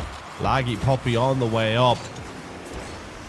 And trying to touch it back towards center, doesn't quite work. Nexity there, but once again, story of Kona Central's life. No boost to work with when they have that ball in hand. And they're going to try and get up to one of these ones, but it's not going to happen. Nexity now, are they being boost starved or something? Because there's so often I'm looking at them, and unless they rotate deep out like Chill just did, that they have no boost on the offing whatsoever. They got Nexity with a full tank, and Chambo has to come in as second man to pick up the cross. But yeah, most of the time they're lucky they get the corner. Otherwise, they have to small path their way to net. And if that's the case, then you have to play the ground game. And if they can't do it, you're going to lose in the air. Once more, straight downfield. It's still taken away by Laggy Puppy, who picks up the midfield grab. They can play all the way upfield with this one from coast to coast. Gives it back, though, right up the gut. Easy. Crow recognizes that it can't be that free. And back in transition we go. Double available. Oh, that's a beautiful touch from Laggy Puppy. Just wasn't on target enough, but that's a threatening shot if you've ever seen one. Conus West are trying to look dangerous once again. Cross on through. Laggy Poppy's there, but that is a very, very good save. Demaholic though will cross it right back across the face of the goal. Chambo now there with a crucial interception. And Chambo's going to continue to try send this one up, but Demaholic reading the chip. Nexity trying to touch it on down, but I don't think Kona Central can afford to be hitting these hovering balls up. Conus West are more than capable of rising to the occasion, quite literally. Anything Kona Central hit, if it's going to be goal bound, it's got to be with power.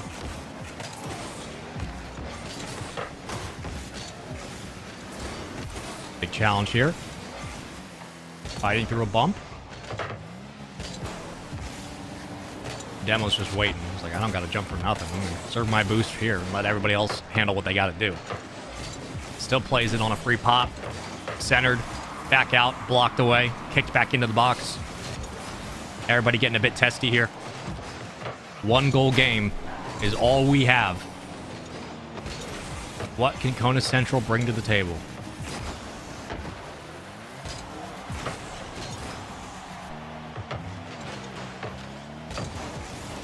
I really don't know what. I'm trying to think about what they can offer here, and unless it's a scrappy goal on the counter, their journey could be done. But this is what they need. Oh, and sending it high and wide.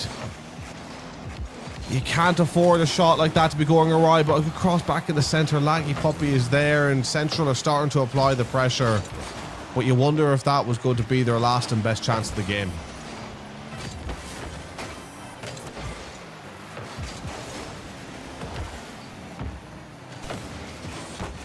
I'm waiting for a miracle, man. They're down to the last 40 seconds. Chill. Pass. Not there. Follow up. Almost, but a big 50 keeps it alive. Somebody's got to turn on this ball.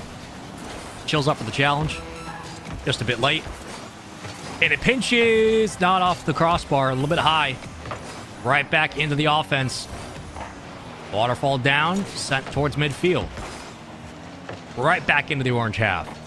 15 seconds separating Conus West from a championship. Central have to find a goal. They have to score. In the final 10, Conus West just got to play defense. One last chance, one last opportunity, but it's not to be. And ladies and gentlemen, your world's 2026 champions are going to be Conus West, who double the lead right at the death and take the series, the grand final 4-1. Conus Central put up the best fight they could, but they were no match for the might of the clear champions, Conus West. What a performance. That is the calmest victory smile I've ever seen from a team that just won a championship. They scored on 0 seconds to give themselves the win. They do so in a best of 7. They take home the title, and they're like, yeah, okay, well, another day in the office. That's how good this team has been all tournament long. And we will make sure that we are all clear. It should be 4 games, as they won the opening game as well. And here we go. Confirmed across the board. GG's all the way around. You have now a champion in Rocket League. It's Conus West. They are the best team in the venue, taking down Central, and they win the grand finals 4-1. Love to see a bit of camaraderie here. GG's all the way around as they will take a victory lap.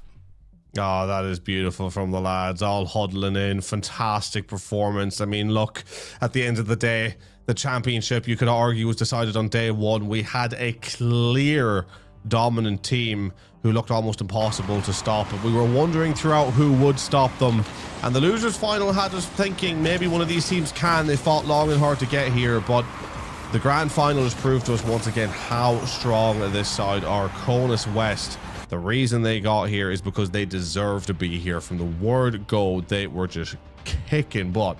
I mean, there's no other way to say it. It was clean, cool, calm, collected, dominant. Any other word you can think of is a word that it was to describe their victory.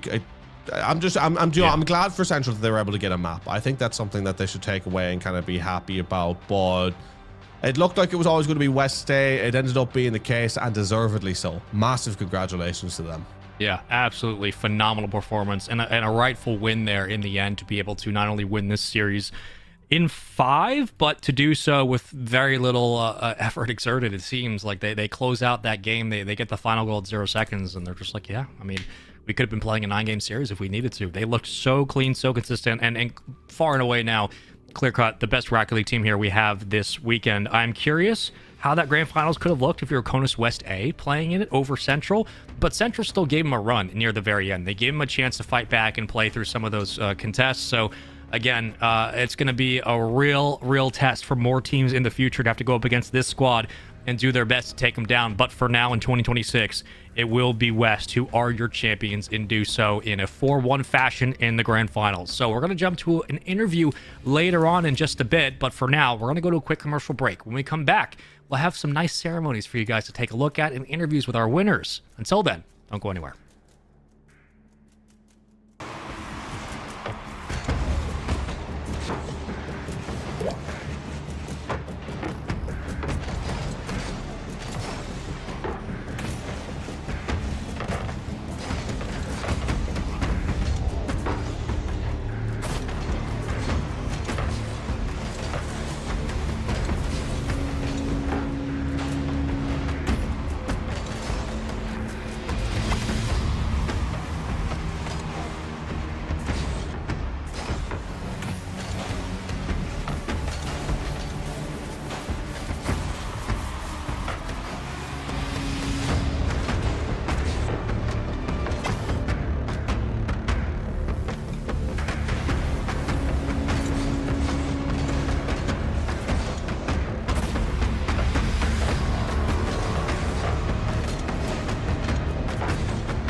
at the World Championships, we were able to play a little bit of Magic the Gathering last night.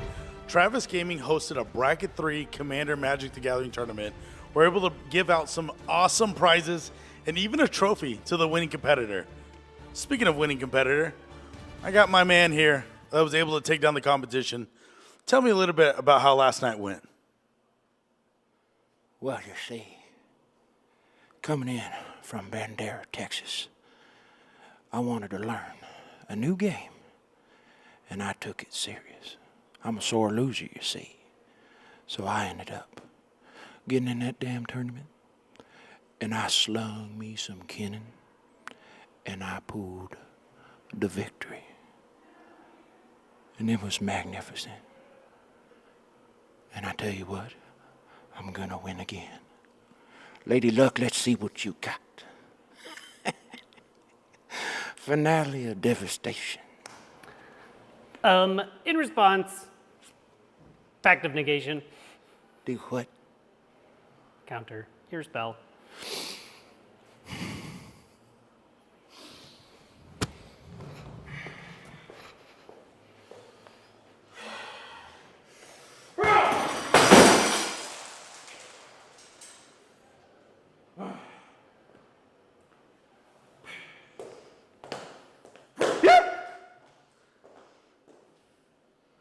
Well, that's all here at Travis Gaming.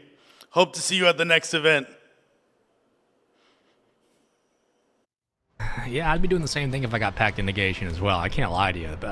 Finale of Devastation, first of all, do you have the mana to pay for that? Otherwise, pact that thing away. I don't blame you whatsoever. That is unreal. And I'm joined by my fellow Texan from the English side of Texas, the Eastern Texas, the Ireland of Texas, the Texas that we know to be the lucky Irish. Welcome in. Texas West Dublin, I'll have you That's know, right. but no, it's fantastic to be back. I mean, folks, we've had an absolutely phenomenal grand final there in the Rocket League. Call of Duty grand final coming up next, but I gotta just give some love real quick as well to the videos we've been getting here, the intermission videos here in between and all. I mean, as I gotta wear this in honor of a terrific acting performance that we're seeing on our screens, partner. It's been absolutely fantastic. Love the effort that's been put in by the team all around. Yeah, shout out to Chad, everybody on the floor and all the productions and the folks who are participating in these videos. It's really fun to watch, and it's a nice change of pace from some of the other esports stuff we see in other events, and I cannot believe that we got to see some Magic tables being flipped. Didn't have that on my bingo card, but I did predict Pact of Negation at some point, and boy, was I right. Also very confident about the fact that all this would not be possible without our title sponsor, USAA, which was, again, founded over 100 years ago by 25 military members with one mission in mind, which was to always take care of their own. You can learn more about that mission specifically over at usaa.com as we get ourselves set up for the final game of the weekend. Again, we have concluded an entire bracket of Rocket League action through our best of 7. This was all about fighting for a chance at the trophy, and we're going to go ahead and send over to a camera in the venue and take a look at what these Rocket League players just won. Because not only is COD competing for some hardware at the end of the day, but not only is COD competing for hardware, not only are you competing potentially for a Commander's hardware there at the Nice Wizards of the Coast trophy, but the Call of Duty champion will be seeing and feeling that experience that the Rocket League champion just got to see and experience themselves, as the look at all of the trophies we have on display. Just gorgeous hardware. The Rocket League folks will be taking home that heavy piece, and you can see now the layout of what Call of Duty has in store. Everybody's looking at their eyes, keeping their attention on that trophy, recognizing they're a best of 9 away from lifting that thing up too. Those are absolutely phenomenal trophies. That's the first time that, at least I think, that we're seeing them, and wow, Yeah. they're absolutely fantastic. And again, it's just a testament to the many things that have made this event possible. The World Esports Championship. I mean, there's the work that's been put in across the board. You know, putting those trophies together at just absolutely phenomenal, and something that I would most definitely want to be competing for anyway. So with these two teams that are about to get themselves underway in the Call of Duty side of things, they've got their eyes potentially literally on the prize right across the room. They can see what they want to win, and yeah, best of luck to both of them is all I got to say, because it's going to be an absolutely terrific series, to say the least. A best of 9. I mean, that is going to be a marathon. It is going to be a marathon, absolutely no doubt about it. One must ask the question, how long until one team starts to break? Others will have to figure out simply what the map rotation looks like down the board. But let's go ahead and take a look at the rosters we have coming up for this Call of Duty Grand Finals. Kona Central versus Pac AF. This one is going to be fun. Charms, Jake, WASD, and Vengeance. Kona Central against C Skirk, Greengred, iWept, and Breadwinner. Man, oh man, I'm looking at the subplays between Vengeance and iWept. I'm looking at Charms versus Breadwinner, Greengred versus WASD, Jake versus Skirk. There is so much to dive into with this one. And again, Pac AF come off of a series where they play earlier today. They win in 5 in S&D. They go to a Den S&D if memory serves. And on the other side, this is a squad in Kona Central who, again, have been waiting to play. And now that they're here in the Grand Finals, is it either too much for them to handle, or will we be seeing another championship fall into the hands of Jake, WASD, and Charbs? One of the best teams in the entire tournament, one of the best teams in all of the military armed services across the world. This is going to be an absolute amazing match. I cannot wait to get into it. And with so much hype on display for this best of 9, knowing that if you're Pac AF, you come in with a game down already, Kona Central will have a 1-0 advantage in this best of 9 coming from the winner's bracket. One must ask the question, will they simply come out and do what they do best and dominate? I don't know, but man, Zep, this is what it's all about, man. We're getting some of the best Call of Duty we're going to get all weekend here in this last series. Oh, absolutely. And I mean, look, it's going to be a terrific game. Like, the one thing I will say, again, I mentioned it at the beginning of the day, we have seen so often on the CDL side of things, the teams that come through the losers bracket are more fresh and warm for picking up the victory. So for this Pac AF side, they will definitely feel like it is possible, because as well, we take a look at the statistics. Pac AF 18 and 12, a 60% win ratio. Kona Central 19 and 3 with an 86.4, but I believe all of Kona Central's maps losses have come from Pac AF. So Pac AF genuinely the only ones who can put a dent in the armor of the central side. And you know, they went to a map 5 the first time they faced off against each other, went only to the map 4 the second time around. But have Pac AF use these opportunities to learn more about their opposition, and are they poised to cause the upset here? It'd be very difficult, I would say, to cause an upset, though. The one reason why I'd say that is that even though they're coming from that arguably most recently favored loser side, I mean, a best of 9, it takes so much to win a best of 9, especially starting with a map disadvantage. You can't just sneak it. You can't just be like, oh my god, we're 2-0 up, and then have that be a momentum carrier, which we've seen for so many teams throughout the championship. Yeah. You're going to have to go and win a 3rd, win a 4th, win a 5th. I mean, like, come on. You're just going to have a period of utter domination if you want to come through with a victory. Yeah, you're going to have a long stretch of domination across the board. You got Scar Hardpoint up first, Den, Scar, Den, Hacienda, Den. So we're kind of getting the nice mix of Black Ops 7 rotation here today. Den 3 times, Scar twice, Hasi just to make things interesting. But in a best of 9, here's how it works. We go through our normal best of 5 format, Hardpoint, S&D, Overload, Hardpoint, S&D, and then we end a best of 9. With, again, an overload should we need it. So this will be a full fun series. Very excited to get into it, and very curious what version of these two teams we're going to get. But as always, look, it comes down to the wire here with one series, a one and done moment, and that's the end of the result here for this World Championship. Simply is, Zep. You get one more series to give it all you have. If you have a bad series, unfortunately, it's just the way it goes. But these players have been working all year for this moment, literally all year for this moment, and now they get a chance to put it out there. Give me your MVP picks from either team. It could be one on each team or just one person in general. If you had to pick a player to pop off here in this grand finals, who's it going to be? Oh, I mean, God, when you're looking at the central side, you really can't take your pick between them. I mean, I'm looking at the likes of Vengeance. I'm looking at the likes of WASD. I mean, the last time we got to cover Central, we seen Vengeance come through with just so many, like, amazing moments. And I think if Pac AF are able to get a job done against the central side, in terms of choosing an MVP, you're going to have to choose everyone. Pac AF is going to have to be the MVP, because that's the only way they'll come away with the victory, is having all 4 players giving MVP level performances. But in terms of who to specifically look at in that, the one thing that I will say is, at least in the last series that we saw of him for the most part, with the standards that he sets, Breadwinner was a little quiet, just by his standards. It was iWept coming through being absolutely phenomenal, and Greengred was there as well, but Breadwinner was just a little bit below the pack. When we know that Breadwinner can be phenomenal. Again, earlier on in the championship, had a series that I think was a total of 117 kills. I think that was against Kona Central, if I remember correctly. It was one of those ones where it's like, wow, the MVP of the series was probably Breadwinner, and yet that they didn't come away with the victory. So yeah, you look at how IWEP has grown into this into this team throughout the championship. You look how well Green Gred has played. You know, Skirk, a bit more of that backup player. We haven't seen the numbers like be astronomical from him, but still being a fantastic fourth player. If Breadwinner can rediscover some of that form that he had in day one, the form that took Central right to the death alongside the growth of his two teammates, I tell you what, you break it down like that, there is most certainly a path there. But all of that will hinge on how well Central start. And the Charms, Jake, Vengeance, WASD, if they start confident, yeah, I mean, it'll be a similar story to the Rocket League. There may be very little, if not nothing out there that can beat them. That's the thing. If they start confident, this turns into a best of 7. Like, they just win 4 games and it's over. And then and the longer you go on, they only need 4 to win. On the other side, you need 5, and it's going to have to be a war of attrition, no doubt about it. And I'm very curious to know what these players are thinking as well, as I believe we are getting prepped for an interview down on the floor with one member of each team. And these are all players who have history against each other, not just in online and on LAN, but they've teamed with each other. They've played at events where they had to create amalgamations of their own rosters. They've changed compositions.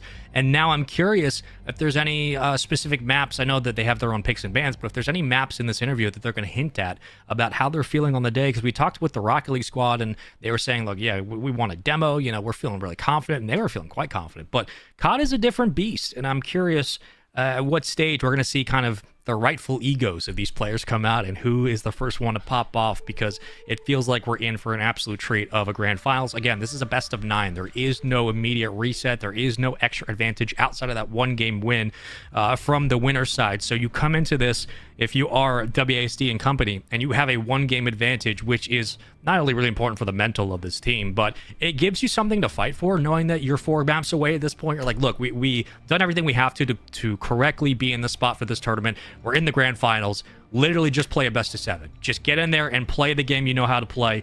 But on the other side, there is no telling what kind of PACAF squad we could get on the other side. There's no telling what they might bring out here after that Game 5 series they went earlier against Conus West A. It was back and forth between the Hardpoint, the S&D, the Overload, and then they doubled up on the Hardpoint and the S&D to end it in that Game 5, and did so in pretty convincing fashion to eventually win it in the lower finals and book their ticket here to Grands. They understand what's at stake. They understand the team they're playing against, and they're going to have to meet them. Very similar to kind of what you said earlier, Zep, about teams coming in today and playing not just as good as they've played, but above their pay grade. They're going to have full team effort, a full 4-man up front. Same kind of conversation here of PACAF have to come out, especially in the S&Ds. They need to have strong S&Ds. I mean, we have 2 of them in here in this series, at least guaranteed. And at the end of the day, your respawns can only carry you so far. S&D wins championships. It's the most defensive game mode you have.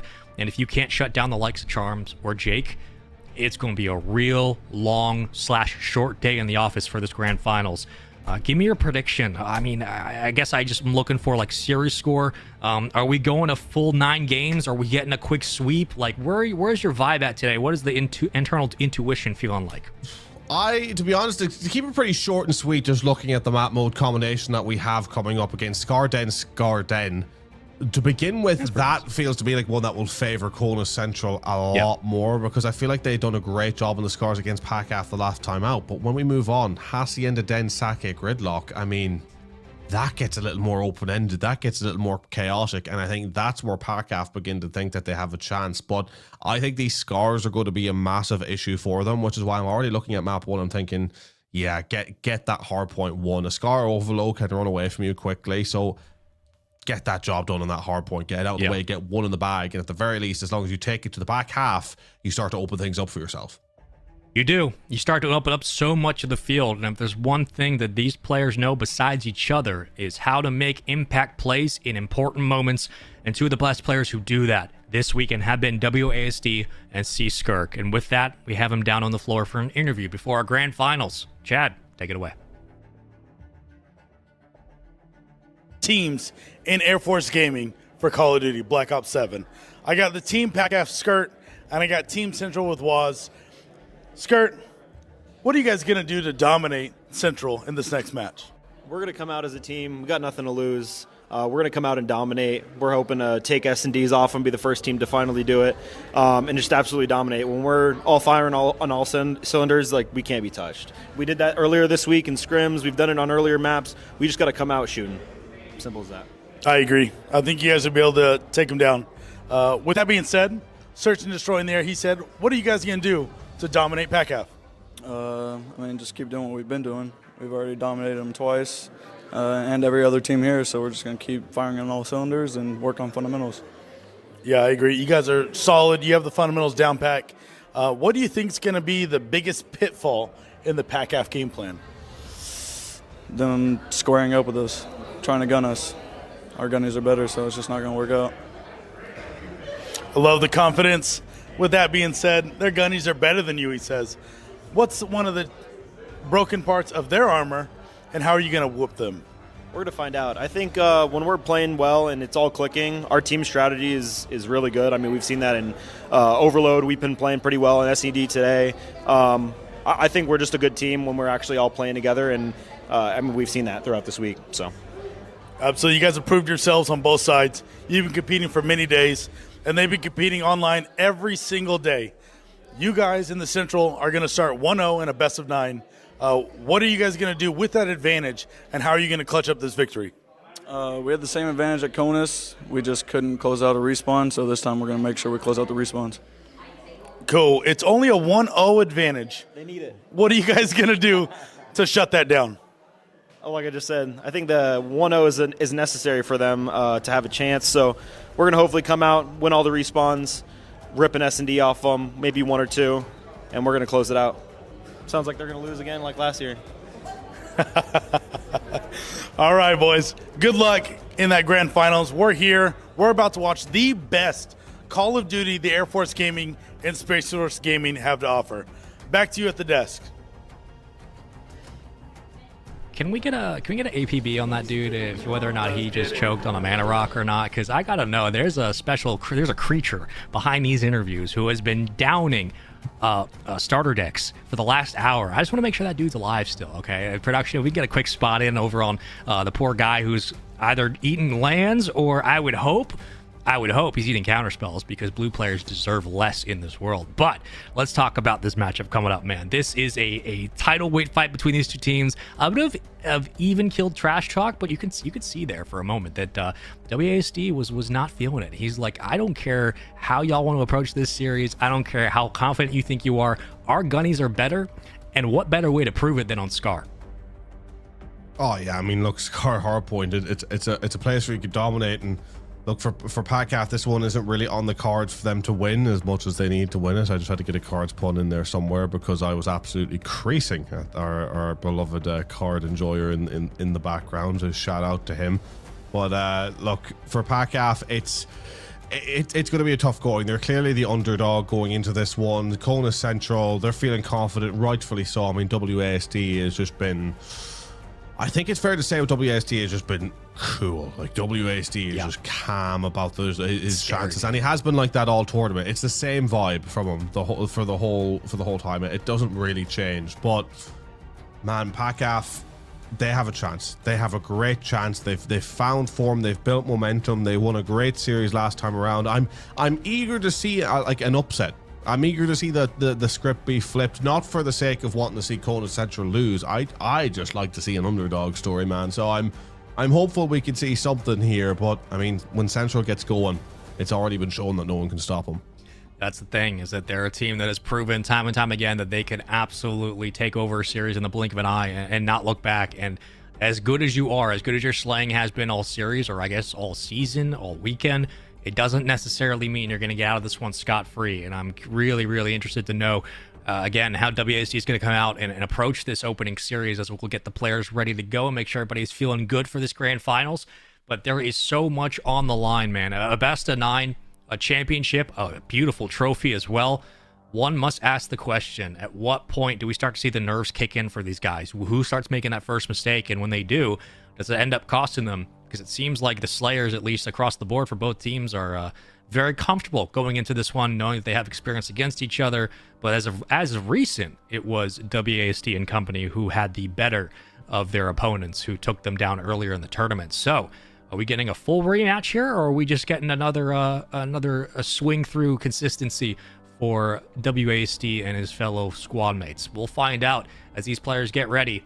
But gotta know, man. We hit on it a couple of times. We get everybody back in their seats. We've hit on it a couple of times. This is a series that could be a nice mix of a 6, 7, 8 game series, or it could be confident Slayers coming out and doing what they do best, and we're over in a sweep. I honestly don't know which one we're going to get. I think we'll find out how the players are feeling, at least in the opening scar. Yeah, look, I think you've hit the nail on the head with it. Like, I think if PACAF are going to get anything from this series, it's going to mean dragging it out into a long one. I do not think PACAF steal this one in a sweep. Central are simply too good to allow that. They're not going to allow their backs against the wall for that length of time. Central are going to have a point where they answer back, whether it's now, whether it's in the middle of the series. Central are going to have at least 2 maps where they're going to be dominant. You just got to already accept that as PACAF, and you're just going to try and simply push that back as far as you can by getting as many initial wins as you can, and realize that, as we said before, the back half of the series is where it really feels like it opens up for them to have the possibility to maybe sneak this one. The toughest jobs are the first maps, so make a good work of them. Ladies and gentlemen, I believe they're loaded into Scar. The grand finals for Call of Duty begin right here and now. Kona Central versus PACAF to win the championship. That's what it all comes down to. That hardware, that beautiful trophy these players want to hoist up and brag in the face of their opponents. This is what it's all about, a best of 9. Vengeance, WASD combining for all 4 off the start, and Vengeance is another player that we have talked about all weekend and one weekend highlight for this grand finals. He is able to take over games on a dime, a lot like Revengeful. Both those guys are so good at being power players, and when you have the likes of Jake, Charms, WASD, and Vengeance, I mean, you're going to have to beat every single member of this team on every single hill. As we get into our first map of the day for this grand finals, already a 1-0 lead in the series from the winner side advantage. PACAF trying to get back in, and they'll do so. For now, though, Skirk on your screen comes in from the interview and has a little spree to get the day going.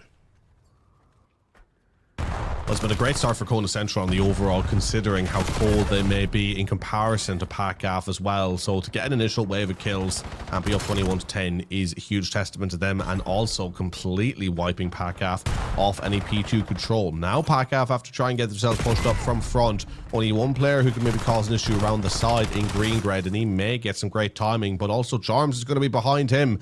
So Greengred is going to have to go huge from this point and be aware that they will also be behind him. He's going to get the spot on 1. Shaky shots means he only gets 1. And Kona Central continue to rack up the time. It has been PACAF starting relatively slow, all things considered. Jake already 7-4, Vengeance 6-3. Kona Central have started off on a heater. Charms is the only one struggling to get kills, and at some point that turns around. It's a dangerous proposition to be in, but there is a nice 4-piece to break up the hill, stop some of the time. Give yourself a chance to work back into this game 1 hill at a time. Look at the rotation. Top side of your mid-map, player number 7 is going to be Greengred, followed up with Skirk. AR and Sub Duo going to have to watch the cross, and the rotations are out now for new. Here we go into P3. Couple of numbers that fall early. Numbers split, and taking fights one-on-one. WASD versus Skirk, the interviewees. Going head-to-head. Charms wins it this time, and Charms finds his 2nd in the game. And finally, the boys in blue move up into the hill. And that break was a little bit too quick. We've often talked about P3 being a great reset point, but you asked Charms to pick up the numbers, and he certainly has. Now on a 4 spree. WASD taking out his teammate with that nade as well, alongside Breadwinner. But for PACAF, I would have wanted to have seen them get a little bit more time on that point, at least 10-20. But now Charms is turning on the charm, it seems. Slaying out round the point, streak of 6. From 1-4 to 7-4. He has turned it on here, and now 77-37, a 50-point game and rising. It is all Kona Central at this moment in time, and they have the spawns over towards P4. For all like the credit I've given to PACAF for their potential, for their opportunity, it is starting to get a little bit ropey. But I mean, talk about a nice opportunity to reset, getting the 4 spree. But it's going to be a split spawn, 2-2. Will they have the read of that? I mean, just simply the impact of the ARs off the start has been enough to keep this lead at 60. Greengred at 5-7 has been having a fine game, but you look at what Charms and WASD can do together. Those 7 kills, 8 kills come at the right times, and they're able to hold down the hills, which allows the subs to then move out and play the 2nd man spot, play the anchoring, or it should be the roaming Slayer, and then you can get the likes of WASD to soak up time in scrap, to be an anchor AR rotation for Charms, to be an objective Slayer. everybody filling their spots, accomplishing what they need to, and hitting their roles at the right time. But again, credit to PACAF, who have not only, one, been able to fight back into this hill and able to break from the back on a 5 spree now, but two, have relied on those late hits in rotation to get themselves set up for the late game here as these hills trickle down and are just within 30 now. At one point was about a 50, 60 point game. Now just within striking distance and rotation again. It's going to be all blue in the kill feed for now, but into new we go. PACAF are set up, ready and waiting. Yeah, got to give credit to PACAF. That was a great recovery on P4 and holding spawns for P5. The problem is the feed has been mostly blue for like genuinely a wave of about 11 or 12 kills, which has just completely undone any of the good doing the PACAF created for themselves. Still blue. Still blue. I genuinely think it's been 13, 14 in a row. Probably 15 now. It won't stop. It is just a feed of blue. Finally, green grid with 1. But I mean, you can't allow that to happen if you're PACAF. You gotta keep yourself going, really. You can't afford, after all that hard work, just to have the feed just be paid a blue wave after blue wave, especially when you originally fight for spawns on that P5. But regardless, they're not too far behind. First set of rotations done. 50-point game. I mean, that is fixable from this point. Oh, absolutely. That is the silver lining is, look, if it's 15 kills in a row, sometimes that can lead to an 80-point swing. It led to about 30 points in that exchange. So best case scenario is the one we're currently in. We are down by about a hill. Okay, you make it up in every single hill from here on out, and then you play to the scrap time to try to win it all. But Jake and Vengeance are combining to shut down extra numbers. They filter back into P1. We're going to double stack here for Charms. Switches back over to the NPC, and he's good for 1. Here comes the numbers. They trickle back into P1, and so far it's still all blue. Every time you think that we're getting a setup from PACAF, Kona Central find a way to break. They flip, and they're thinking about that next hill. But all these extra 20 seconds means that it's going to be another potential 100-point game in the favor of Kona Central. I gotta say, it's not looking good for PACAF. Even when they show a fight, it doesn't really look like it's going to be enough. Central are hanging on. Central are making life difficult every time PACAF look to have something going for them. And then that's at PACAF. That's at Central's worst, excuse me. Like that's when it's at the worst case scenario. At the best case scenario, Central are just utterly dominating the kill feed and map positioning. It really is a game that is just going completely their way. Now an 80-point game and rising, on its way to being a 100-point game, because PACAF are nowhere near. You called it. I mean, could we be potentially seeing a 100-point club here? It's on the offing unless PACAF play a strong reset P3. So I'm already looking at this P2. You see the kills that are coming in. The KD disparity is starting to be pretty huge. Other than Breadwinner popping off, there is nothing really going for PACAF now. Yeah, the Gunnings are just too good. He wasn't lying in the interview. We knew that going in. It was going to be a tall order. The slang from this Kona Central squad is the best currently in the tournament. The other best was PACAF. It was a 1-2 punch between the two teams. But so far, it has been Kona Central dominating in this Scar Hardpoint first map of the Grand Finals. And remember the fact that this is a best of 9. You have to win 5 maps to win it all. Kona Central already have a 1-0 lead because of the advantage. 193 to 95. Still, heading to our next hill. PACAF are not done. If they can put a couple of chains of kills together, they can roll this into a money hill.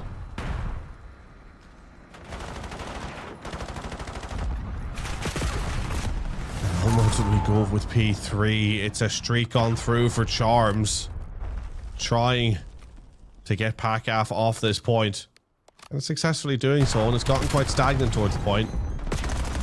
With the push coming on through, iWeb picking up 1, make it 2. Skirk with the 3rd. Jake now coming around the back. It's eventually stopped. Now PACAF have to think of P4. They played P4 quite well last time around, but they were better rotated last time around. They had a 4 dead in the feed by this point. They need to get pushed on through and win a couple of key gunfights if they want any semblance of a chance of pulling this hard point back. Even scrap time holds for Kona Central on P4 you'd think would be enough to get the victory. But I tell you what, that has been a pretty good push-up, all things considered. It's up to Vengeance to make life awkward, and he absolutely will. And that, we think would be the killer blow. That back spawn has been exposed. It has been flipped. And PACAF are going to try and hold from the front. But the flip actually coming back out again. No one getting those full back spawns right now. Charms trying to hold on in the back. And as soon as I was about to count PACAF out, They fought back immaculately well through the front, but now drop it again. This is such a back and forth hill. Almost. Yeah, they split the spawns, but they didn't flip them entirely. They weren't able to quite break. Luckily, though, if you're a fan of Kona Central, you have the player of Vengeance who can, again, keep your top side clear and your back line open. Been able to pick up a couple of kills in that rotation. Still about a 70-point game. It's been kind of the margin here for PACAF to have to work back to. So we rotate out again. Rotational fights will matter the most. Green grid on your screen, 13 and 22 has switched over to the NPC for this hill. Has not had that much of an effect on the game, unfortunately. 20 seconds in the hill to his name. I wept, caught, rotating, getting in position, gonna get caught, and he actually wins it anyway. Another 3 go down. Best case scenario for PACAF. They put a couple of kills together. They keep the spawners out. We'll see how long this hold can last.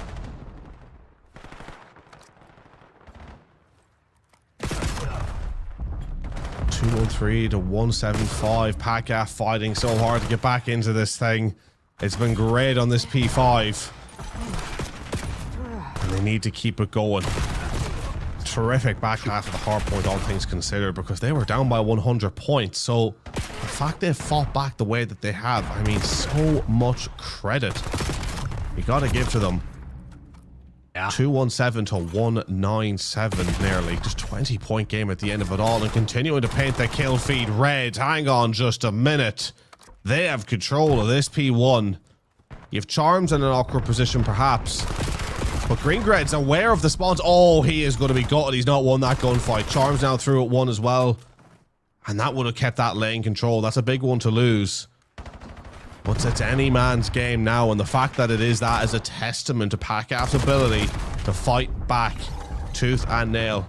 Fighting for every inch, every bit of scrap time. But Kona Central picking up a wave of blue kills. Now sitting on the point. Got a Breadwinner, Greengred to pick up a couple. Breadwinner at 1. Huge 1v1 on the hill. They need the contest to come through from I Wept. But he's getting forced off it. It'll have to go to Peef 2. And the rotations now are going to be key. I Wept is the best sub in the lobby right now. I mean, a consistent, steady, at times quiet, other times important 34 kills. But the difference has been in the ARs. Vengeance again with another big 2-piece. He's basically a walking 1.0 at the moment. On a 3 spree. WASD watching the cubby. Picks him off the catwalk. Another 3 go down. The 4th soon to follow.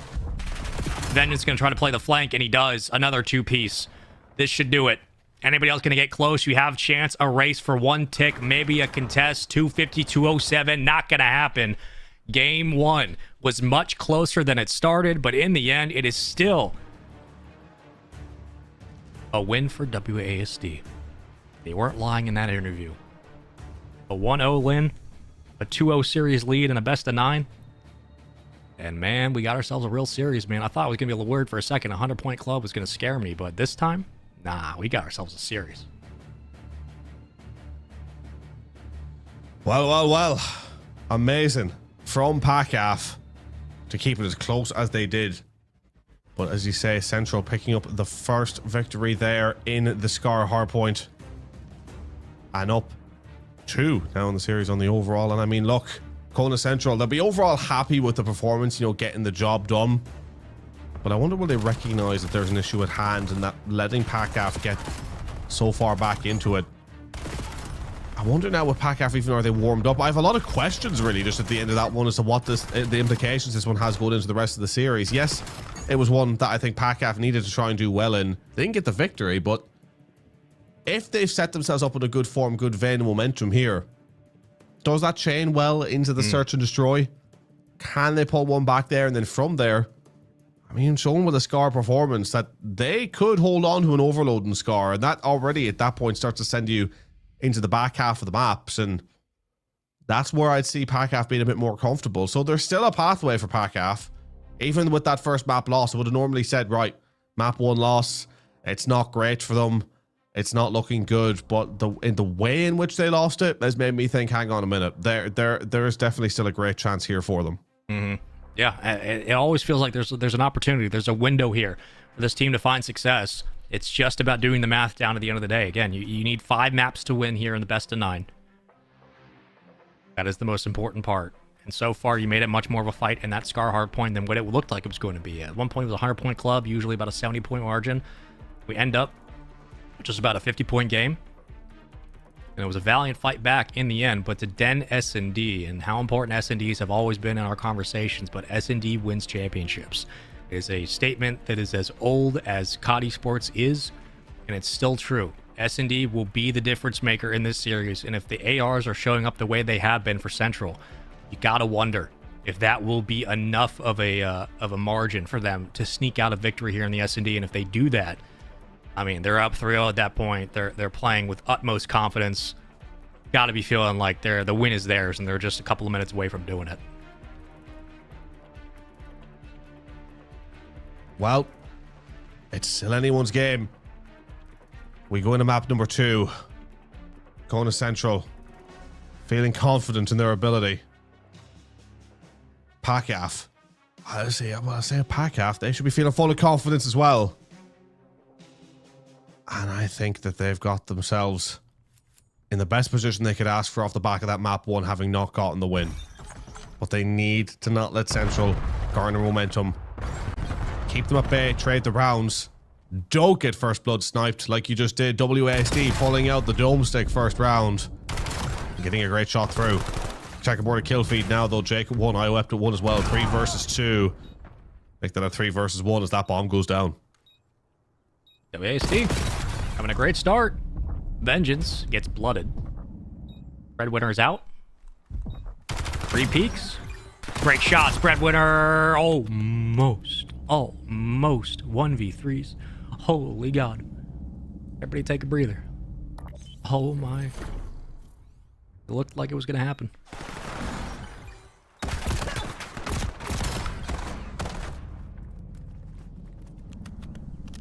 WSD picking up 3 as well in the round. Great performance from him. Really been such a solid player for their side, brimming with confidence, and it looks like the sniper is going to stay in hand. Will he be pulling it over towards the same area is the big question. Looks like at the very least he is going towards, I'm trying to see based off a screen on the player cam where he's going. He's aiming in with it, but I have absolutely no clue where that is. But it's definitely still in hand and be looking to cause a bit of danger with it. Wept up the mid. Vengeance with 1, shooting bodies as well. Oh dear. Central are brimming with confidence at this stage. Yeah, I mean, he shoots iWeb's body as well. That's been the 1-1 punch against each other, the parallel subplay so far.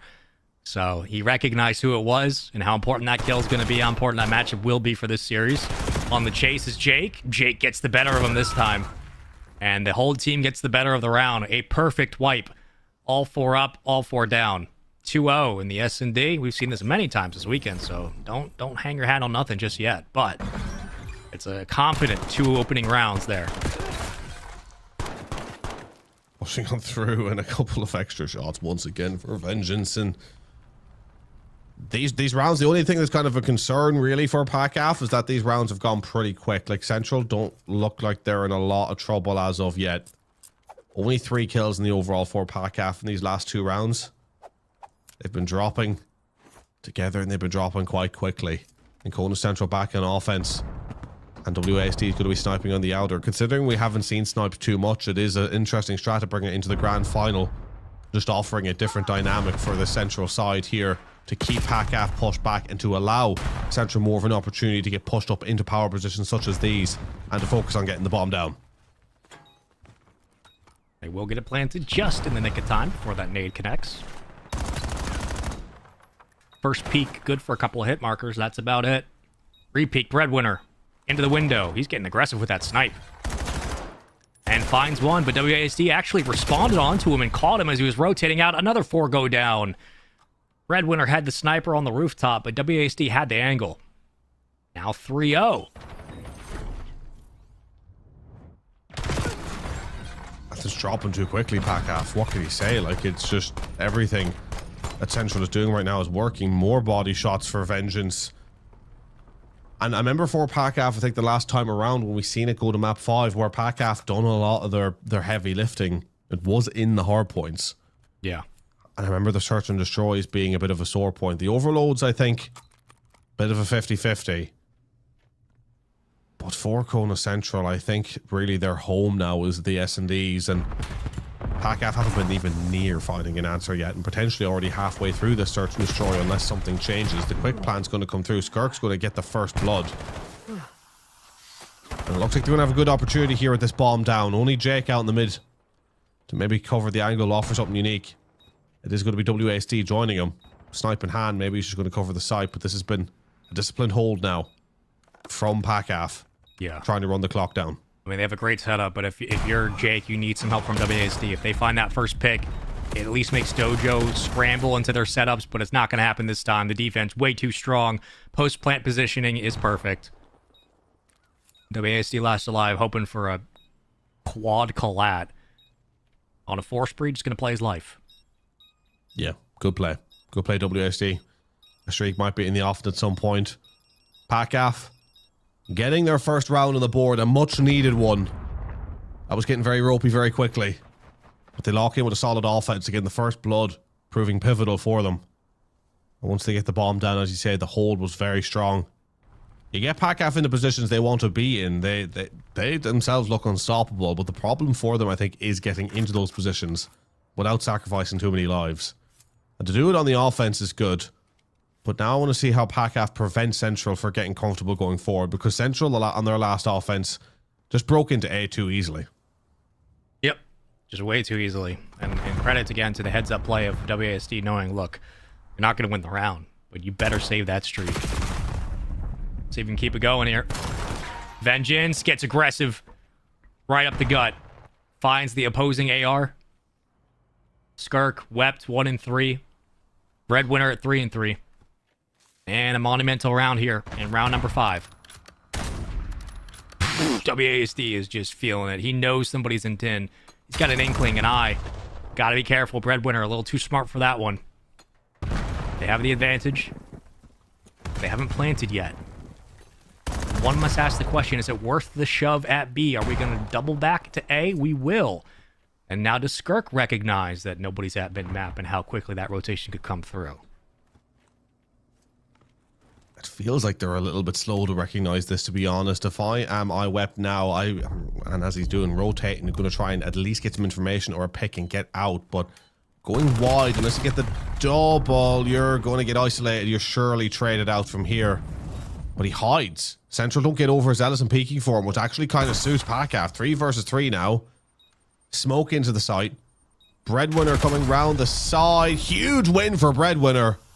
And Skirk's going for the defuse in the smoke. That's going to work out. The chase is going to come through. It's not going to happen. And PACAF reclaim that site beautifully. Yep. Masterfully played. Beautiful round of S&D. Great patience. Great resolve. Knowing when to take challenges and when to just play the game.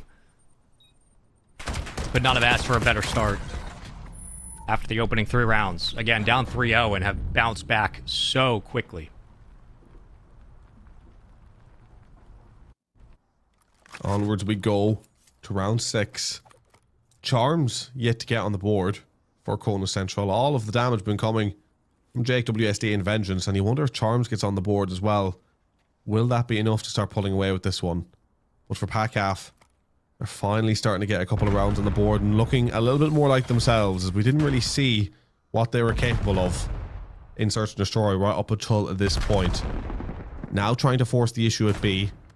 Again, 3 rounds in a row to pull it back would be massive. They are on the side, but will they commit the plant? I mean, they have the angle to commit the plant. No one's pushed up mid, so mid's not going to be a massive issue if they wanted to get the bomb down now. As you do have kind of a 2-1-1 split on defense. I'm surprised that Jake has moved off of A as of yet, but that's a huge first blood as they finally advance up mid, and PACAF just took too long just dandering around the bomb really and not making a choice. Patience is great when it comes at the cost of positioning on the map. Not so much in the tempo of a gunfight. Pace of play's been Kona Central for the most part. Bomb's got to make a decision. Charm's got to be careful. They're just around each other. Breadwinner. Can't finish the kill. That's a mistake. Should be able to get this on the chase down. He will. But you give away some info, it nullifies a rather unfortunate error. To a 2v2 with bomb down. Good spot for Pack-Af to be in. Oh, the trade didn't even come through. I thought Breadwinner was going to get that first kill.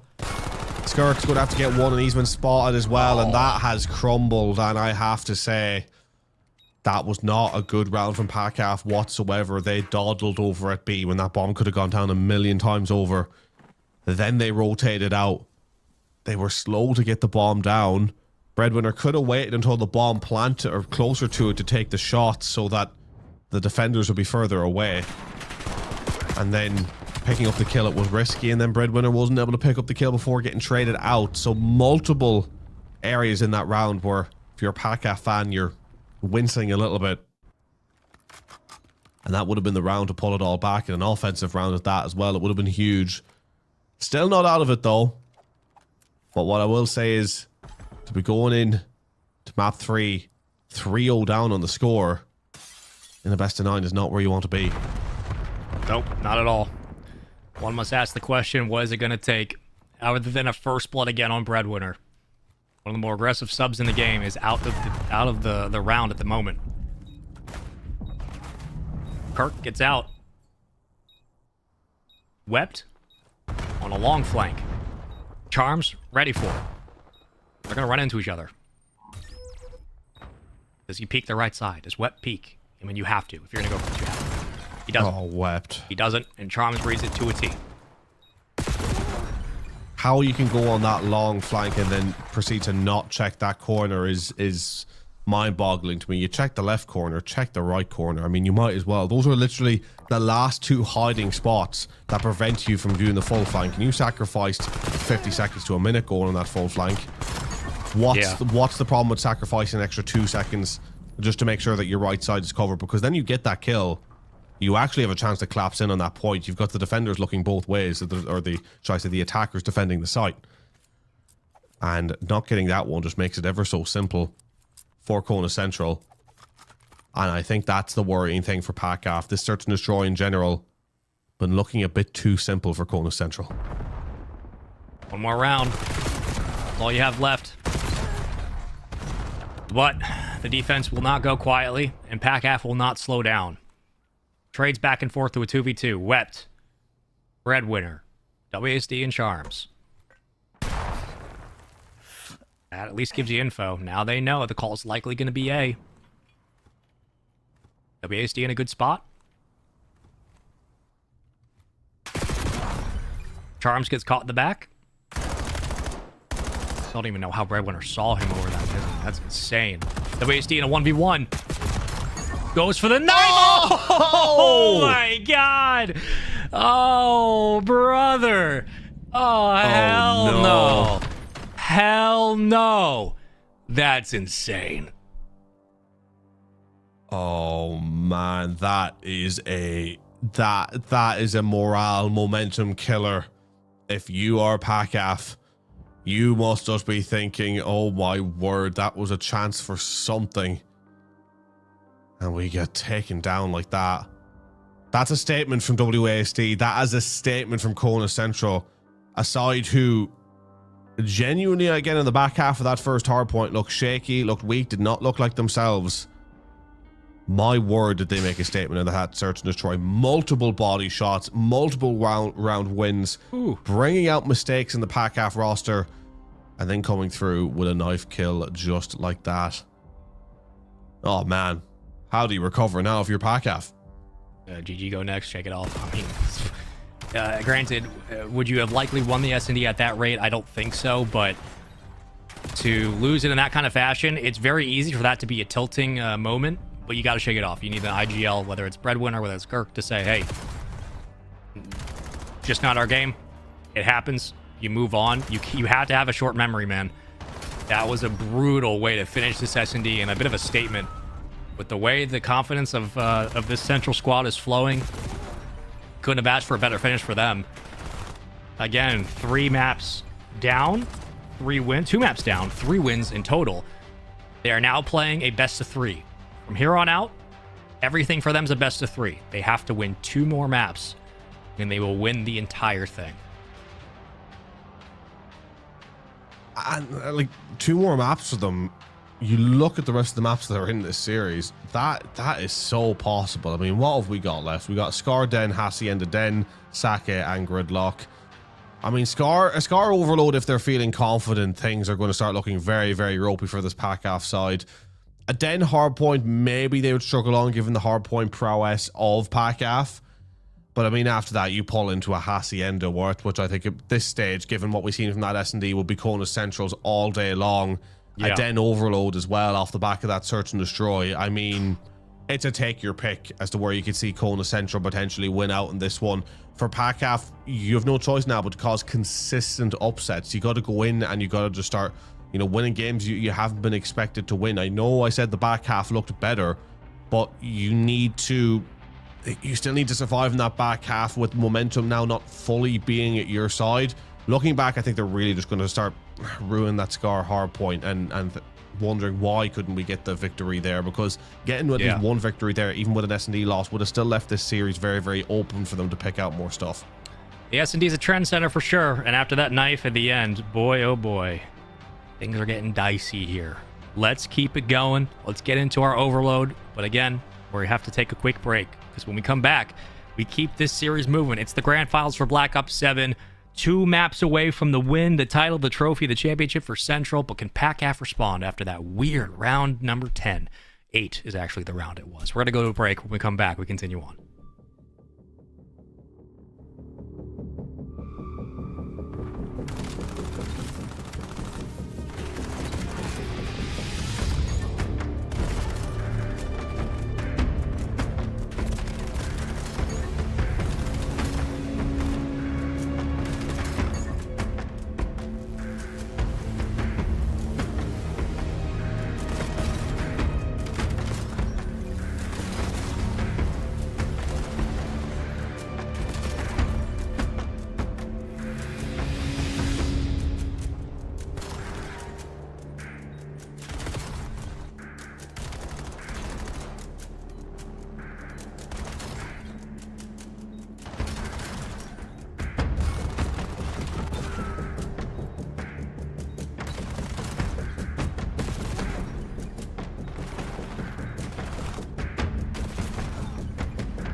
Folks, welcome back into the 2026 AFG World Championships. I'm Spaceman, joined by Zepcast, and we have ourselves a 3-0 series lead in the grand finals for this Black Ops 7 final. Central over PACAF at the moment just concluded a Den S&D in which they had a knife kill that was quite cheeky, to say the least. Now find themselves 2 maps away from taking home the title. Zep, honestly, it's been a close grand final so far, but it feels like the energy, the momentum, the passion, or just simply the will to want this championship for Central is pushing them through this series, and they're just 2 maps away, man. Yeah, I mean, for Central, it feels like it's growing for them. Again, as we talked about before the break, that S&D, that was a real statement moment. It feels like now it's there for them, whereas it was really up in the air after that map 1, and I think Kona Central kind of felt that. And they were like, no, hang on a minute, let's show these guys who the bosses are here. And off the back of that, I'm kind of disappointed what I've seen from PACAF. For PACAF, I think, even though it was a great comeback on the hard point, I still would have wanted to see them have a better first half. When it comes to the Den Search and Destroy, I feel like there were a couple of little moments where they looked shaky, and I'm surprised they didn't have as many answers. Granted, S&D was always going to be difficult for them.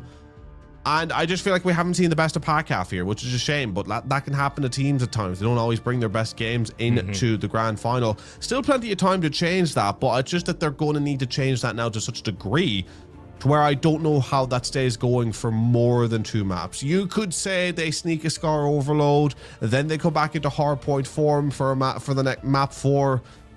Where do you see it lying beyond then? Because again, I talked about the back half being a good preference for them, but I also said that you're not going to keep Kona Central quiet for more than 2 or 3 maps.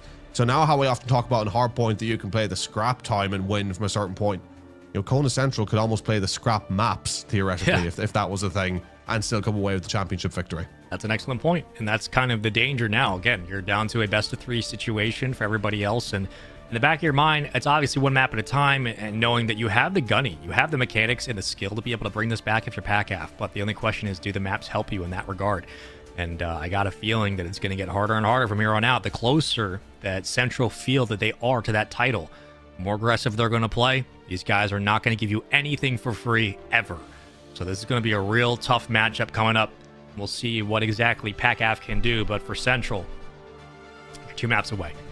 That's where you have a leader step up, like WASD in those comms, and say, hey man, we know exactly what we got to do, how aggressive we've been playing. There's no reason to change up the game plan from here on out. If they can lock down Wept, if they can lock down Breadman, good lord, if they can lock down Breadwinner, then you know that you have the ability to shut this team down at the gate. And this will be a real interesting coming up match here on Scar. Again, a bit of a blender for sure, but Overload can be quick, it can be drawn out. Let's see what we get, as the players should be okay to get in, and we believe we will be. All set. Fist bumps around. Here we go. And we load in to map number 3. Kona Central looking to go 4-0 up. Go big or go home. That has been a motivation now for PACAF. It has been for a while, to be honest. I think if you're in day 4, it's always a go big or go home.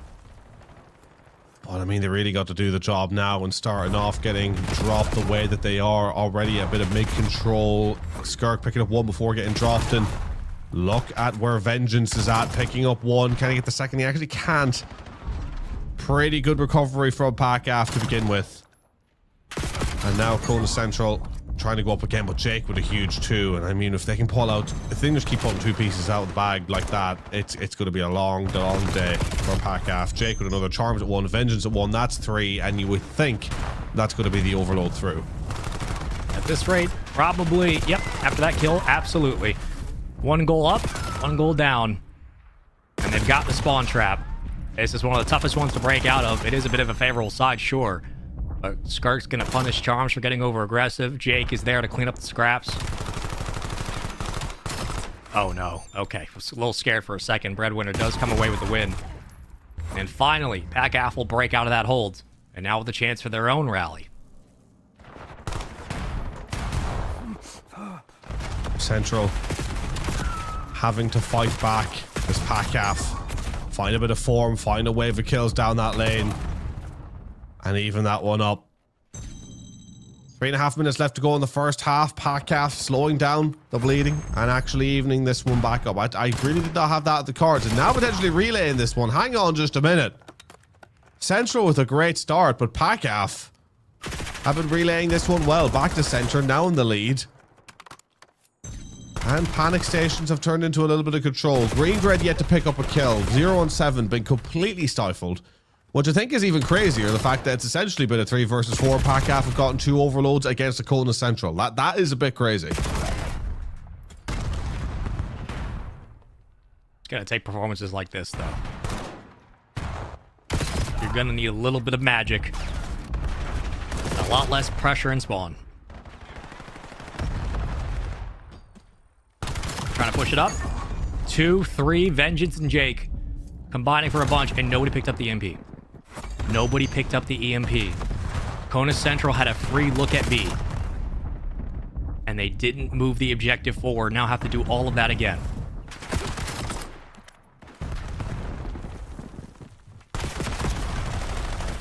And trying to force an opening. Jake WSD getting a few. Vengeance but 1. You shut down iWept and you're through. But easier said than done. iWept stays alive long enough to cause an issue and allow his side to come back to the defense, and somehow managing to pick up that kill. But Charms with 2, and that's going to be the lane opened, and iWept getting the kill, but not in time. And it's 2 apiece. And now it goes over to the played side once more. 4 overloads through in the first half. It's been an intensive offensive affair for both of these sides, as PACAF once again retain control of the playing area and trying to push back on up. Jake picking up a couple. He gets dropped. Charms though picking up 1. Does he? No, he absolutely does not. Breadwinner is around the side, but it's a game of trades, and it's a game now where Kona Central actually have a lot of the control of this lane, and you see where Vengeance went. I love Vengeance's position. He forced the spawn out.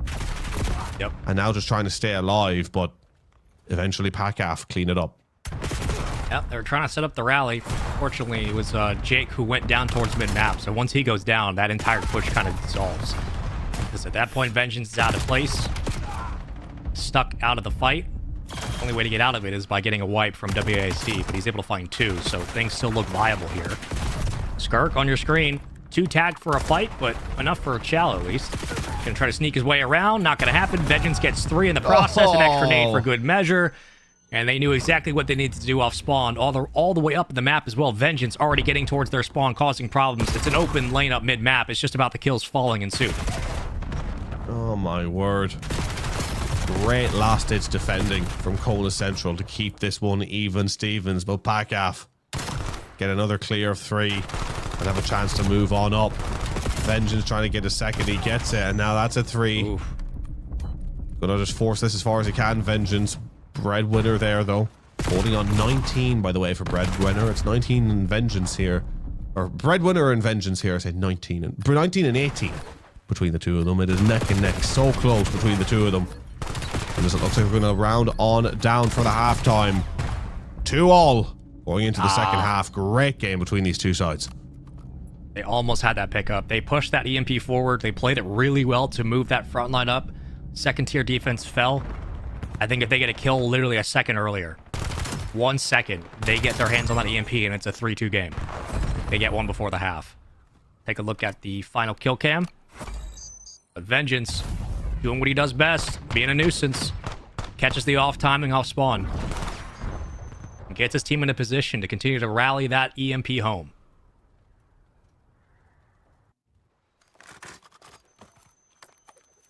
And for PACAF, the worrying thing is once again the KD disparity. 20 and 16. You combine Skirk with Greengred, you're still 4 kills off what Breadwinner has. That's not good.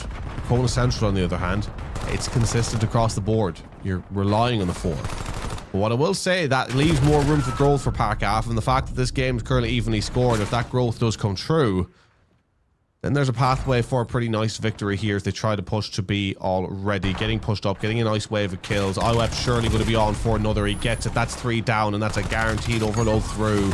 Jake with 2, and WASD with 2 to completely clear house and defense. That was a strange streak investment, given how it was already practically gone in the defense. Surely you'd have rather played the streak investment for getting moved up onto the playing side, but now you have a PACAF side who are kind of almost happy to respawn and go again over towards A. Well, yeah, only question is, was that an early investment in the streak? Was that too early? Possible. But the way these kills are falling, we're more than happy to take that fight all day, every day. Charms drops, swept with a pickup, 14 and 17 for the young one. A lot of time on the clock. EMP starts to make its move. WSD is ready and waiting inside Broken. Gets 2. Knows one more's around, almost on the third, but surely that'll get called out, and it will. EMP goes absolutely nowhere.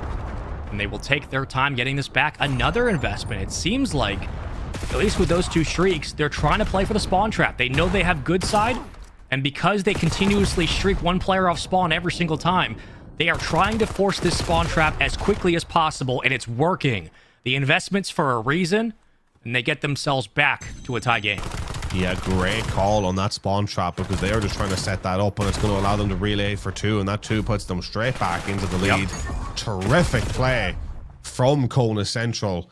That just shows the levels that they bring to the table, using those at the perfect times in the perfect positions. And now Vengeance finds himself in a 5 spree, and not too far off a Hellstorm himself. And you start to chain those Hellstorms together. 3 players have Hellstorms. That's a fundamental problem for PACAF. Somebody just needs to make the decision, though. I know they're still playing around spawn, but they need to make sure they get that and go. Still not a clear lane in. Vengeance is on an absolute heater. He eventually drops. 30 and 18 for him. Jake, next one in. They just pick it up and try to sneak it through, but the EMP is out. It is running. It is Breadwinner. All the way up towards P2 side. Runs into a couple of players. Vengeance WASD. Again, towards mid-map. A little bit more of a spree here for PACAF, but Kona Central have been handling business. They're not giving them a lot of real estate to be able to park their flag. And here's just about setting the tent. Another chance to look towards A. Picking up mid-map is Jake and Charms working together. They have blue control. They have a route to A. They have the spawn secured. This is not going to be another hop in and a goal. 5-3.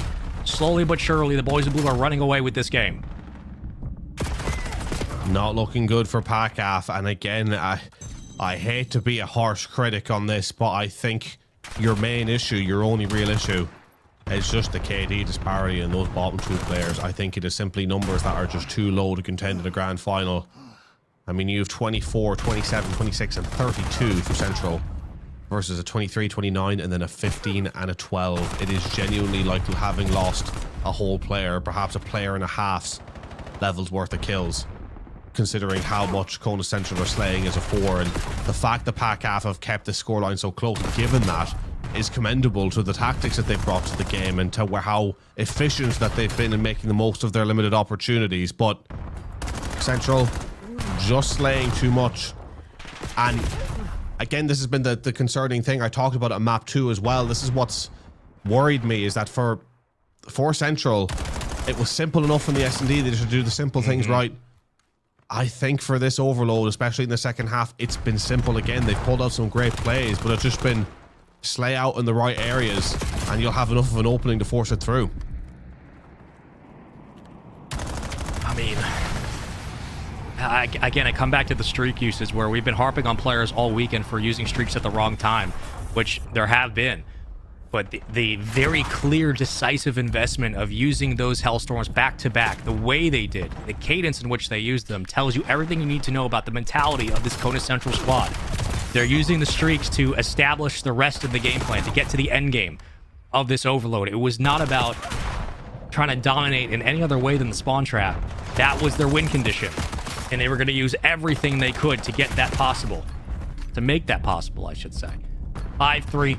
The win here on overload. An absolute blistering performance. 33 and 23. 30 kills for 3 different members of this team. They are now up 4-0 in a best of 9. And they are 1 map away from being crowned your champions and sweeping the finals. Poor PACAF, man. That's all I will say.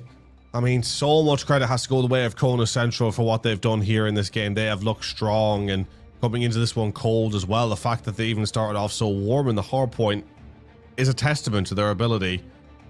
But again, I think that's where the issues have come through for PACAF.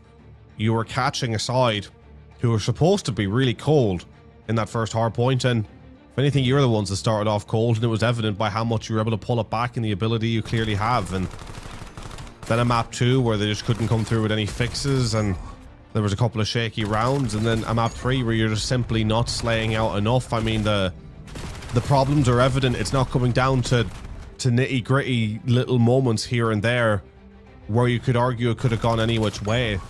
It is just a matter of being outslayed and not having the right things to give, the right bits to give at the right moments. And in the grand final, that's ultimately going to cost you. And it's a shame to see that from a PACAF side who I think have had so much to offer throughout the course of the championship. But other than some decent KDs by singular players here and there, team-wise, it's gone deathly quiet. Yeah, and it's just one team outslaying the other, man. We heard it in the interviews. Maybe it was that simple of just our gunnies are better, and we're going to show that, and they have. They have not slowed up at all. 39-27, 39-47 between the two. Vengeance, Breadwinner. I mean, Vengeance was a freak of nature in their spawn and needed to be for this team to have a chance to do what they're doing here, which is, at the moment, perfect sweeping a grand finals. Up next, Den Hardpoint. And if Vengeance is playing the way he is and WSD has anything to say about it, we could be looking at this being the final map of the grand finals. It feels like it will be. I mean, I like PACAF on Hardpoint. I feel like it's where they offer the most, but yeah, I think surely momentum is sapped at this point. I don't want to count PACAF out in that regard because they're a side that does fight tooth and nail right down to the wire, and I have a lot of respect to them for doing that. But where's the recovery in this series? I think that's what will kill them. They can't afford to look at it like that. Like, they need to look at it map on map, and on a map on map basis, Den Hardpoint I feel like is up their alley more than anything that they've played so far today. But if they look a little bit beyond that, I mean, I don't see in a million years how they rescue a Hasi Search and Destroy, and then beyond that, it would have to be a Den Sake Gridlock, and take your pick of where they pull it back. If they somehow made it to a Gridlock Search and Destroy, I have no idea where they get that win either. So it feels like the impossible mountain to climb at this stage. Would it be unbelievably awesome to be proved wrong in that regard? Yes, it will be amazing, and I'm hoping for it. But for Kona Central, if they don't get the job done here, I think it's imminent, and to be honest, I think they are going to get the job done here regardless. It definitely feels like they have found everything they need to win this whole tournament. I mean, at this stage, you gotta wonder if there's really anything else they have to prove. Certainly doesn't feel like it. They're the best Slayers in the lobby.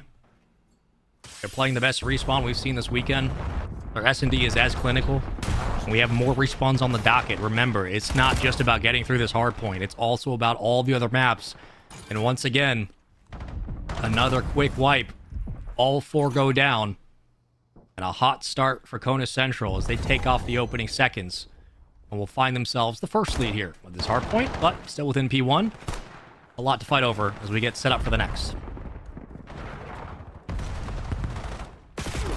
The back and forth coming on through here as we see PACAF getting a little bit more time, but as soon as they do, WASD is through with 2, Charms with 1. And it's going to be all up to Breadwinner here, and we have a PACAF side spawning a million miles out. And they're going to be funneled down that side. So much information. Charms is just after getting a lot.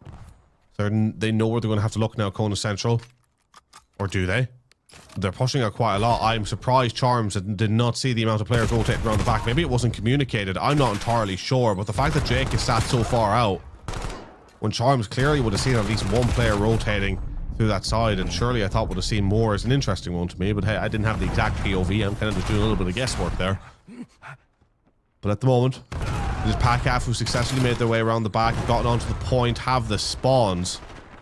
But again, Kona Central maybe just think with the slaying power they have on offer, they don't even have to worry too much about spawns. They're thinking that they can break from front. Maybe it's being even simpler than technical rotational plays for them. They're just thinking, shoot what's in front of me and it's going to be enough. I mean, it is. It is just going to be enough so far. They're up by a ball full hill. They've got P2 controlled. We're going into 3 sets or 3 hills in general on Den, and we're talking about a 80-point game. We're looking at a 100-point club. That's the speed. Can they respond? Oh, we're seeing the last gasp of PACAF here in this grand finals. Skirk at 1-7, Wept 4-5, and the MVP for this team, but he's been shut down many times in this grand finals. Breadwinner as well. 2-5 for Greengrad. There's just no answer. It's just constant wins. All 4 dead again. It's starting to feel a little scary. Scary is the understatement. Oh dear, just starting to win gunfights as well. They shouldn't be winning. This does feel a little bit like the heads have dropped for PACAF. I mean, 5-2, 3-3. That is a less than a shadow of what we have seen, what we know we can see from PACAF. Skirk 2-10. I don't want to be the downer here, but this does feel like a side who have, I think, realized their goose might be cooked.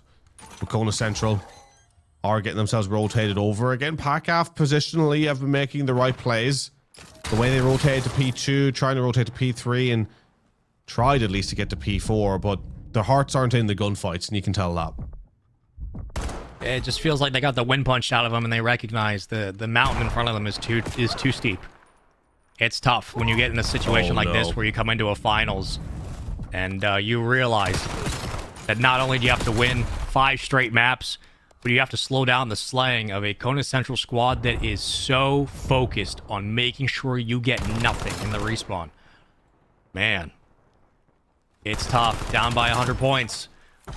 Slowly but surely, though, a comeback is possible. Just need to find some kills.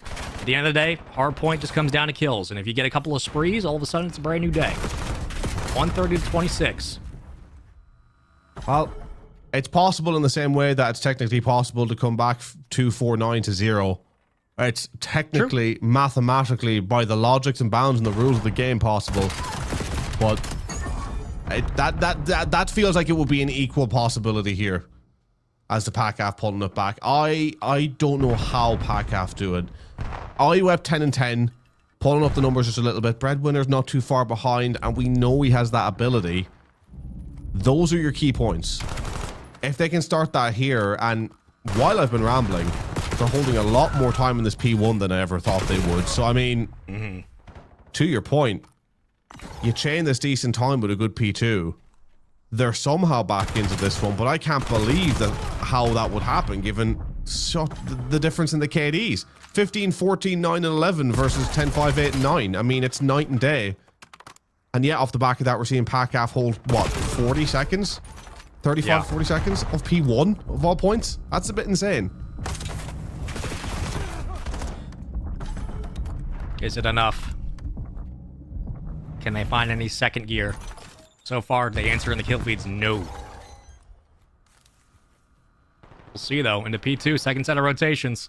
Comes down to really this hill and this next P3. This championship could be decided here.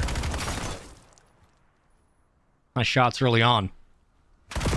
But needs help. Over the top, Greengrad trying to do everything he can to break in. Get some help. Here we go. Numbers are in. All right in the kill feed. Finally, a break, a sign of life for PACAF. They finally get inside. They have some time to kill. Get some points to their name, but Jake comes in with a double. IWEP responds in kind. Still, gotta get down from a 100-point lead to about 90. Every little bit counts.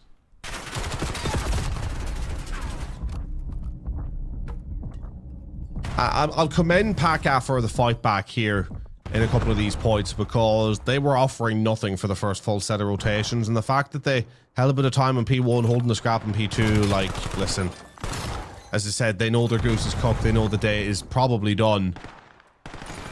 But one last gasp, just to get a little bit back in this Kona Central side, you know, maybe a nice 2-piece, shoot some bodies, feel good about yourself going into the end of the day before you go out for a couple of pints, maybe. That's you know, that's what you're fighting for now, I think, if you're PACAF, you know, just something to be able to have a cheeky grin about at the end of it all.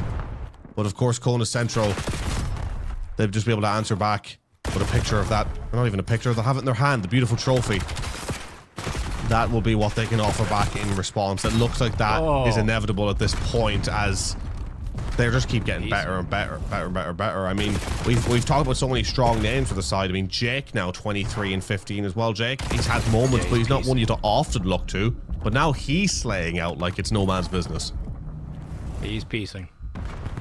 Jake has a history of being, at times, the best player on his team, and he's had a history of having pop-off moments where he's the toughest kill in the lobby. It's one of the rare weekends where he has been kind of kept at bay, and his teammates have outshined him, especially in S&D. But when Jake is the guy we're talking about and saying, oh, by the way, Jake is starting to pop off now at 24 and 16, you have a real problem, because that means everybody else is either doing their job or, within context, Jake is given the runway to do what he does best, which is at times play hyper-aggressive, a bit twitchy, and just go for gunny after gunny. Vengeance, my God, shooting bodies, 240, 89. It might end up here. It was a championship run in the making, and it turned out to be a full perfect sweep in the grand finals. 100-point club on the docket, and one more point to touch. Eventually, the contest will come in, but Vengeance has the last laugh in the end. 250 to 90. Good God. An absolute stomping, slamming, chokehold, bar down, whatever you want to call it. Not even a contest. Your Call of Duty Black Ops 7 champions. Central, undefeated, and some great sportsmanship across the board. Let it be known, ladies and gentlemen, the demolition job of the Air Force Gaming Worlds 2026 Championship. That was an utter dismantling at the end. Massive congratulations to this Kona Central side. It has been absolutely phenomenal, and commiserations to PACAF, who gave it their all, and I tell you what, throughout the course of the entire championship looked great, but just another level was there for Kona Central to step on up to, and they did that. A shaky map won, but after that they grew in confidence, and by the end they looked considerably the dominant team. What a championship that we have had from the start right till the very finish. It's been so entertaining to watch, and ultimately the teams that finished at the top of their group stage moved on through the winner side of things, never really looked too troubled when it came time to place themselves as the victors of the grand finals. I can't believe that they did it the way they did. I honestly thought we would be in for at least a 6-game series, 7-game series, but this team came out with a vengeance in that first game, and they showed us exactly the kind of heater they were playing with, how quickly they were getting in and out of their spots. The slaying never stopped. It was non-stop excellence across the board. Here's some replays from that last map. It felt like it was a 3-minute hardpoint. It essentially was. It was 202 to 89 by the time we get to our second set of hills. And this is where it all ended, over towards the rooftops, and that is it. That's a GG's. That is a quick, easy, breezy grand finals. My God. What a finish. Charms, I wept. Had a phenomenal tournament. The dude had a absolutely freakishly good tournament. And Charms was a quiet, consistent undercurrent for this team, especially in the grand finals. 21 and 14 with 15 non-traded, close to 2,600 damage. The dude was everywhere, and then some. This is a team that is a scary beast for everybody else for years going forward. Who knows what it's going to look like? But a sweep was not in my prediction at all for this grand finals, but there you go. They come in with a 1-0 game advantage from the winner side. They win the opening hardpoint on Scar. They win the S&D. They completely spawn trap them on Scar Overload, and they dominate there in Den. This was a one-sided affair. Well, you know, gonna quote one of the crew here anonymously, who's just put, I wept more like I was swept. Am I right, guys? Am I right? I mean, look, that's a great way to put it. Just have to throw a little bit of that banter in there. I thought that was a brilliant line to throw in, but it was a sweep in the end. It was a sweep. It was a dominant victory, and look, you don't really like to see that. You know, obviously it's great for Kona Central. It's great for them. They had a strong victory, and they're a phenomenal team. I'm just disappointed in PACAF because it felt like considering the first time around that went to a map 5, and then the second time they face each other it goes to a map 4, and then after the fact it is what it is here at the grand final. You wanted to see a moment, a bit of that storyline where we see them slowly start to figure out Central, but it felt like it was the opposite. It felt like Central had it be close in their first offing and slowly started to figure out PACAF each and every time, facing up against them, looking more and more confident, which is kind of unfortunate from the neutral point of view, where we just want to see great drawn out games of Call of Duty action. But it's phenomenal to see from Kona Central's part of view, because I also think that is the marker of a great team, where you win your game 5 and you just kind of sit there and look at each other and be like, why'd this go to a game 5 again, guys? What did we do wrong? And I think we got that air of it from the interview that we had with them the first time around, where they said they wanted to improve their hard points. And then lo and behold, the next time around, they win it on a map 4. They're showing the improvements. They've clued into what their issues were, albeit very few issues on that day 1, considering their only issue was PACAF. And then you take all of what you've learned into the grand final, where at the end, you make things look easy to a certain extent.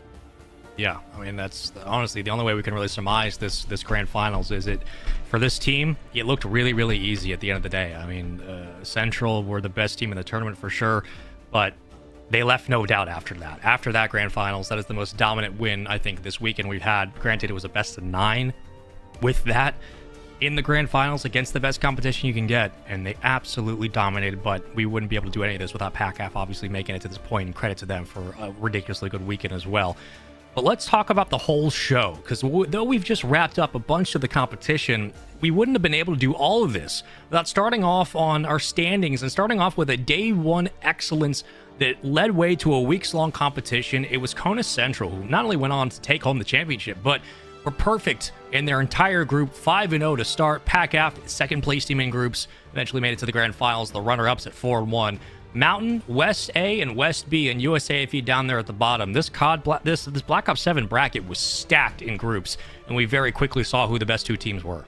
Yeah, the groups were stacked in a way where, you know, we knew Kona Central and PACAF were strong, but beyond that, we thought it might have been a little bit of an open season towards the bottom end. I mean, I remember towards the end of day 1, I was saying I was kind of confident in how mixy, for the most part, the group stage standings were, but it felt like as the days went on and as we got into the bracket towards day 3, teams had just come into their own. The teams who weren't feeling it kind of recognized that things weren't going their way, obviously still playing their best game, but it felt like they had a recognition of where they were going to end up, and that it was going to be pretty similar to their overall group stage position. And then the teams towards the top end recognized they had a chance. But then, of course, the team at the very top, Kona Central, recognizing it's more than a chance to be able to come away and win the whole thing. In the run through the bracket, as you see, West having a good initial result and then losing to Central, and then it just feels like for a lot of these teams it was things were going well until they faced Central, and then that was their ultimate downfall, and then beyond that just couldn't get anywhere. But I mean, PACAF sent Conus Mountain down, West A then managing to beat Mountain in the lower side of the bracket. So I mean, that battle around the area of Mountain, West A and PACAF, that was a level that was super interesting to watch. Of course, the PACAF and West A going all the way to a map 5. In terms of your most interesting Call of Duty to try and break down in regards to how tight it was, those 3 teams gave you one hell of a group stage, one hell of a bracket on the overall. But beyond that, the bottom looked relatively set, the top looked relatively set, and I thought PACAF were going to challenge that in the end up, but unfortunately, it just wasn't to be. It just wasn't, and sometimes that's just the way the competition goes. And it was also echoed on the other side with the Rocket League bracket as well, where when we had a large group of really talented SSL players in high champ level, it still felt like we were seeing a split between the top teams, and it was. Conus West 5-0 and a 19-goal differential. Conus Mountain A, who eventually would fall in their matchup in the lower finals. Conus Central, Mountain B, USAFE, and PACAF all the way down. And that lower finals was maybe the most exciting best-of-7 series we had all weekend long. It felt like we were finally seeing the absolute best of the best play. But Conus West proved to be just a little too good. And in the very end, they just were. They were the better team and looked like it wasn't too much of a problem in that grand finals. I completely agree. I mean, Mountain A, Central, and Mountain B were all very, very interesting teams to see again in that third position, which is what made the losers bracket run so interesting, because again, it was just a case of any team that faced it up against Conus Mountain West had their day ruined, and that never really changed. But then you go down lower, Conus Mountain A, Conus Mountain B, I mean, their matchups, even though they were, most 4-1 or 4-0s, they were incredibly interesting matchups to break down, and the dynamics between the two, like the scorelines don't do justice to how fascinating those games were to watch. And then a Conus Central versus Conus Mountain A going all the way to a Game 7. I believe the only Game 7 of Rocket League we had on broadcast throughout the whole championship. And I mean, it was deserving of that. It was a phenomenal watch. And, you always know towards the end that you're going to get games going all the way. And I'm really glad to see that the losers finals went all the way. They were so much fun to cover. But what I will say on that, the fact that they went all the way started ringing alarm bells in regards to, well, hang on a minute, where's the team making that statement who's going to go up to the grand finals and win it from the loser's side, right? I mean, if we had seen one of these sides in the losers finals decimate the other loser, even though they were close in the group stage, you go like, whoa, hang on a minute, these guys have found something here. They found what works at the death, but the fact that they were so hotly contested just means that, you know, we were in for great games in that second, third, fourth level. But players who were on the first of the group, they were first for a reason, and they continued to establish that dominance in the end. They did, and West put on a hell of a clinic there in that grand finals. Central, West went head-to-head. West took the advantage and took the win, and they powered their way through what was an otherwise ridiculously good match of Rocket League in that best-of-7 series that I thought for a moment Fruit Loop was going to be the MVP of the universe there. I mean, just ridiculous plays across the board. But in the end, it was the grand finals of both of these matchups that proved to be too much for the opponents to handle. One was a sweep, one not so much. Another fast weekend, though, of games. And again, let's take a final recap of all of the action we've seen this weekend. Zep, and by that, I mean Zep, talk to me. What was your favorite match you saw this weekend? I feel like we got the best matches today. For me, the lower finals of that Rocket League match, getting to see a full 7-game series, the comeback from Fruit Loop and company, that was special for me, and one I'm definitely going to remember from this tournament. Completely agree. I think, unfortunately, with this tournament, at times you had just one too many sweeps than what you would have liked to see. Day 2 just being a day of complete sweeps. Like it left, obviously, sweeps are great for the teams that win them, but it left just kind of very little to bite into. There was no meat in the bone for some of these games that we had to cover throughout the day 2, especially. But as the days rolled on, day 1 was all up in the air. Day 3 started to become more interesting, and then day 4 today, super interesting games, especially in that lower where I do think they were the best games by far. Again, maybe I'll go back to a day 3 and perhaps even the start of day 2, where I will say that, again, on the Rocket League side, the Mountain A and the Mountain B were really, really great games to watch in terms of the teams, the dynamics, and how they operated, and the pressure that was there for both of the sides. But I think on the overall, in terms of the best games, you look at the ones that go all the way across Call of Duty, across the Rocket League, both of those losers finals, incredible to watch. And their games, they're the two teams in 2 games more than any else I would love to see play again, which I think is an indicator of what the best games were. I would love to see it as well. I'm right there with you. I mean, there was so much action this weekend. Even the games or the series that felt like they were a bit one-sided. We got to see the best in the armed services go head-to-head for this World Championship, and it did not disappoint. We have, again, all of the thanks in the world to the players who make this event possible, but none of it would be possible without our title sponsor, USAA, who helps fund this whole thing. USAA was founded over 100 years ago by 25 military members. They had one mission. That mission was to always take care of their own, and they have absolutely done that. USAA has been one of the best partners we could work with here at the AFG World Championships, and in general for esports and the military armed branches. We wouldn't ask for a better partner than them. And if you want to find out more information about what they do, how they help families around the world, and help our armed service members, you can over at USAA.com. That's USAA.com. And once again, congratulations to our winners in Rocket League and Call of Duty. From myself here on the desk with Zep, we thank you all so much for watching here this weekend, but don't worry, the stream is not over just yet. We're going to take a little reprieve on our end, but we have a trophy ceremony to get to, and with one person on the floor who I know can make it work right. It's Chad down there with our winners. Chad, take it away.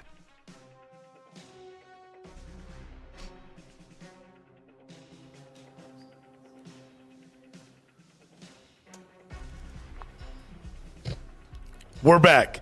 The championship match just concluded. We're here at the Worlds for Call of Duty and Rocket League. With all of their hard work, dedication, we are able to celebrate all their victories. We're going to first of all bring up the winning team for 2026 Air Force Gaming Regional Championship and the World Champions for Rocket League, the West team. Come on in.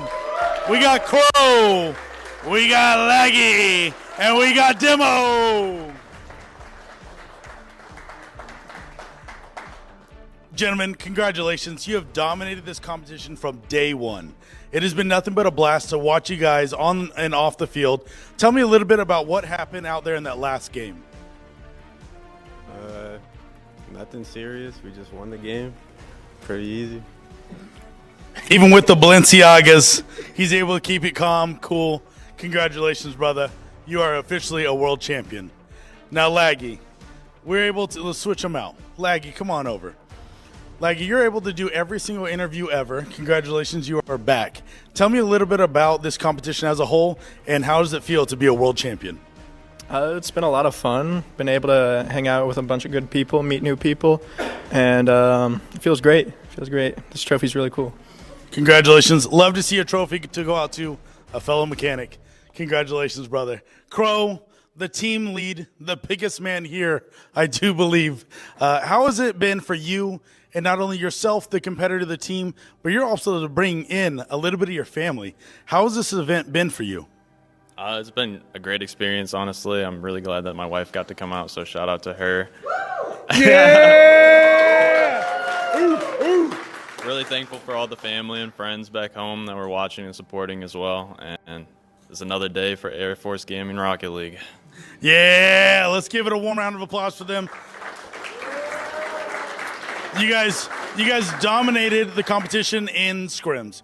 You dominated the competition at CONUS. You competed at Europe as well, correct? Yeah. You dominated the competition every single tournament you've been to. So congratulations, gentlemen. Let's give it another real round of applause for Team West, the world champions. Ready? Oh! Ah! Congratulations, boys. You did it.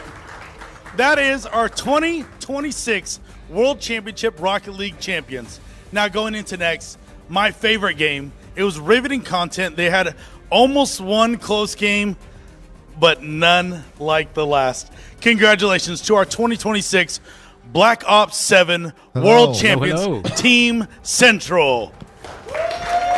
We got Waz, we got Charms, we got Jake, and we got Revenge. Yeah, no problem. Vengeance.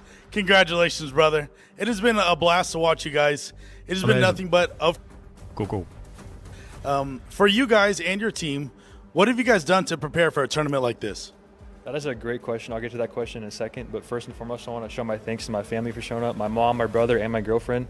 Additionally, all the Air Force Gaming members, and then from Rally Cry all the way down to Zig and Sergeant Crawford, thank you. And then lastly, TRF Team 3, I miss you boys and all my leadership involved.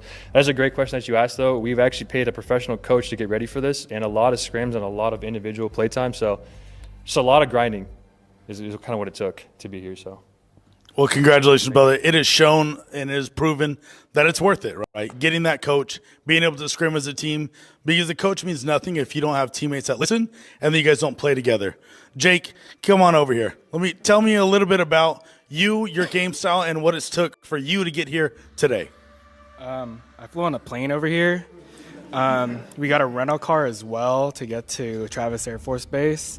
But shout out to my girlfriend. She actually drove the whole way through. So she's been my personal driver this whole time, so I appreciate her so much. In terms of my play style, I kind of just show up and fill the lane. Everyone else just kills everyone, so free win. Congratulations to another member of the Green Wall. Thank you, Jake, for coming out. Congratulations to another championship. Charms, you're the man. You've been great this whole competition. There's never a map that we doubted you weren't going to fry or be one of the most impactful players on the map. What has it been like for you in the challenges you've had in the last year, and what has it taken to get here on the stage today? Well, I PCS right in the middle of this, so it was kind of a lot of no game time, and then when it became to game time, it was just a lot of grinding with the team, and then we came out and took care of business. That was about it. Congratulations, Charms. You've also had a lot of support on your own end. I love to see your friends, your family, and everybody here to support your team. Big shout out to you guys and everything you've done to be here. Congratulations. Waz, come on over, big man. I'm going to say the leader, the captain. Maybe they don't agree. But you've been such an influence on the map. You've been an influence to this community, and you always bring everyone together. What has it been like to be on such a dynamic team in an explosive environment?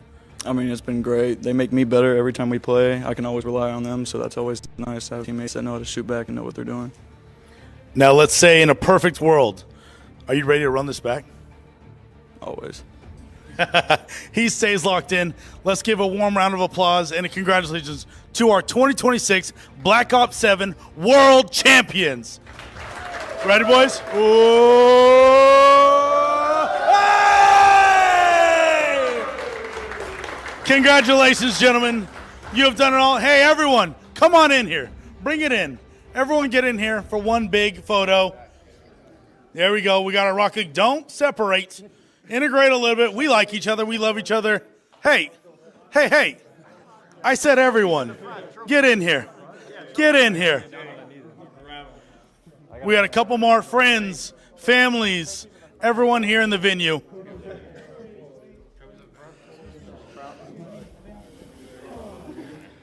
Am I blocking all you? Big back. All right. I want to say thank you for not only the players, the families, our leaders, our staff, Rally Cry, Air Force, Space Force Gaming, and the entire leadership around the world. I want to give one big, massive thank you from all of us to everyone back home to make this happen. We appreciate you and we thank you. Shout out to the Air Force and the Space Force Gaming. Yeah! Thank you!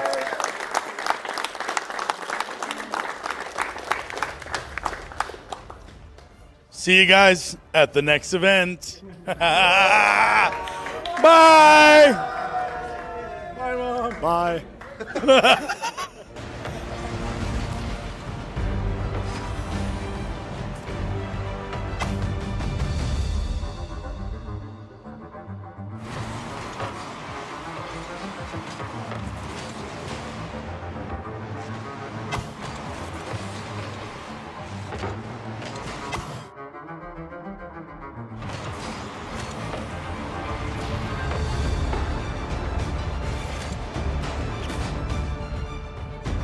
In a coom?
Cashy crew, welcome back to the after show. We got Sween with us here, the best Travis Gaming ambassador, in my opinion. Might be biased. You know what? Josh Sink might actually change my mind. Yeah, he's got me. His wife and I were deployed about 11, 12 years ago. That's how we met. So he was a breath of fresh air. You don't see him, his family. You know, the Air Force is a small world. Speaking of small world, community here. Tell me a lot about Travis Gaming and what it's taken for you to get Air Force Gaming so on board, and maybe even what you do in the content side of Air Force Gaming.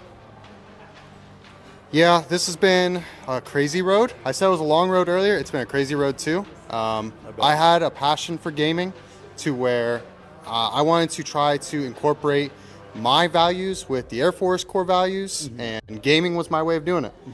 So I got Sync with me, and he's my troop, and we said we're going to go try to do something big. So that started off with us getting that lounge going that we have here at Travis, and we said the end goal was to host an event for Air Force Gaming. We didn't anticipate being this big, but we got here. We made it work. I think it went pretty well. And as far as like things that we do, it's really just about what does the community want. If you guys ever head over to our YouTube, you've probably seen me on a couple of videos. And on the content side, I'm just about vibes and just trying to get more people involved to have fun with this. Like, what are we doing on our casual nights that we can capture and say, let's do this together as airmen?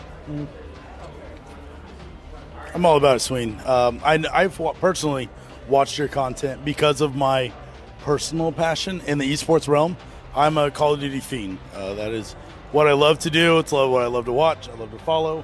I'm fully addicted to their world, just how some people are addicted to the NFL. You know, you can do fantasy football. I do fantasy Call of Duty.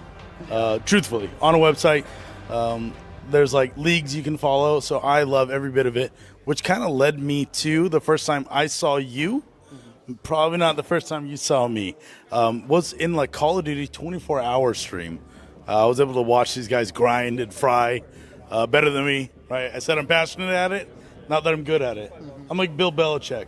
I'm a great coach. I'm a trash player. So it's fine. I'm okay with that. Sween, how was like the 24-hour operation for you?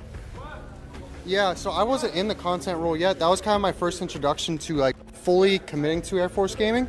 I hopped on with a few of the folks who were veterans at the time. I was the newbie. I remember I took over for a little bit of us playing zombies together, and then I hopped straight into multiplayer, and I was focused on trying to do a level 1 to prestige, knife only, melee only, and we were just having fun with it, man. I'm not much of a competitive guy, but at the end of the day, I was like, I had a goal that I set that I wanted like the community to go along with, and I was getting hype from people I never met before, and the comments in the stream and the people I was playing with ended up being really close friends. And I'm grateful to this day for that 24-hour stream, because I don't know if I would have been as involved in AFG if it wasn't for that. And it kind of just goes to show, it just takes that first step and you're fully implanted. You are fully into this program. Yeah, sometimes that's really hard to take. Sometimes it's a small step. Other times we can call it a giant leap. But you never know where it's going to lead. Some ambassadors and some players, even some players from my team, have reached out to me and been like, hey, I love this game, but how can I make a difference in a big way? And other players are like, I love this game, I only want to play this game. Either way, deja vu, we're cool with it. It's irrelevant. We just want to make sure that we give the community what they want, and it sounds like you're able to do an awesome job to listen to your community, revolve your community around what the community wants. It's kind of hard to do, though. Sometimes you're able to do it passively. Sometimes you have to go out to all these FTACs and ALSs and make a difference. So you and PME, I bet you, make a world of a difference. So thank you, Sween. We appreciate you, brother. And the Travis Gaming experience has been a blast. Easily, in my opinion, Jess will agree, this has been the most fun Air Force Gaming event we've ever had. So I'm looking forward to other events like this and always reaching for bigger and better. Appreciate you, Sween. Thank you, guys. Thank you, brother. Next up, we got the main man, my dude, the man with every pre-con in Magic the Gathering history. We're just going to change the battery real quick. Okay. Yeah, we'll swap it. Is it still live? Yeah, it's still live. Oh, still live? Changing batteries. We're hot swapping a battery. Hot swapping a bat.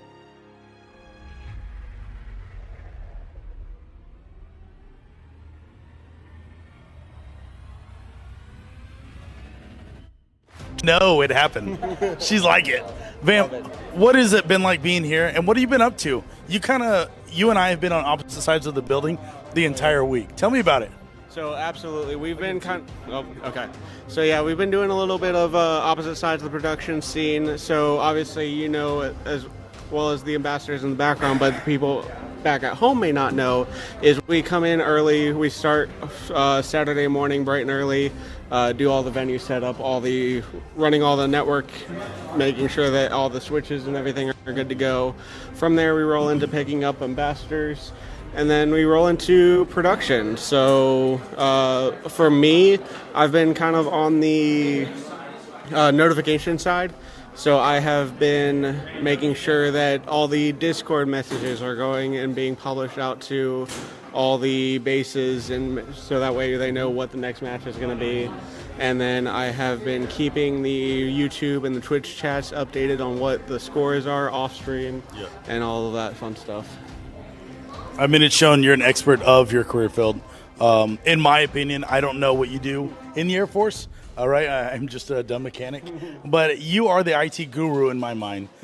Is that something you do in your personal life, or is that something you do in your professional life and it translates over to the esports realm?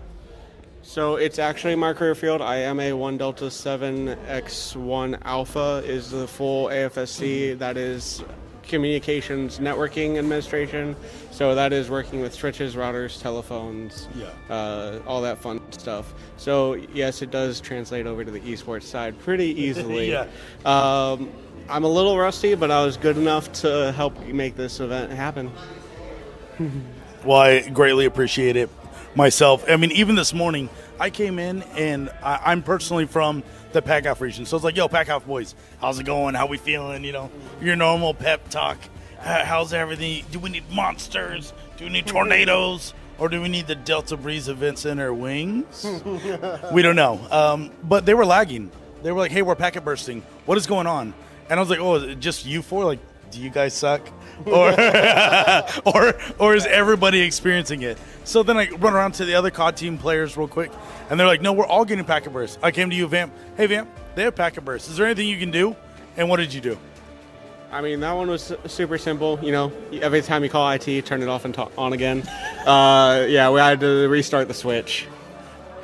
I mean, that just goes to show what they're telling me on the phone does work. Yes. So I appreciate you, Vamp. Thank you for all your hard work, your dedication. Give it a last shout out to your community and what you've been doing in AFG.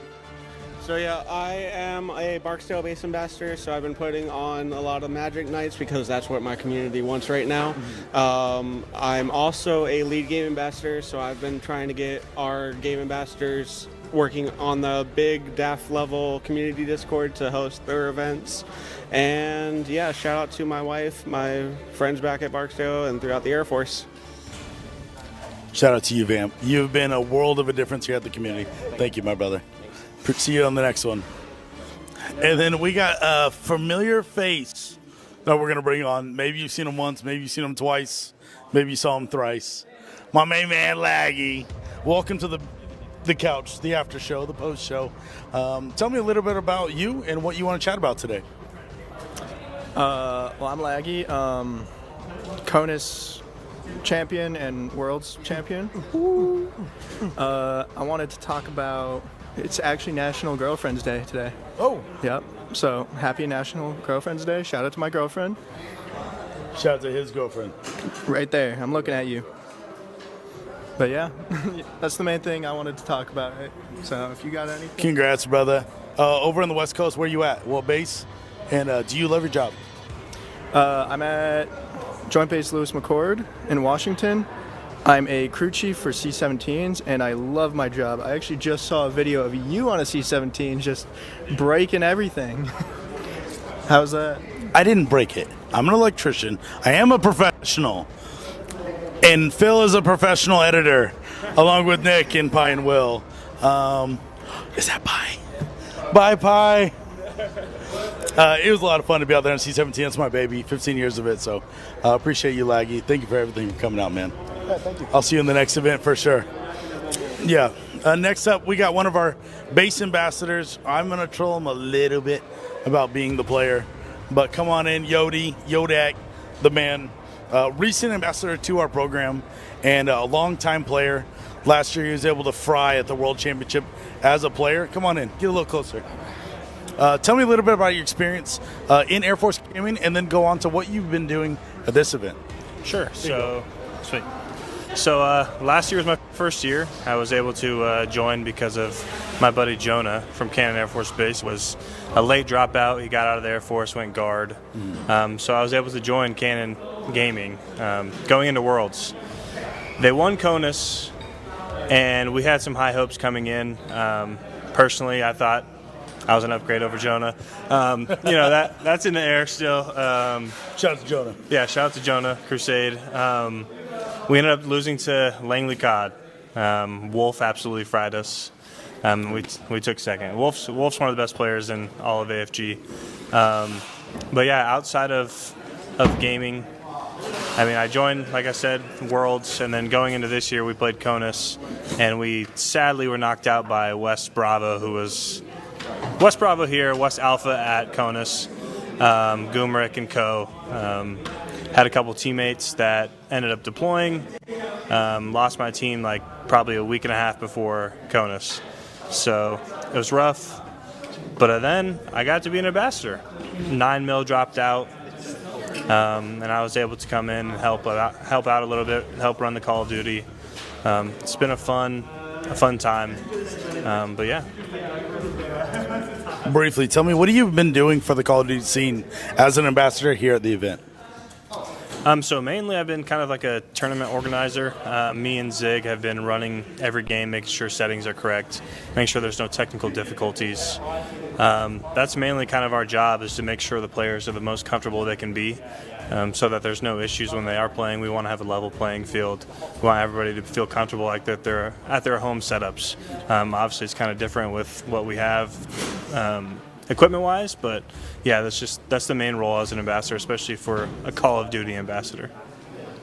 Well, I appreciate it, brother. I mean, that just goes to show that even having a player here from the last event as an ambassador is so beneficial to our community, because I love Call of Duty. Like I've said, I am not the player. I'm not the guy. So when these players have these intricate problems, these settings problems, it is so nice to have a subject matter expert around, and what I would consider in my eyes a professional Call of Duty player at the highest level here to help us out. So thank you, Yodak. Welcome to the club. I'll be seeing you at the next events as an ambassador. You the man. No, just two more Chad. Battleface, then Nate. Two more, and then what was his name again? Come on in, Booner. Booner, tell me about Bunner or Face, not Butter. I am so sorry. Watch your elbows. Watch the elbows. Because in the first day of our event, they might have got a headshot or two. Headshot. Tell me a little bit about Bunner and what you've been up to here at the World Championship. So I've been one of the Rocket League ambassadors specifically for this event. So a lot of my stuff was setting up all of the Rocket League stations, making sure that everyone's locked in and ready to go. When we're not doing that, we're working tech issues for the players that are, having tech issues. A lot of the times, players are using controllers for Rocket League, so computers love to auto-detect controllers as, like mics or headsets. So it's been a lot of those kind of issues. When I'm not working tech issues, which thankfully we haven't had too many here. Well, it's over. No knocking on wood. Right. For now. But during the event, we didn't have too many tech issues, nothing super major. But when I wasn't doing that, I was hosting the lobbies. So getting the players into the games, making sure the lobby's set up, making sure it's stable, doing match admin stuff. So if at any point in time one of the players did have an issue, pausing the game, resetting it to the specific time before they had the issue, that kind of stuff. I agree. Thank you for doing all that for us and our community. Kind of what I just said about Yodak is having somebody that's a very high level player up there in the professional echelon compared to my scene of being a Rocket League player. I greatly appreciate you coming out and having maybe your duo helping you out in the same regard. Briefly tell me about maybe your duo-ship with one of your other close ambassadors, and then what was it like playing in the All-Star game? So yeah, me and Machete Chief, or Trenton, we both came out here from England together. We were in the USAFE championships as players. before ambassadors. Unfortunately, got knocked out, but the greatest fall every now and then. So we ended up coming out here as ambassadors, and I think I enjoyed it more as an ambassador than as a player because now I've seen both sides of the event. Yeah, I can wash my hands. I said that I did it. I got the T-shirt. But no, it was fun to do. I've played in a competitive scene before, so it was nice to get back into that setting. But he is Trent Machete Chief. He's such an amazing person. Like, he's a great guy to be with. He's a hard worker. He loves doing this. Like, we're gamers. We game together constantly. If it's not Rocket League, it's D&D. If it's not D&D, it's Daggerheart. If it's not Daggerheart, it's something else, right? So I mean, we're always gaming together. So to be able to share that experience, not just as friends, but as ambassadors too, at the same event that we didn't expect to be together at, that's just so huge. It's such a heartwarming thing to make friends with someone and then share these types of experiences with them, especially in a setting where no one really thought that this was possible, right? Like, no one ever expects to go PTDY to play video games, right? Especially not in the military. So it's a fantastic thing to be able to share that with a bunch of like-minded people all here who just love to do this as a hobby, right? I love it. DAF Esports has changed my world, has changed my Air Force experience, and now it's our job as ambassadors and the experienced generation to bring in the next, right? We're going to bring this community up. We're going to bring everyone involved, whether it's at these world championships. These are the few and far between, but we're looking at the community, how we're going to do every event, every base. So thank you. I appreciate you over at the youth safety side. Looking forward to see you at the next one, and I look forward to not seeing you in Rocket League because I don't want that smoke. Have a good one, brother. We're going to do Nate, and then we're going to do Jess, and I promise that will be the end. I'll do this all day. Philly. My brother. What's going my on, duo. Man? How are you? Dude. Oh, man. Welcome. What was your name again? Break for some tape. Oh, it's the Bandera. Mr. Bandera. I'm Bandera from Bandera. From Bandera. But you can call me Steve. But you can call me Steve. Welcome, Extra Fate, my dog, Nate. Yeah. We have been doing this for a long time. From square one, from what are the three words I'm looking for? You tell me. Sunday. Actually, it was on a Monday. Sunday, Monday. From selling Sundays to being at a world championship. From Kadena, we met each other 5 years ago. How long ago? About 5 years ago. We have been able to be ambassadors of the scene before we even knew that Air Force Gaming existed. And it was a spark, it was an ignition, and we've been able to leave each other on fire for this community. Tell me a little bit about yourself and the community you built.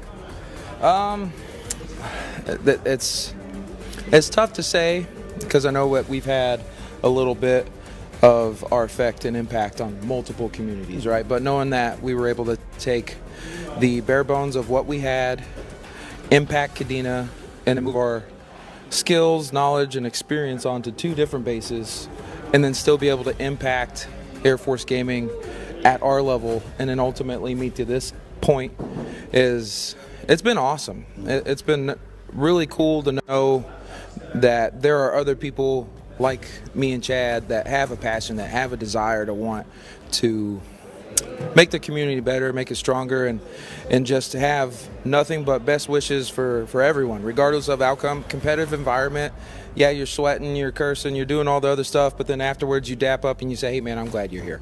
I'm glad you came here, regardless win or lose. And it's pretty special to be a part of something like that. And it's one of those things where you just want it to happen again the next year and the next year and the next year. And you look forward to the next one. And that's what I'm hoping for as well. I agree. We are fortunate to stay in the same region. I'm going to call us and Jazzy the kings of PACAF. Shout out to Jazzy. We've been running the PACAF scene for quite a while. We still got a couple years left. Yeah. What are kind of your hopes and dreams? One big thing you want to do for PACAF? Well, we mentioned that we started a lot in Kadena. And I hate to say it like this, but copy paste, I'm mirroring the same concept of what we did at Kadena, KCS to OCS. So Oahu Championship is coming up here in about 2 weeks. A big reason why I'm here is to make sure that I get all the support that I need, as well as provide, our unique twist on things, personality and whatnot at events like this. But to make sure I'm set up for success, to be able to copy paste the same thing we did for KCS and a little bit of what Worlds is able to provide as well. So that's the plan. Want to make it the first big event that's going to happen for Joint Base Pearl Harbor Hickam that Air Force Gaming is supporting, and hope to have a successful one. Yeah. I agree, brother. Yeah. Looking forward to OCS. I know it's going to be streamed live everywhere, and I think you have the perfect personality, the perfect dynamic to host this all on your own. But you're not going to have to be on your own for long. Heck yeah. People are going to be able to come in and out of your community, so thank you very much. Your community deserves you, right? And we appreciate you doing everything for these players, for these families, for these tournaments, and Air Force Gaming would not be the same without you, brother. Good stuff. Appreciate you, big dog. Good stuff. See you in the next one. Later, man. We go, just go, Jess. Last up, Miss Immortal Oracle. Yeah!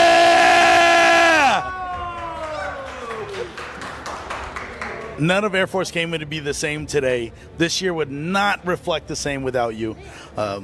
Sergeant Crawford, you've been the GOAT. Miss Immortal Oracle has been the mentor, the mentee of everything in our community. I thank you more than ever. You've been an amazing host of ours and an amazing leader in our community. Tell me a little bit about yourself and what brought you to this event today. Well, I didn't want to go to jail, so. That's a good one. But honestly, I'm here for the people. I love these events. They are what gets me out of bed in the morning. And I'm very sad to go, so. She's only leaving because she is mandated to leave the program on Tuesday-ish in a few days. We are still going to be around. Air Force Game is not going anywhere. It will forever change with your presence not here. But I say that with the hopes and the dreams of somebody becoming a lead ambassador in our community, because she is the GOAT. She has helped us out so much, and you know everything about the program, so I know I'm not going to lose you forever. I'm just going to yeah, you ain't going anywhere.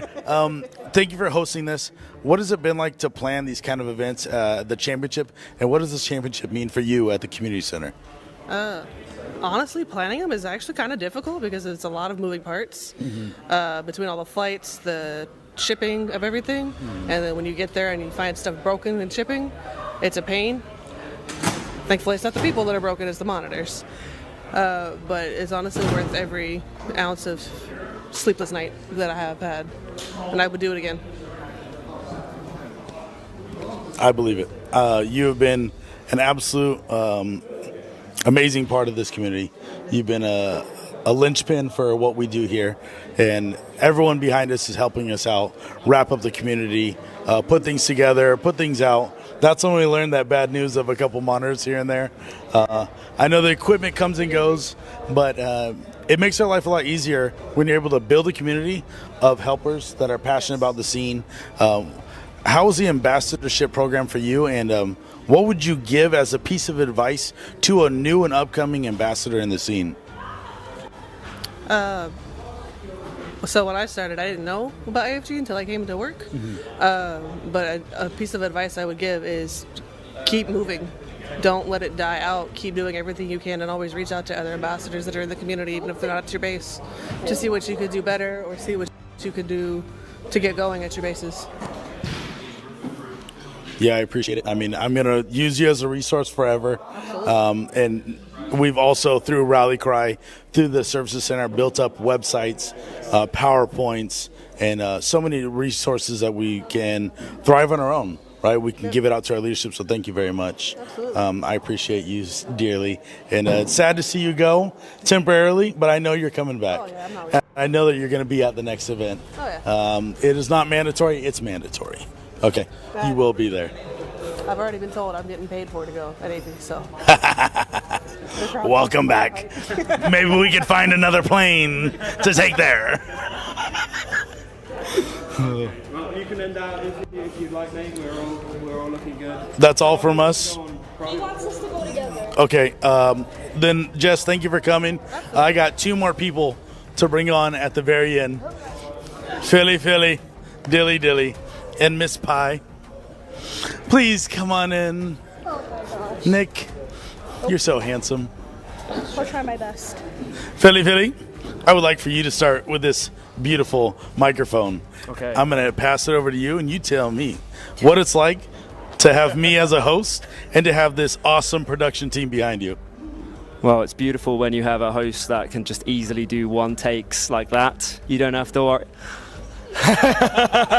Awesome when you have a great editor who brings all of the vision to life. It's beautiful when you have a great videographer who's filming everything and bringing the moment to life. Same with William, actually. He's run off, Curran. William! Yeah, he's somewhere at the moment, but yeah, he's the only one breaking down right now whilst we play on the couch here. But no, it's great having a host that could just do everything in one take and just be able to bring the fun to it. Actually, quick, can we all say big props to this man? Honestly, big props to Paul for flying all the way here and bulking up. Eating my protein. But no, honestly, this big man right here, he came in to do the host role, and he's absolutely killed it. No training, no preparedness, just completely went in. I was about to say something else. Completely went in, and just absolutely killed it. So I want to say a massive thank you to Chad. He really rose the level of this broadcast, and I don't think we would have hit this level if it wasn't for you, big man. So I appreciate it, guys. My brother.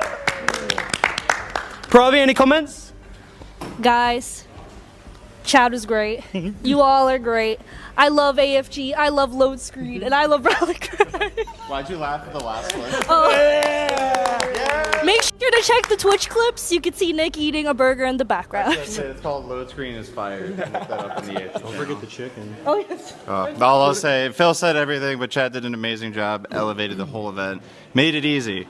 Barely any editing. He's just a natural. But this has always been an amazingly fun time, and I hope we get to keep doing this in the future and I keep making videos with Chad. Here you go, Will. You say something. I've got to say something? Now you do. Oh, man. You know, this is only my second year working AFG, Worlds.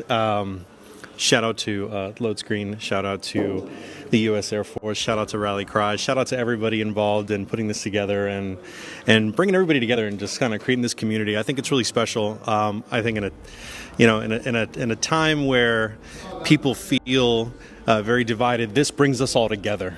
And I think it's really special to see everybody get competitive and heated. But at the end of it, we're all hugging and smiling and laughing, and we're all just excited for each other. So this is special. Chad, you killed it. You knocked it out of the park. I think I'm going to leave it there. Thank you, brother. Yeah. You're the man. Do you want to tell production that it's good they can close out here and we'll end on here? Well, I wanted to say, first of all, this entire broadcast means nothing without you guys. We can have this event at the local level. We can have this privatized event, but without our ability to get out there to the world, and without your editing and your guys' ideas, this event would mean nothing to us. So if I could pick my coworkers, I would pick you guys. Pick you right back, Chad. You guys are awesome. Thank you very much. And to anyone out there that's listening, we're all done. World champs are over. We've declared them. We've had our fun. We've had our fun for the final time. And for the final time. The final time. Goodbye. Bye. And back to you. Up at the desk. Back to no one. Ah!